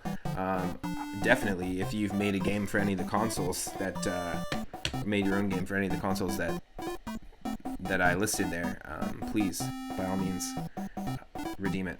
But last Sunday, I played Tactics Ogre Knights of Lotus, which is sort of it's a Game Boy Advance game in the Ogre Battle series, and it's sort of a strategic tactical battle game. The company that made it eventually got bought up by Square, and that team went on to make Final Fantasy Tactics Advance and Advance 2 on the DS. And yes, it has a lot of content. Games like that and Fire Emblem and Final Fantasy Tactics Advance, tons of content. I'm gonna try them out. Basically every Sunday I go through the queue and I try to play each game to a decent amount. Like we played 5 of 6 stages of Super Bonk. We beat all 6 stages of Little Mermaid NES. Platformers, I'll try to beat it. I'll try to get as far as I can. If I really like it, I'll probably cut it short, move to the next game, and save it for another stream. I'll probably go and stream. Lagmaster, I can send you a link to it as well. I'll send you a link to Hyperbeats. But yeah, thanks for dropping in. I appreciate it. But yeah, the game Tactics Ogre Knights of Lotus I'm really into, and I do want to play it, so I'm going to be continuing it on the stream throughout the week. I stream every day at 1 p.m. Pacific, so you might catch me doing some Tactics Ogre soon. And for Fire Emblem and Final Fantasy Tactics Advance, if I like it, like I said, part 1 of the playthrough will be on the Sunday for viewer request night, and then I'll choose to continue it as a regular series. Just so that I like to compartmentalize my streams like that and organize them so that when we upload them to YouTube later on, there are really easy to navigate playlists.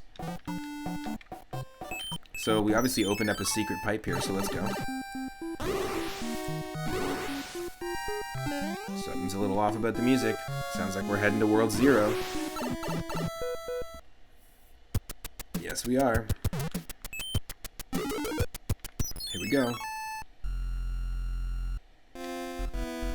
Now, World 0's music is a little off, a little more dissonant than usual, and they are very familiar levels, but very different.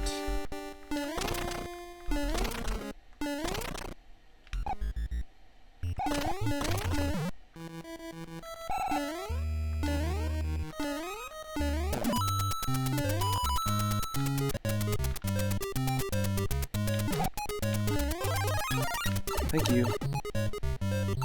And yes, we have the leaf gives us full Tanuki suit, but we don't have full Tanuki powers.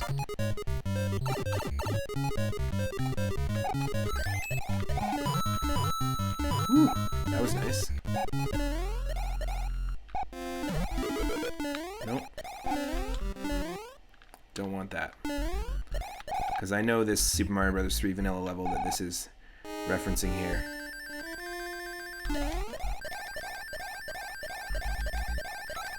Yes. I like that. It relies on your muscle memory of the original game.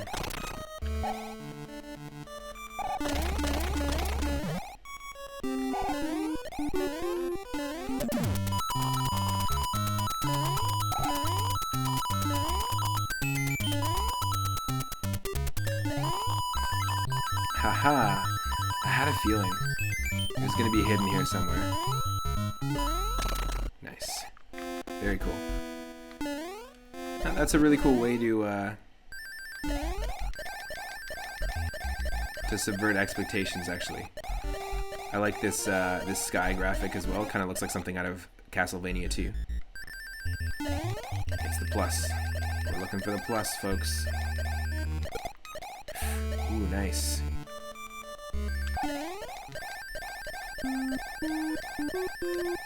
There we go. Okay, cool. But yeah, I encourage anyone to redeem, if you have 4,200 Moonstones and there's a game out there that you've been playing, a retro game, or a game that you remember playing as a kid, you have a strong nostalgic connection to, or a game that maybe you're having trouble with and you want to see me tackle it, or one you know I haven't played and you want to just toss in the ring. I've been really enjoying the games we've been playing. We've been playing tons of really cool platformers, flight simulators, sports games, everything. I'm open to everything, so haha, this is cool. Alright. Ooh. What are we supposed to do? What?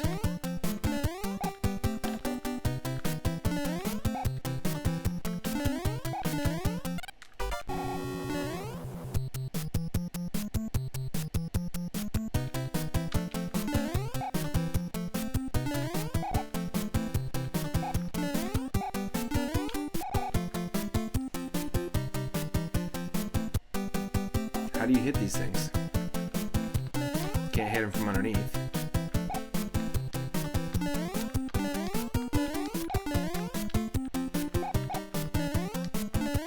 What?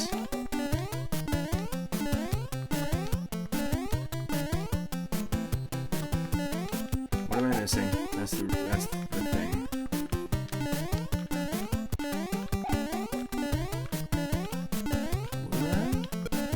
What the? Oh, that's cool. Those are not the blocks I thought. Oh.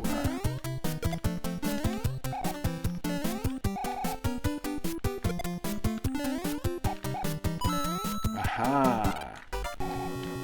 I got you. We're on a hunt. We just need the coins, and we need to survive. That's it. That was crazy.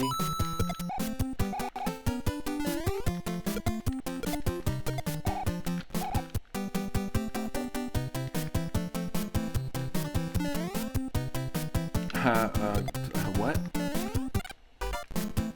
I don't know how I survived there, but... Yes! Got it. What, the H? Nah, there wasn't even an H in there. I didn't see no H.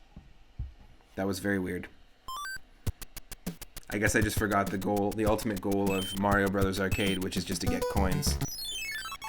Yeah, I mean, listen to this dissonance. It's just so good. It needs to be appreciated. Speaking of appreciation, I appreciate each and every person who is currently subscribed and all the recent followers. Everyone who shows up to every stream, it really means a lot. Well, we got those coins. So yeah, there still are no levels. Thankfully, we were able to complete that ghost house, and there's still no levels that we're missing any coins in. Let's take on the fortress, and then we've got an airship. Alright, let's do this. I'm really digging this game. If you're a fan of Super Mario Bros. 3 at all, highly recommend checking it out. So Daryl, you gifted me that game on DOS, and I still haven't figured out how to get it to work for some reason. I'm going to do some troubleshooting this weekend. I really appreciate, first off, you gifting me that game on Steam. The first game you ever played.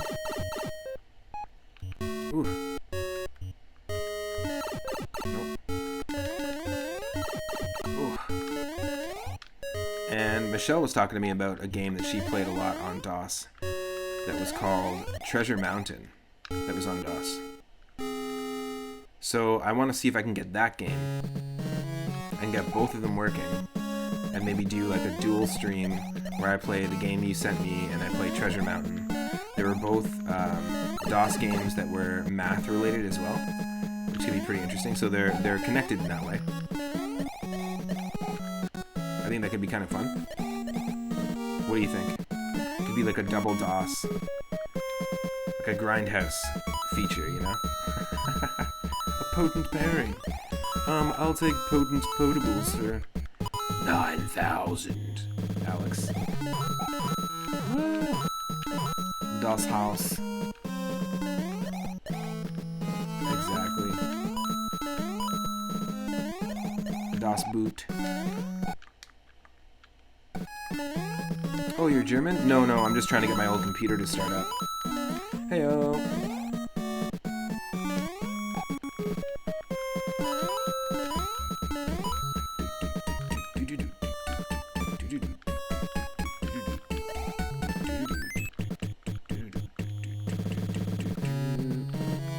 Let's go.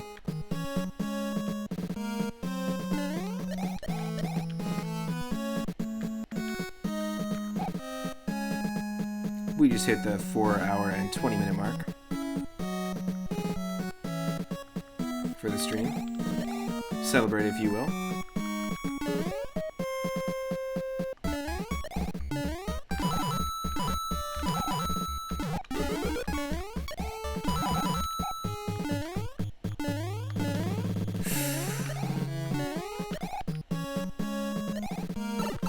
Let's go.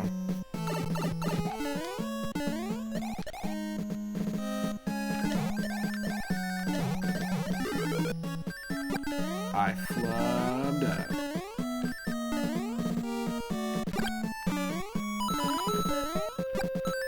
Okay, more tar.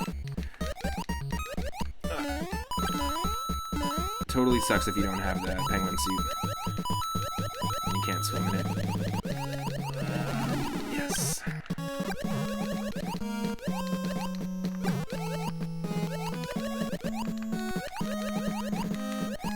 Very Halloween vibes as well.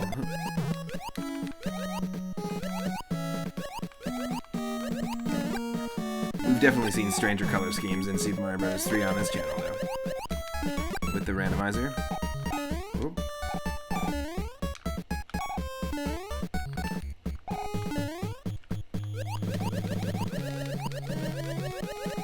Ah, that sucks.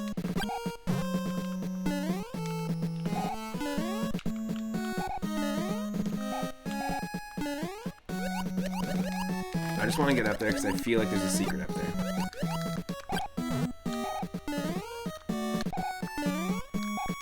Oh. Come on.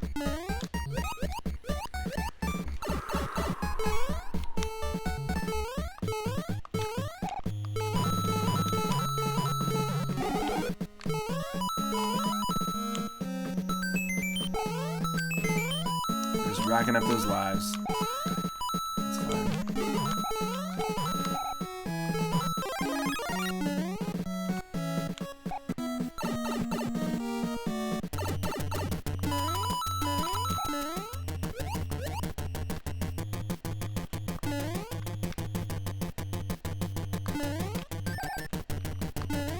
Game, you think I'm not ready for this kind of shit? Come on. Play Mario 3 randomizers all day. Anything can appear anywhere. Come on, let's go. Yeah, take a bite. Take a bite out of my butt. Take a bite out of my butt. It's fine. There's mushrooms. Ooh, interesting.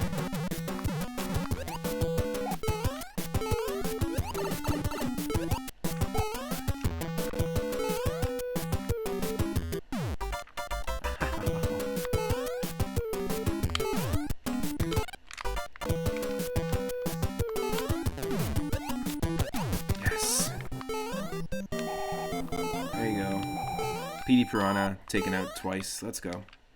This game has had Birdo fights, Mauser fights, OG Super Mario Bros. 1 inspired Bowser fights.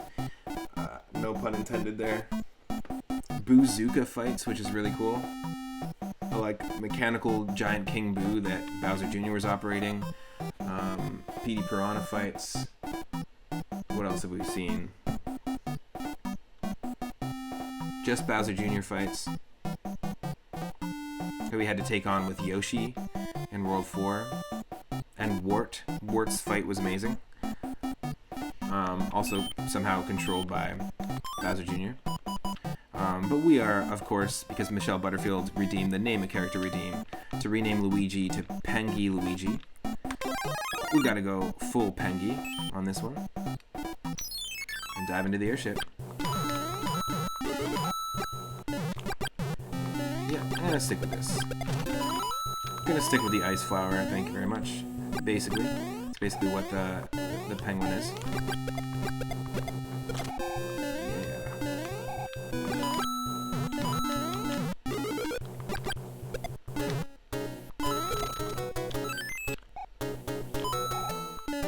Yeah. Needs a haunted house in the same vibe. Nice. That'd be cool. But it's pretty crazy that there's tar in those levels. I think it's I really like when you know, a ROM hacker pays attention to adding like new physics.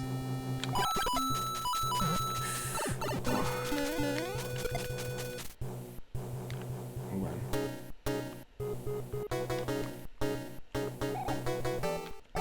We despawned it, that's fine.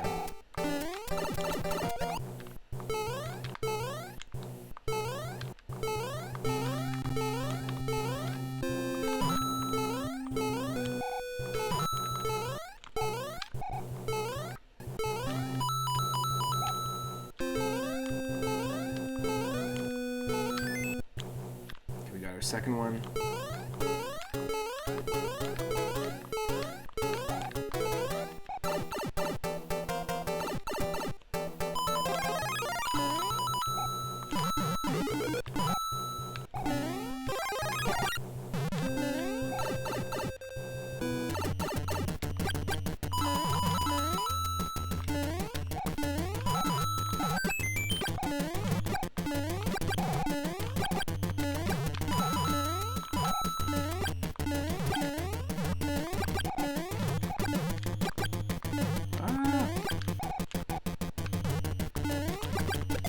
Yes.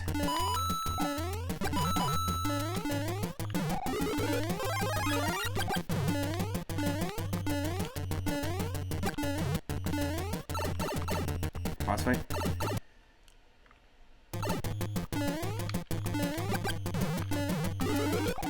Okay, it really wants me to be prepared. It's giving me like 3 fire flowers now.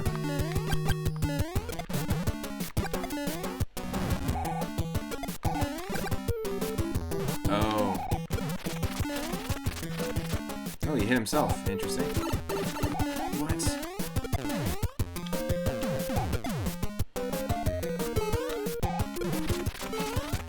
He also hit himself there too. That's great.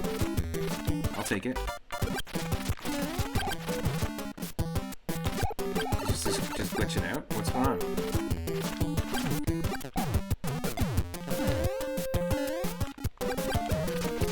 Yep. He just hit himself.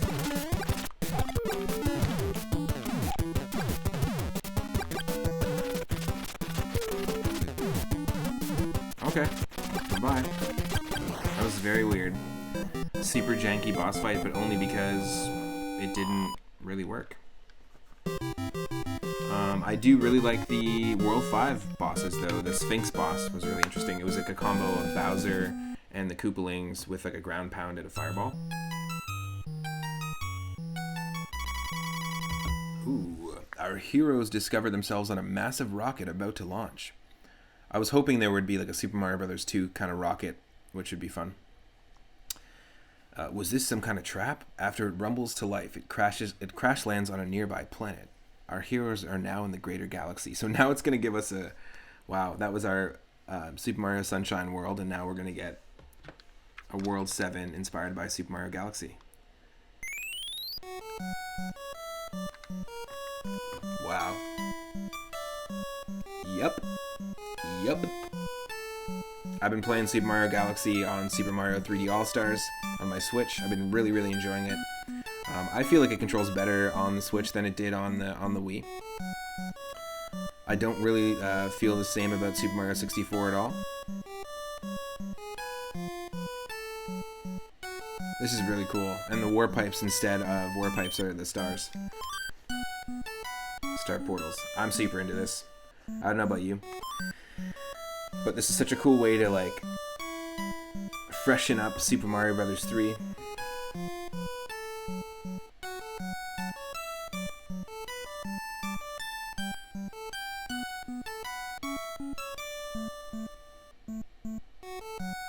Very, very cool. So before we dive into this world, I'm gonna actually just take a break. I'm gonna get some food, gonna get some coffee, some more water, and be right back. So I'll continue with World 7 and World 8 of Super Mario Bros. 3 Mix. Stick around, I'll put on some tunes. We're gonna be playing some music from Pokemon Snap. I'm really stoked. Speaking of Switch games, I'm really stoked that the new Pokemon Snap is coming out. If you don't know about it or haven't seen anything about it, go check it out. It looks really cool. I don't like the name new Pokemon Snap, but I've said it many times before. However, I think it's going to be really fun to dive into when it comes out. So let me just bring the tunes down here. The Galaxy music just totally suits 8-bit. There's something about that that's really cool. I'd like to hear an 8-bit cover album of Galaxy music. That'd be pretty ideal. I will not be long.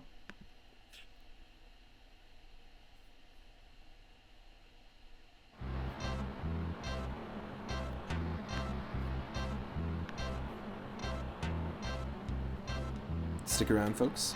I'll be back.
back just temporarily, but honestly, the Pokemon Snap soundtrack, holy crap, that's good. Just in between making coffee and doing a few things here in the break, so I just had wanted to come back in and just yeah, wow, really good soundtrack, Pokemon Snap.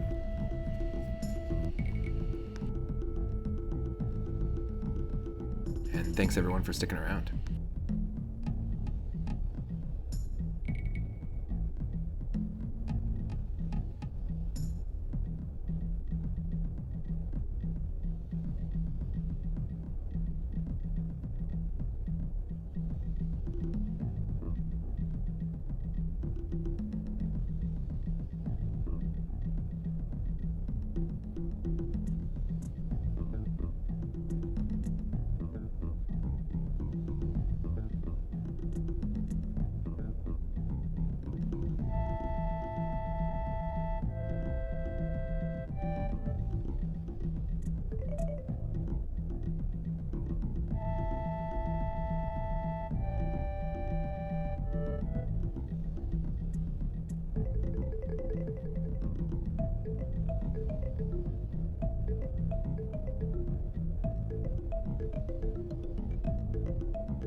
Okay, thank you so much everyone for your patience. I'm back.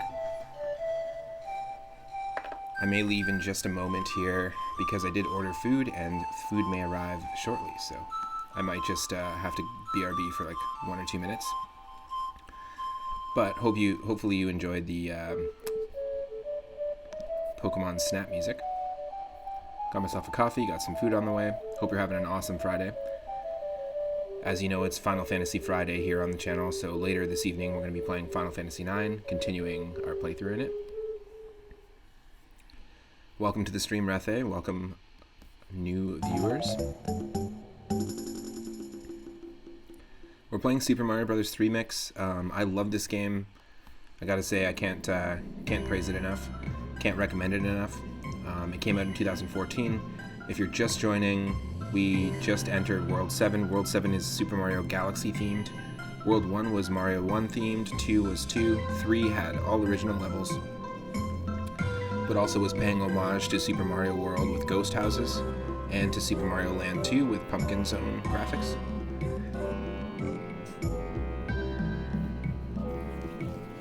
World 4 was Super Mario World inspired and introduced Yoshi.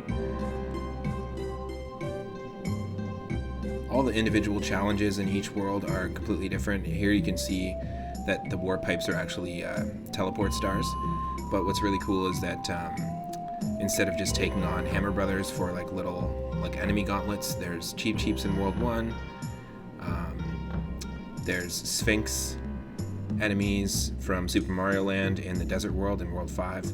All the bosses are unique.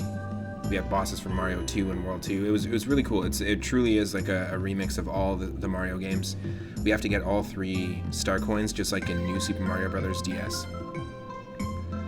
And as you can see here, there's different power-ups on the screen. We've got the penguin suit, which is effectively on land. It's a fire suit, but you shoot ice balls, and you can freeze enemies and slide them across the ground. Use them as weapons, which is pretty crazy. But when you're in water, it behaves just like the frog suit. And then we also have the Boomerang Flower, which we haven't seen yet in the game, which is from the newer 3D games. And then, of course, the carrot from Super Mario Land 2. There's a select screen. Right now, Michelle Butterfield just redeemed the rename to rename Luigi to Pengy Luigi, but which is fine. This is Pengy Luigi that we're using right now. But I do want to maybe change our character, so I'm going to just do that right now.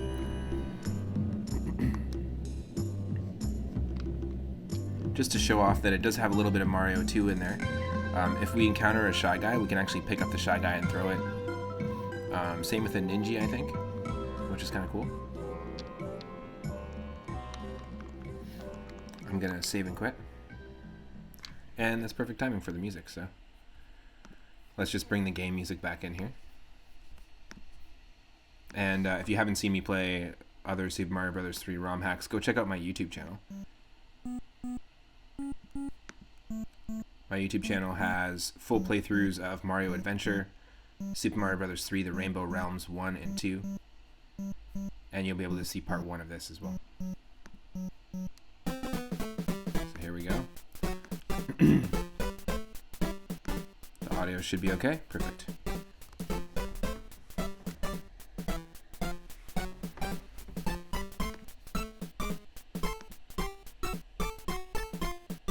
So for a long time, in 2004, that's when Mario Adventure came out, and for a long time that was considered kind of the best and the most complex Super Mario Bros. 3 ROM hack. This one adds so much in terms of new mechanics and stuff from newer Mario games that it just blows it out of the water. Came out 10 years later, but then also it really truly feels like it belongs. Like all the new mechanics that they add, it truly feels like it belongs in Super Mario Bros. 3. As if you were watching earlier, as you could see with the Delfino Island world, which was World 6, and the Delfino folks, like the Delfino citizens, they can actually pick you up and toss you. Toss me! Just like in Lord of the Rings. But it felt like something that actually could be programmed and would be a mechanic in the original Super Mario Bros. 3, and I think that really stands stands out to me. Just because we can play as Toad, there's no differences in the characters at all, except for the visuals. But just because we can play as Toad, I'm going to choose to do so.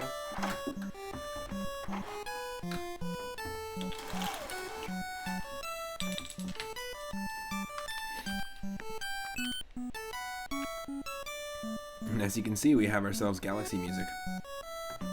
It's a galaxy-themed world, which is pretty crazy to me. You'll see there's a star count in the bottom, just for anyone that's new. Oh no. Oh no. So they've given us they've given us upside down levels before. There was one on the last world, and there's one in World 0, which is like the minus world in this. I understand that in Galaxy they had sections where there was like flipped gravity. I get it. Okay, I don't know if I'm ready for this.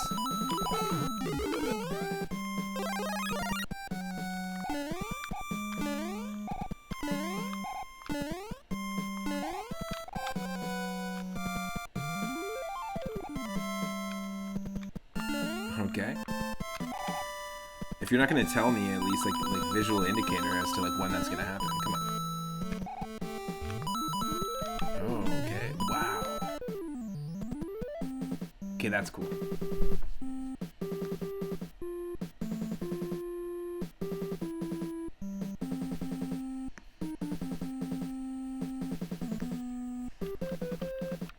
That's pretty cool.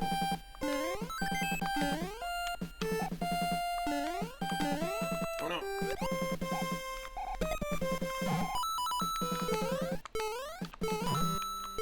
Yay, Michelle's home. So yeah, I might just take a quick fiver in just a second here, just because the food might get here, and then Michelle's just getting home, so I can continue in a second. Oh no! Yeah, we lost it. That sucks. That's really cool, though. That they were able to somehow create this, like, 360 gravity in Mario 3. That's wild. Can't jump too far. Okay, I'm just going to take one more quick break here. Sorry about that. And thanks again for your patience, everyone. Thanks for sticking around. But yeah, that's just a little tip of the iceberg of the stuff that can happen in this game.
Okay, thank you so much, everybody, for your patience. And it looks like we got raided. Wow. Welcome, raiders. The music stopped for some reason. I'm not sure why. Let me just pop that back on here right before we dive back in. Yes, Pokemon Snap music. All right, thank you so much, everyone, for your patience, for waiting. We got our food. We went for a couple of short little breaks there, but we should be good to go now. If you're just joining, my name is Matt, otherwise known as 3 Up Moon. If you've never been here at the channel, I stream every single day from 1 p.m. Pacific onward. Fridays are Final Fantasy Fridays, so later tonight I'm going to be playing, continuing my playthrough of Final Fantasy IX, which recently was released as a remaster on the Switch and PS4, which is pretty cool. It's a pretty fantastic game. I'm having a blast with it. Every Saturday evening, I do Mario Golf 64, a co-op playthrough with my partner Michelle on stream, and we just unlocked Shy Guy Desert. And every Sunday, I do retro games as a viewer request night, and you can redeem games at any time using Moonstones in the channel. Newbikins, I hope you had an awesome stream. Hope everyone's having an awesome Friday. Thank you for the raid. What were you streaming, Newbikins?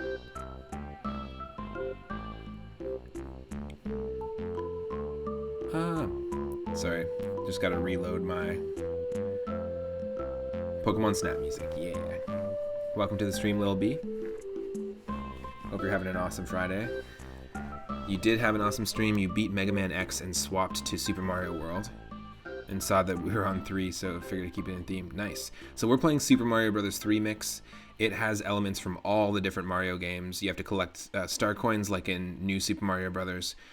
You can pick up items or certain enemies from Super Mario Bros. 2 and throw them as weapons. There are different power-ups. We've got the penguin suit from New Super Mario Bros. U, which is essentially an ice flower where we can freeze enemies and toss them across the screen. And we also have the carrot, which is the rabbit power-up from Super Mario Land 2. This is like touted as one of the best Super Mario Bros. 3 ROM hacks out there, and it also has like a ton of stuff from other Mario games implemented in, custom bosses, all sorts of stuff, custom music. But it feels like it could actually have existed in Super Mario Bros. 3. It feels within the limits of like the NES. Like the last world was Delfino Island, and as I was just mentioning before our last break, Delfino Island has the Delfino like citizens, and that there's like you can see them in the levels, and if you go up to them, they'll actually like pick you up and toss you. It's pretty crazy. Definitely give it a shot. Definitely try and play it. And if you're watching on YouTube, sorry for the long break, but here we go.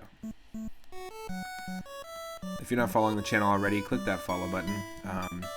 We're on the road to 300, and once we hit 300 follows, which is really right around the corner, really close,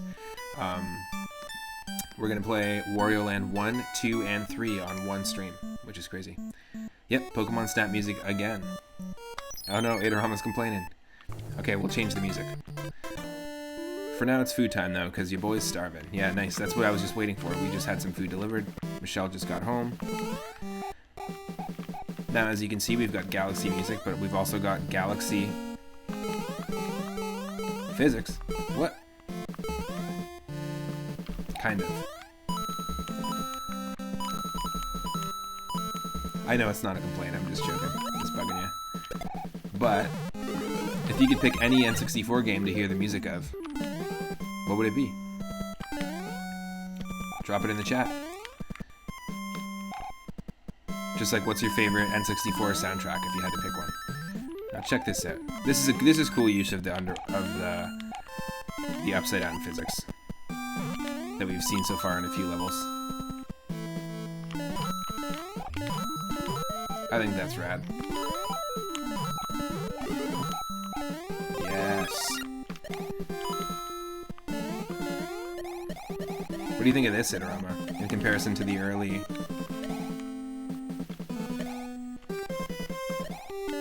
upside down levels? I think it's kind of cool. You're gullible and self-conscious about social anxiety. Oh, sorry, man. You'll be able to trick me a lot. It's not trying to trick anyone. I'm just being a butt sometimes. Ugh. Oh no. Speaking of butts, that fish is a butt. Yeah, definitely recommend playing this game. It's super fun. It easily has the most content out of any Super Mario Bros. 3 ROM hack. And there's a reason why people, like every time I ask people in other streams and on Discord, what is... Yes! Okay, that's just way too cool. I'm sorry. Every time I ask people in other streams and on Discord, what Super Mario Bros. 3 ROM hacks have you played and that should I play? And every single person recommended this one and then would have other recommends on top of it. It wasn't like... Yeah, this is cool. I feel like this has like a... Oh no! Yeah, the upside down was very tricky to wrap my head around as the player. It was brain hurting for sure. There's a little bit of glitching out in the graphics here sometimes.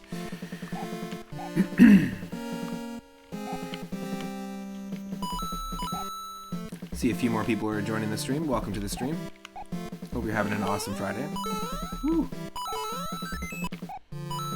As I was saying before, I've been playing Mario Galaxy on Super Mario 3 All-Stars pack on my Switch lately, and I've been really enjoying it.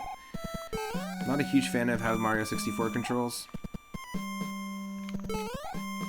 And I am stoked to dive into Sunshine on that port. Ooh. Okay, what? Okay, I don't understand what's happening. I don't get it. But I'm not gonna complain. Thank you.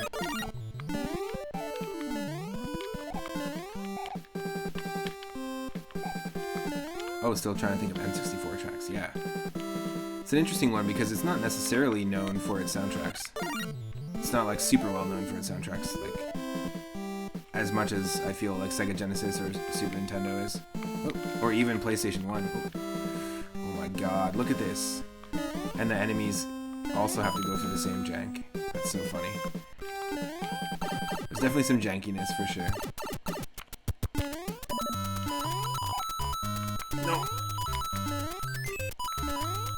Don't do this to me, game. Yeah, there's like no trigger to tell you when it's gonna happen.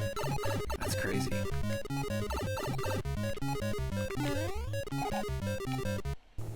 Okay, we got all three. Ooh. Ooh. Yeah, anyone else, if you had to pick one N64 soundtrack,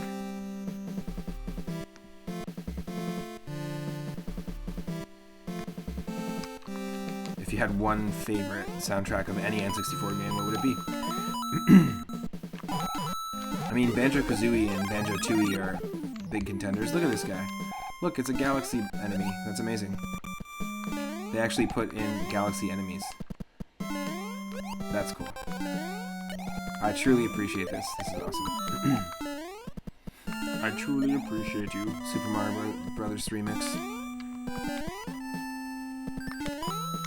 Whoa. Wow. Wow, that was really cool.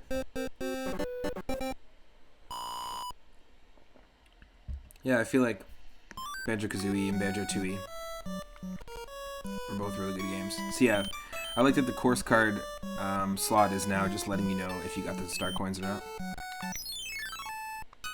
I felt like the collecting of the star coins was something that really, really hooked me into the levels of New Super Mario Bros. On the DS when I first got it with my DS. Because, of course, I got myself a gray brick Game Boy when it came out. My parents got it for me. And, I got myself a, I guess a gray brick DS, if you want to call it that. And with it I had Super Mario Brothers, or Super Mario 64 DS, which is mainly why I'm super unimpressed with the 3D All-Stars port, is just because they've done it better, improved upon it before. It's not new. It's just silly to release like a unrefined emulation, I guess, if that makes sense. Oop.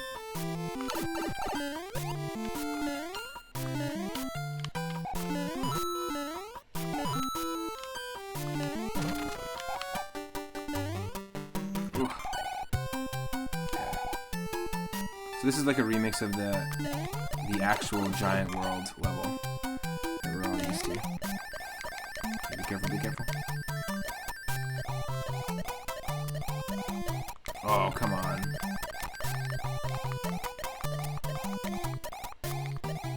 Okay.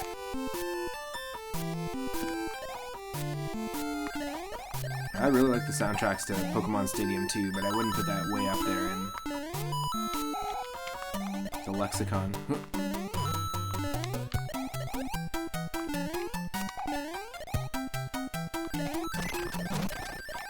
Okay, that's the first one. Oh yeah, Pokemon Snap for sure. And another game the other day.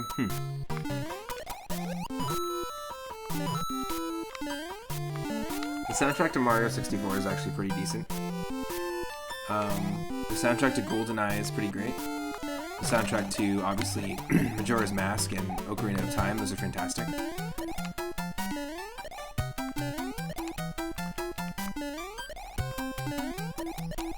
Jet Force Gemini had a really great soundtrack.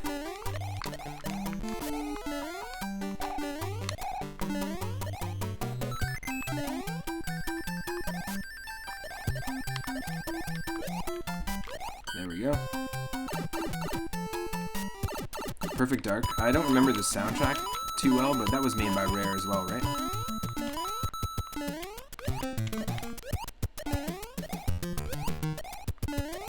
The soundtrack doesn't stand out necessarily to me, but I just don't know. Like, I haven't played it recently enough to have it like stuck in my head, and I played a lot more GoldenEye.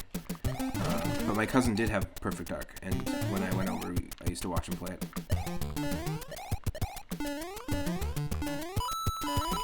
Ooh. Kind of like a sequel to GoldenEye. Well, it was made with the same engine, right? And it was like their way of kind of creating their own IP.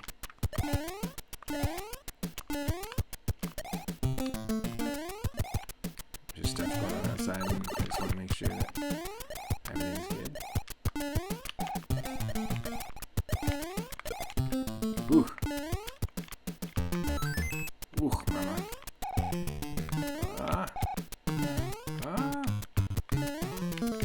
Gotta really hold your jumps there.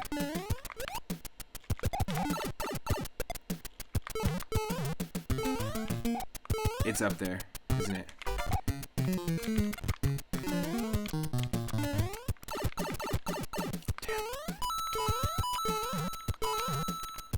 Oh no, it's not up there. Okay. Let's go.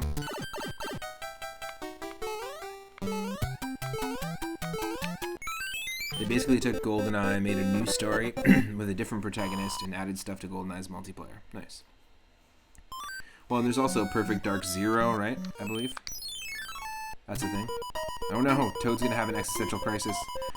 The time travel paradox. You can't meet your past self, your alternate self. He's never gonna be able to sleep again. So this works a little bit differently. It's a penguin suit. So now we have one penguin suit and one raccoon suit. Ooh, a boomerang. We haven't tried that yet, and we haven't been introduced to it yet. Got ourselves a carrot. Ooh, okay, that's it. Damn. Well, let's go with carrot, and since we have all the coins here and here, let's teleport.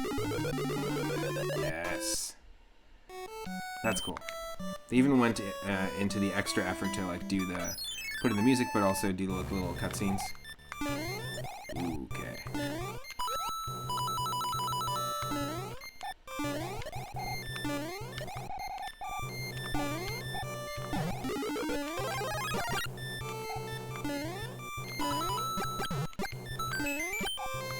Awesome. Okay, this is cool. Give me that penguin suit. It's an ice level, but with Mario Galaxy graphics, and it's a castle. Yes, it's like Freeze Flame. Just like Freeze Flame Galaxy. Every time I think of any, or see any ROM hack that implements or any game in general that implements like fire and ice combined, I always think of Freeze Flame Galaxy. I know that Stegosaurus McCartney, Daryl in the chat the other day, you mentioned there's a level in Donkey Kong Country 2 that is like ice and fire based, all on the same level. I think it's a really cool concept, and I think this is a really cool way to implement it. I'm thinking about myself as a kid playing the original Super Mario Bros. 3. If I got a chance to play this, I would have like been super into it.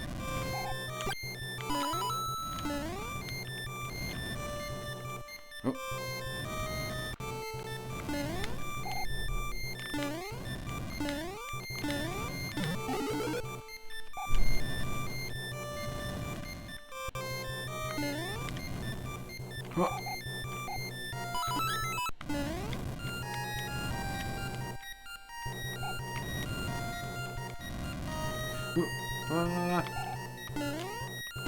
Just want to be careful.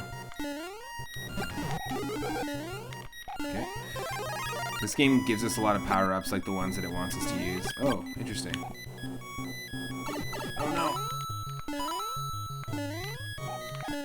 I like the look of those enemies. Don't like the touch of them though. Oh. Second one. Let's go, let's go. We got this. Sorry. Checkpoint.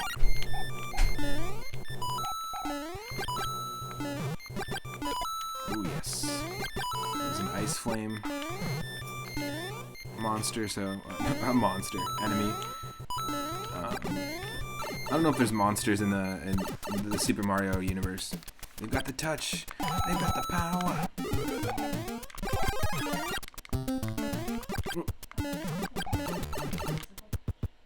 What? Michelle's like, I think Phil Collins called it the invisible touch. It pretty much was. He didn't see it coming. Okay, cool. All three got. Yes. Cha-cha-cha-cha.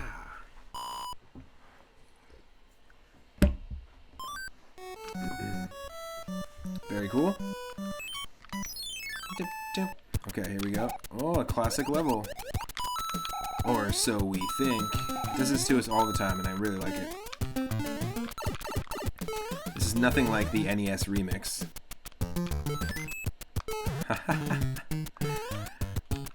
The NES remix series that was released for the Wii was like an attempt to kind of, I guess, do this with like all the old school NES games. But they just really, just a really cool subversion. Like, what is this? Come on. This is a really cool subversion of what you expect and your muscle memory, and also like your memory of like classic level layouts from all over the games, from Mario 1 through 3 and World in this game. Having a blast. Oh. Oh. Yeah, that's hard to wrap my brain around. It was Nintendo's attempt to be like, don't ROM hack, we'll make crazy games. So was Mario Maker.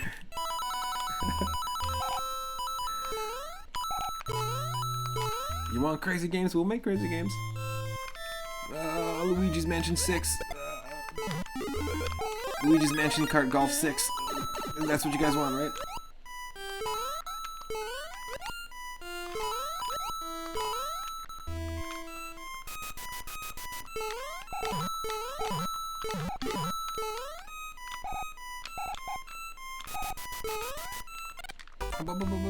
What the hell was going on there?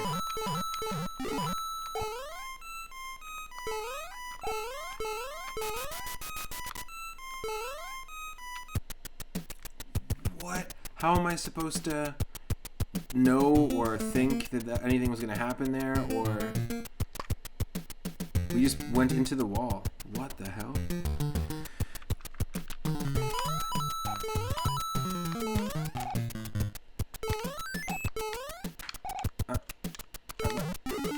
Maybe I have to get it. I like that advice.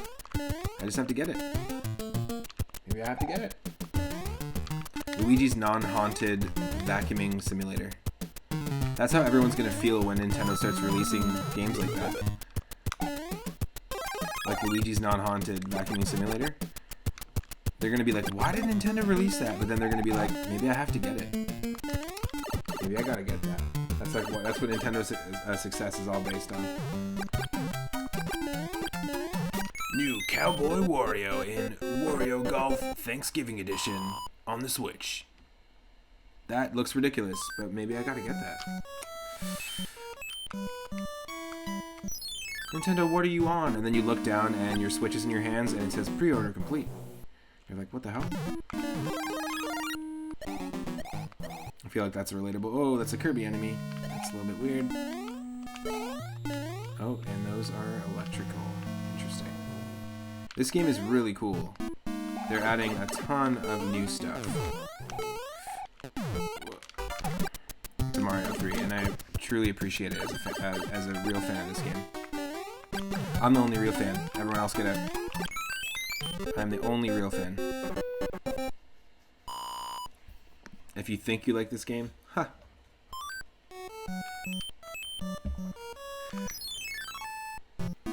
Okay, let's actually do this. Please.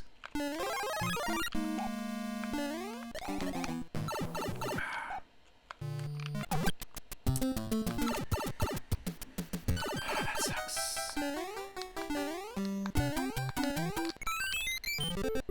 The difficulty has been increasing, like since World 6 and 7. I feel like it has. Not as much as it was in Rainbow Realms that we played a couple weeks back.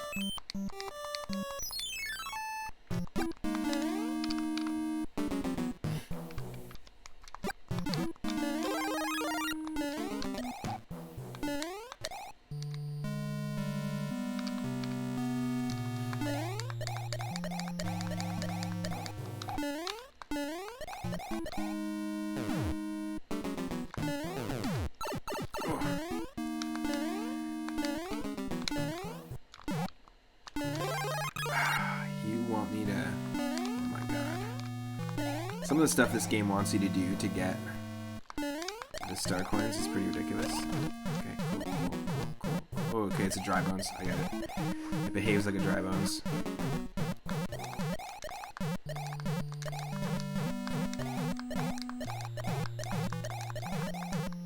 Oh, that's it? Come on.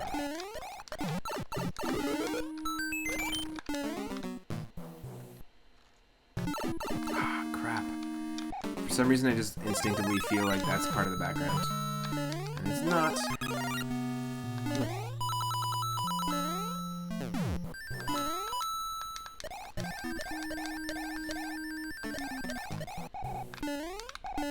Yeah, exactly. That's the second one. So yeah, we missed one back there. And we know which one it is, but how do we get it? Ah. Yes. Get out of here.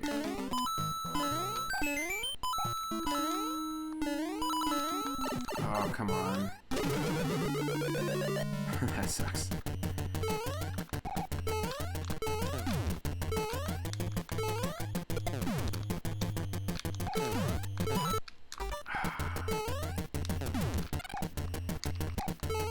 Maybe I just do.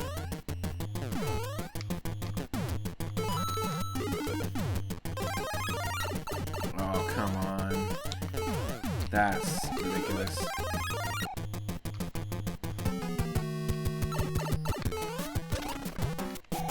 Okay.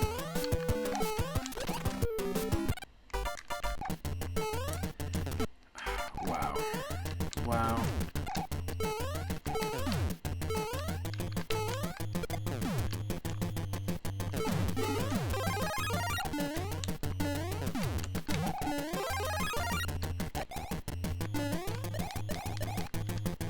Why is that there? Yeah, that's what I thought.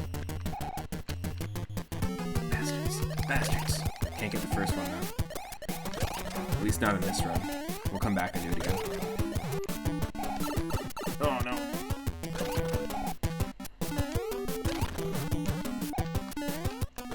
I appreciate that this takes more than 3 hits.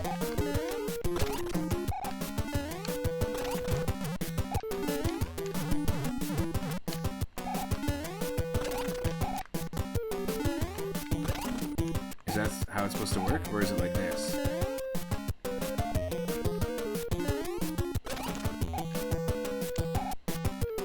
Are you supposed to trick him into like hitting the electricity? No. The other boss fights have been way more complex than this, so I don't know what's going on here.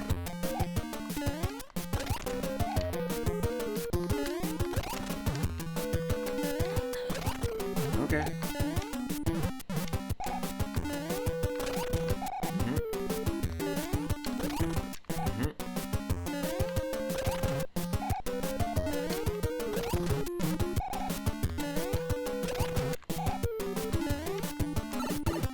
Am I missing something here, someone? Anybody that's played this game know what's going on? Oop.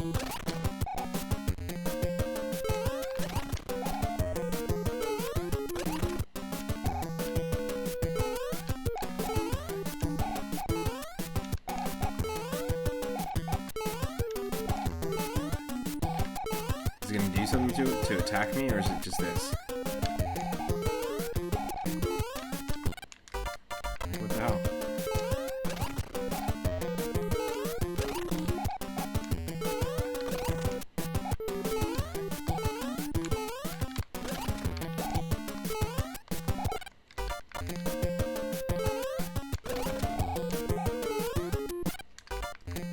Very weird.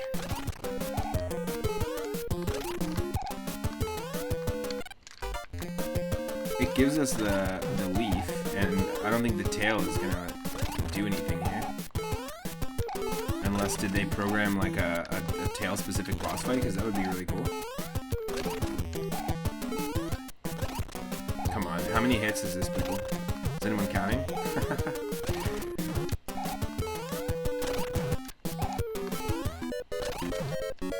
Oh, I get it. I get it. Because the enemy version behaved differently. I understand. There we go. That's a hit. Okay, that was dumb. Yeah, the enemy, the tiny version of this enemy behaved the same way, so I get it. They had a tell earlier. There we go. That's so dumb.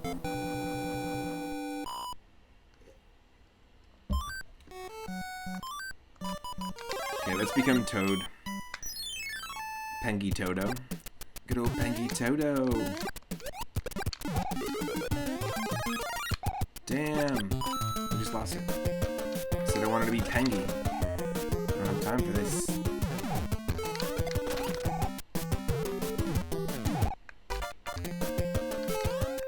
Of course I gotta do all this over again.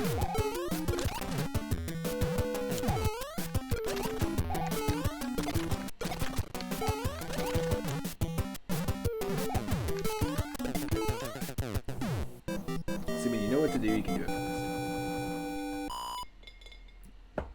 When you don't know what to do, you just jump around for a while and you try to, hopefully, find my Pengy. Oh well, we'll do it next level. We will do it next level.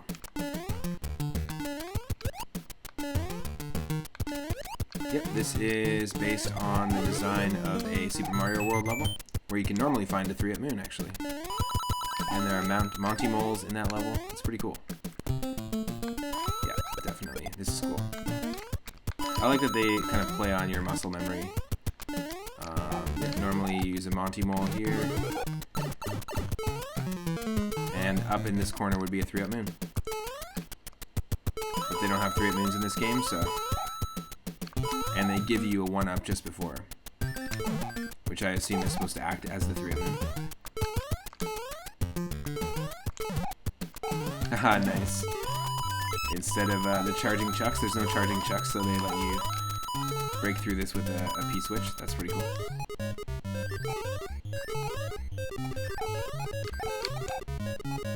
Oh, okay.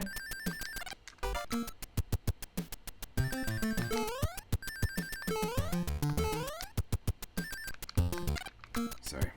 There was one, there's another star over here. So let's get this one.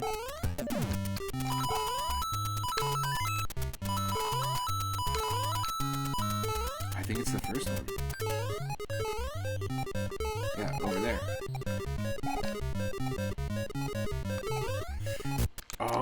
Okay. Wow, I got it. Holy shit.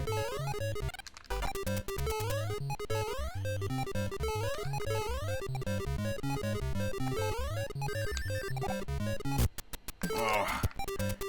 Damn. I might have to do this one from the top. Yeah, no.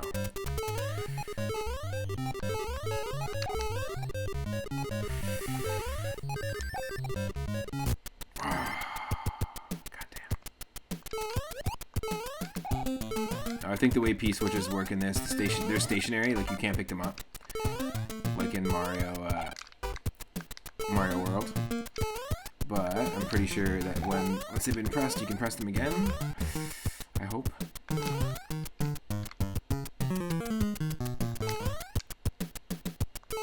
Nope. Ah, that sucks. Okay, we have to come back and do that just to get that one. That's fine.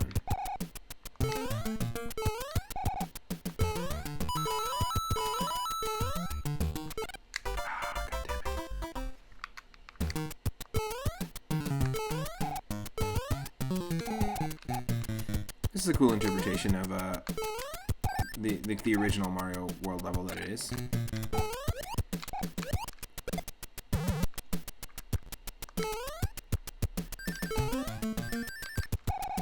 Okay, this way, come on. There we go. No patience, no patience.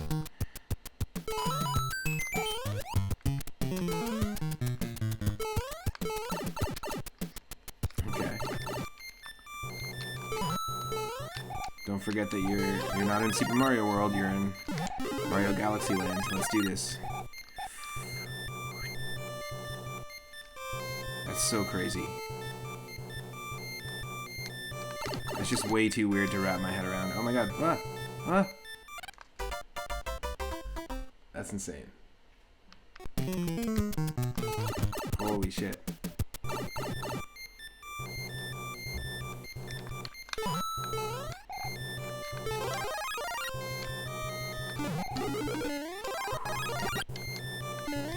For anyone just joining, the penguin suit is basically just like the ice flower. And it also lets you swim through like water and tar. Because there are tar pit levels in the sand world in this. Michelle, I mentioned earlier, but you would have really enjoyed the desert levels because they were based on like Super Mario Land, but they were way more complex. I think you would have really dug them. Because they were still in the Super Mario Bros. 3 style. Okay, here we go.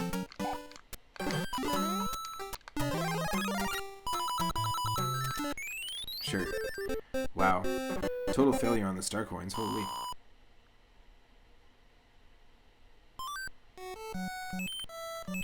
We'll come back and do those star coins in another time. Just play a few more of these levels. Yeah, so you can freeze enemies. Oh, here we go. Here's a new power-up. Nice. Okay. So we also have ourselves the Boomerang Flower. This is the first time we've been able to see it and actually utilize it in World 7. It's cool that it's actually a smaller boomerang. It's not like the Boomerang brother enemies. Really cool. It doesn't get coins for you, that's fine.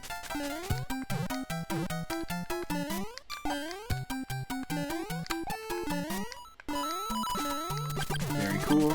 I like this a hell of a lot better than I like the Sledgehammer Seed, that's for sure. This obviously is replacing it. It's really cool. Lost it, but definitely up there with one of my favorite like custom power-ups that I've seen in a ROM hack. Oh my god. These underwater levels are just not cool. Under upside down levels, I mean.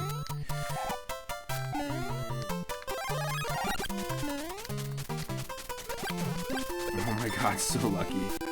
So lucky.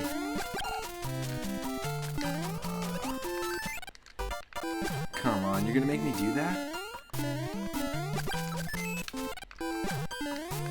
Okay, we gotta wait, Nope, gotta wait.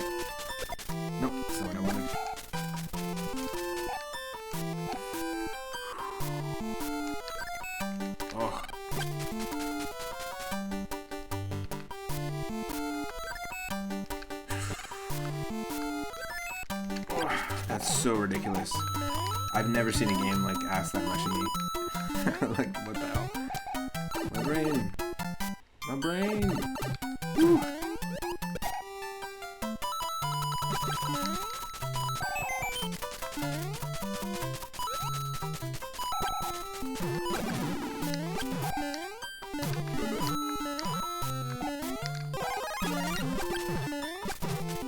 Holy crap, yes, this is awesome.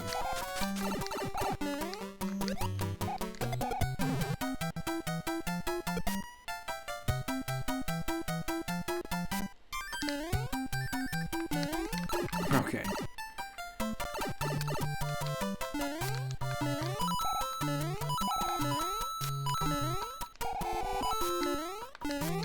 Crazy ice physics. They're definitely ramped up as well in here.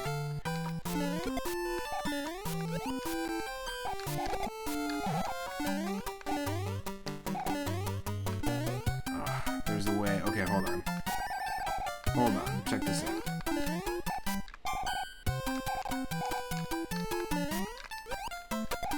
No.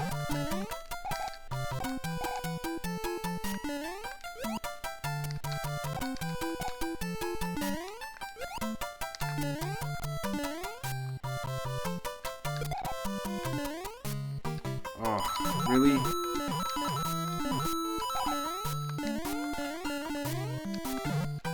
Oh, wow. Okay, ready? Ready? Ready? Go.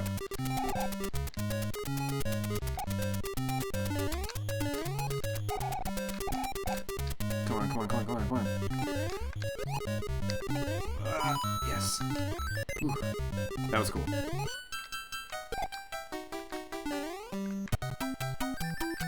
That was cool. I'll give him that. Cool, and it's going to take us to the next section of the world. Nice.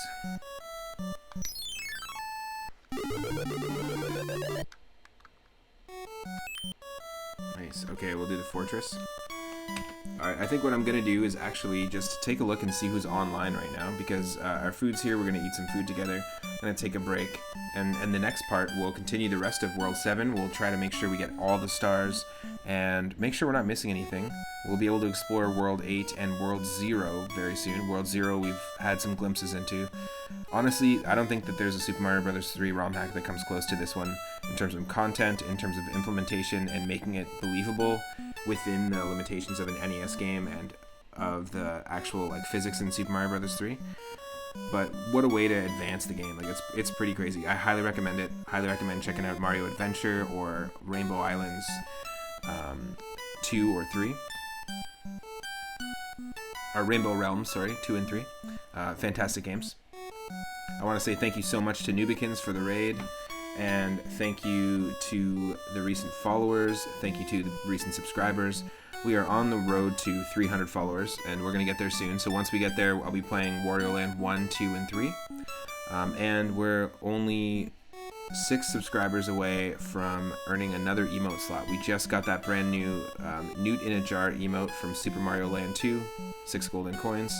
We have the 3-up emote available for Tier 1 subscribers from Super Mario Bros. 3, and the 3-up moon emote from Super Mario World, of course. So hopefully we can offer a 4th one very soon. I know we can hit those goals. It's going to be awesome. Stick around and earn those moonstones if you stick around for the raid, and let's see who's online and who we can spread the love with. I am also going to come back online later tonight and continue Final Fantasy IX's playthrough, because it is Final Fantasy Friday, so I'll see hopefully a bunch of you there. If you're into that, that game is a fantastic game. I highly recommend playing that one as well. The music, the visuals, that's a 10. Well, it's a 9 because it's Final Fantasy IX, but it's a 10. Let's see who's playing. Who's playing what? Got an NES stream. We've got some Valheim. Ooh, yes, the Golden Souls 2. Okay, because we're playing a Mario game, this is just so perfect. We're going to raid Asterio Doshuki, good buddy of mine, who is an awesome streamer, who also helped me when I first started. He plays a lot of co-op stuff with his partner, Ryder of Lemia. and he right now is playing. He plays a ton of mods, and he's playing Doom mods. He's playing Zelda fan games. He plays Zelda Classic. He plays a bunch of Japanese-only releases, Japanese-only action-adventure and RPG games. And yeah, it's a really cool place to hang out. We're gonna raid Asteria Dashuki. He's playing a Doom mod right now called the Golden Souls 2, and it is a Mario-themed Doom mod with Mario enemies, Mario sound effects. There's coins, but you got a shotgun. It's pretty crazy. If you're into Doom, go check that out.